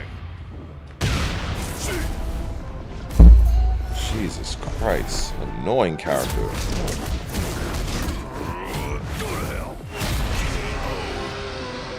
Nothing personal. Jesus. My ninjutsu has evolved to a new level. Just doesn't want to go away. Damn, man.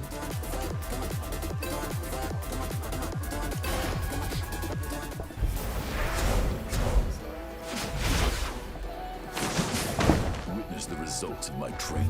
Let me give me a Celsius drink. 1. Fight.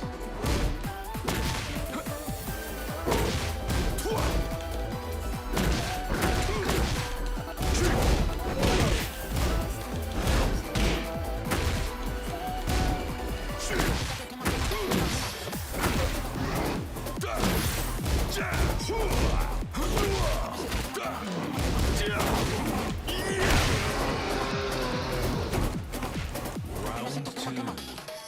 Fight.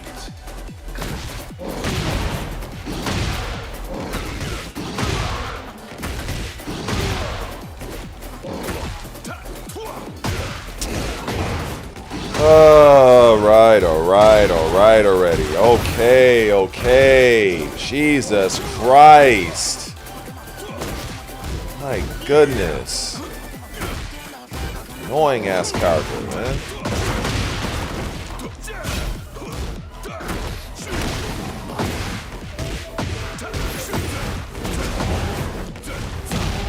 It's not over yet.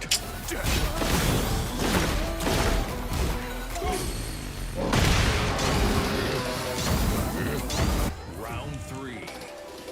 Fight. All with your goddamn hop kicks.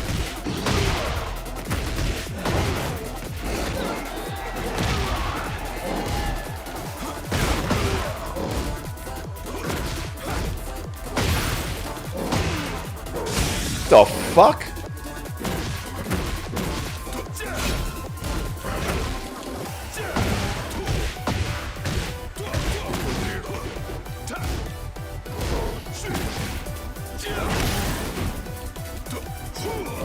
I got him.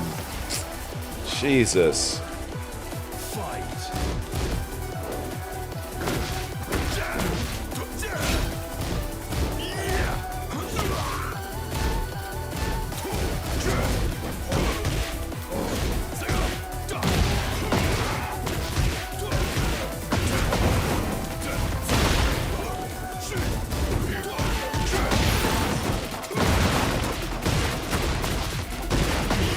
Just die already.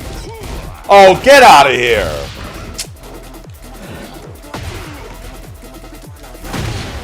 Oh, the fuck. Come on. Get off of me with that cheap shit. We knew you wanted a hop kick. Knew your whack ass wanted a hop kick to bail you out. You win. My ninjutsu is evolved Trash. to a new level.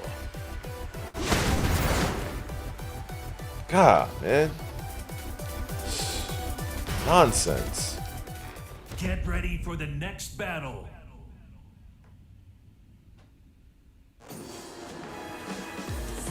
God, what an annoying ass character.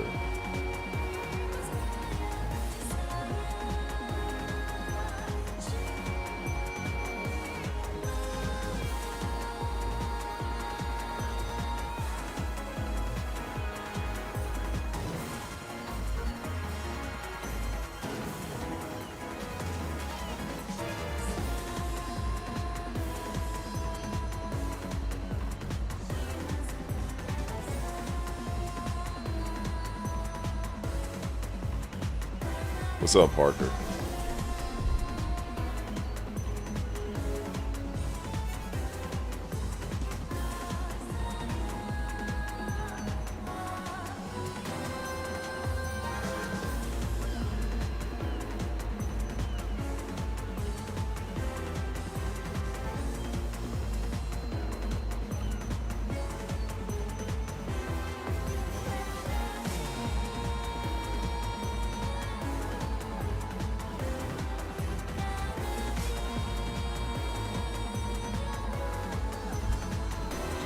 I'm actually working on something with Ninja Gaiden, but I need to get through it fast. I need to get through it. I need to spend a day just to get through the game. I was deciding on what I wanted to do, or how I wanted to do it. I've been looking at a few other content creators just to kind of see what people's styles are and see what works better for me. I've watched a few people. I know this guy, what's his name? Fighting Cowboy, I think that's what he called himself. I kind of like his style, because I'm not a naturally happy person. I'm not a happy-go-lucky, grinning idiot. Like, my default demeanor is more serious. I mean, I'll laugh at something that's funny, but there's some people out there that are like, ha ha, hee hee hee hee. That's them all day. Like, that's not me. And then I'm not the type of guy that gives fake reactions. Like, I'm not gonna do like, oh my god, that was so amazing and so incredible. Wow, yo, chat, did you see that? I don't do shit like that. You know, I'm not a fan of that. Like, maybe that's what helps to grow their fucking channel. That's probably how some of these people got 50,000 fucking subscribers. I have no interest in that. If something is wild, I'm gonna react to it. Like, I consider myself actually really authentic. If it's funny, I'll laugh at it. If it ain't funny, I'm gonna roll my eyes at it. But there's people out there that they're fake. And unfortunately, that seems to be what matters on social media. People like to watch drama, just like people like to watch me play this dumbass game. People like to watch me suffer in this stupid game. I know for an absolute fact, if I put on any other game right now, everybody's leaving. So it just sucks where, you know, growing my channel, it becomes annoying because unfortunately, I know that most of my subscribers come from Tekken, and normally I wouldn't have a problem with that if we were talking about older Tekken games where Tekken was Tekken. Now it's like it's a shit show at this point. So I'm not even fucking focused on the match right now. That's why I don't like to talk and play at the same time. I'm losing to a fucking scrub right now. So let me steal this guy real quick. Because I'm not using fucking Anna. I actually have to use my brain to use Raid. Horang, you don't need a brain. You just run your flowchart. That's all you gotta do with Horang.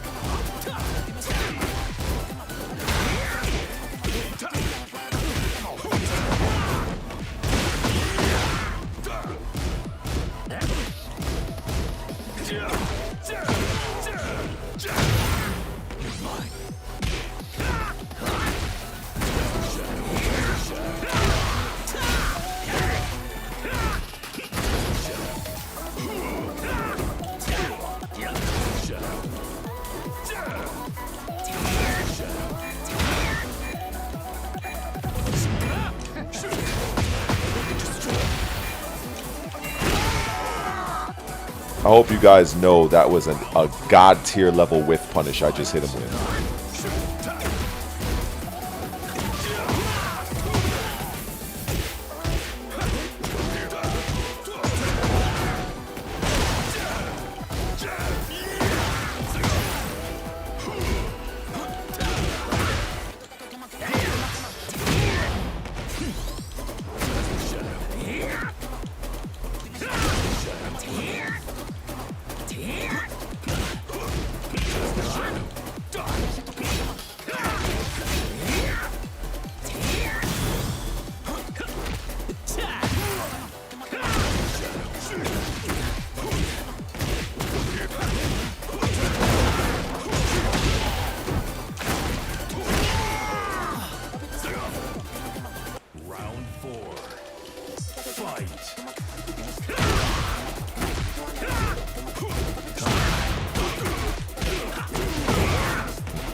Raven anything like that. A nice little hit, counter hit stun, full combo afterwards. I wish you could do that.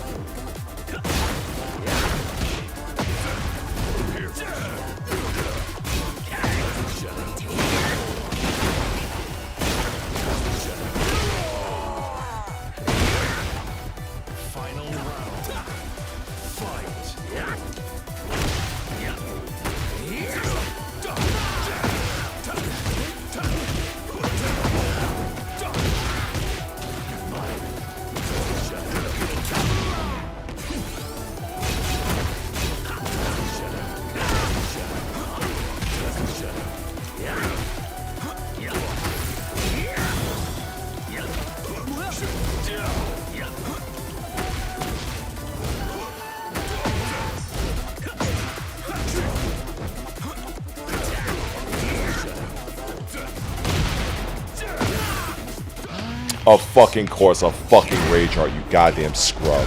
Why am I not surprised? That is the that is the crux of what this game is. That is the crux of this game.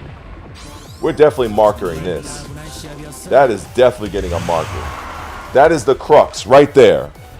That is it right there. That is Tekken 8. That is Tekken 8. I'm not rematching you. I'm not rematching that trash. A goddamn bailout.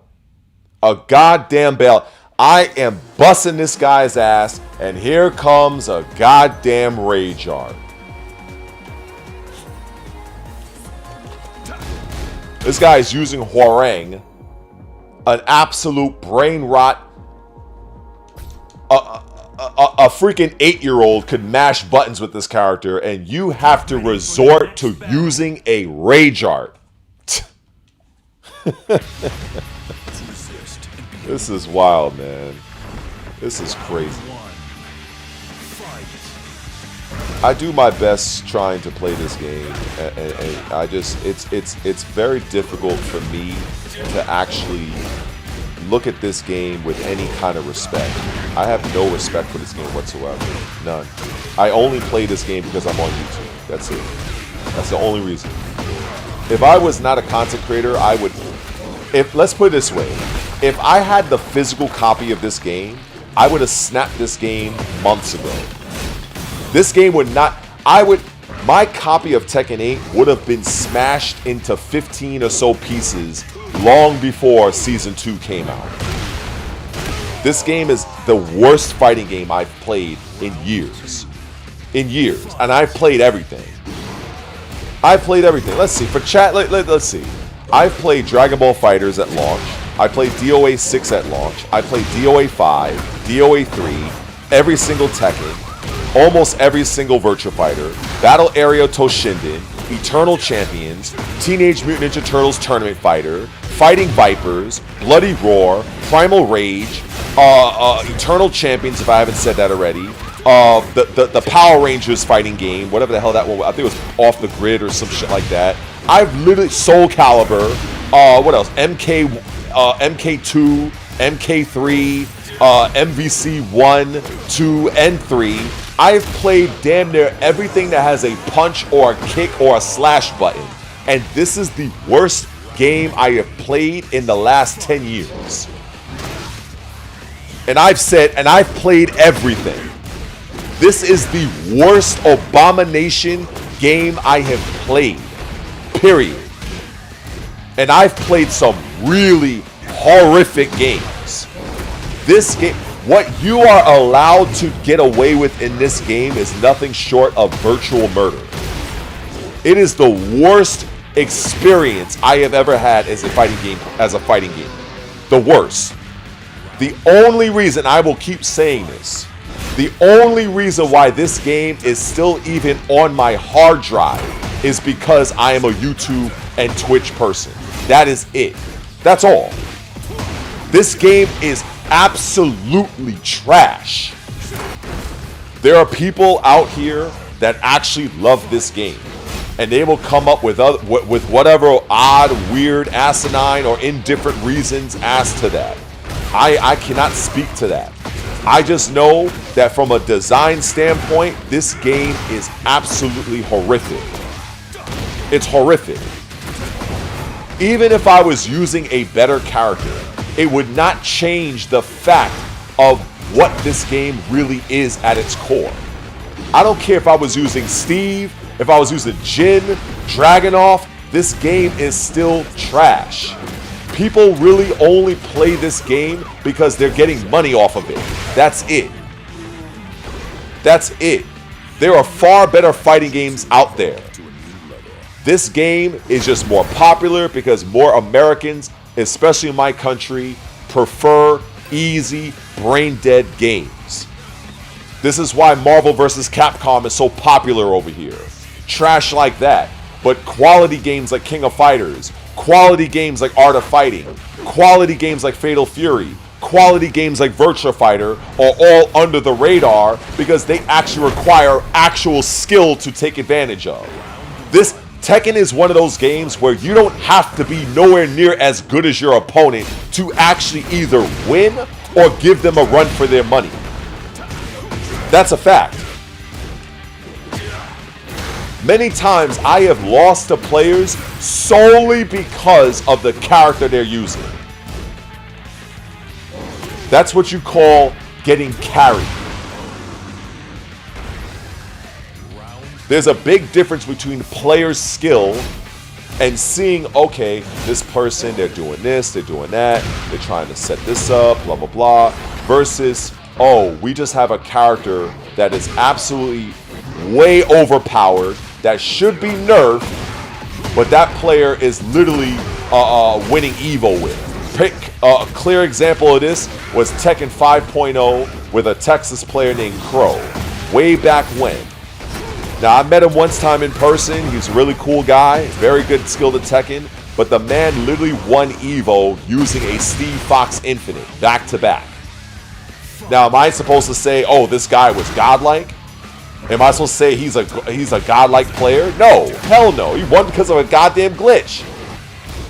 But other people, well, he won still. Yeah, see, that's why I don't vibe with players like that. And if you look at Tekken, what was it? Tekken 6? I don't know if it was Tekken 6 or Tekken 7 where there was a grand finals that was a Bob grand finals. I think it was Bob versus Bob in the grand finals. I was like, yo, I turned that shit off. I was like, yo, I have no interest, man. I have no interest. You come up with a character, a stupid-looking, fat, poly-roly character like Bob, which the only reason why they did that is they basically making a troll character. They wanted to be like Street Fighter and create a character like Dan. And also Street Fighter 4 had Rufus. That's the only reason why Bob even was existing. Honestly, I think what it comes down to, I absolutely hate this game. I hate this game. I hate this game. I need an extreme close-up. I hate this game. I hate the rage art. I hate the bailouts. I hate the help me mechanics. This game is designed for low-level scrubs. This game will never get better. This game will forever be trash. The only people that enjoy playing this trash game are those that have very successful YouTube channels and they're shilling and defending this trash, and pro level players that are using busted, broken characters and getting hundreds of dollars playing this trash. That is the only reason why people play this garbage, unless it is their very first fighting game and they don't know no better. That is it.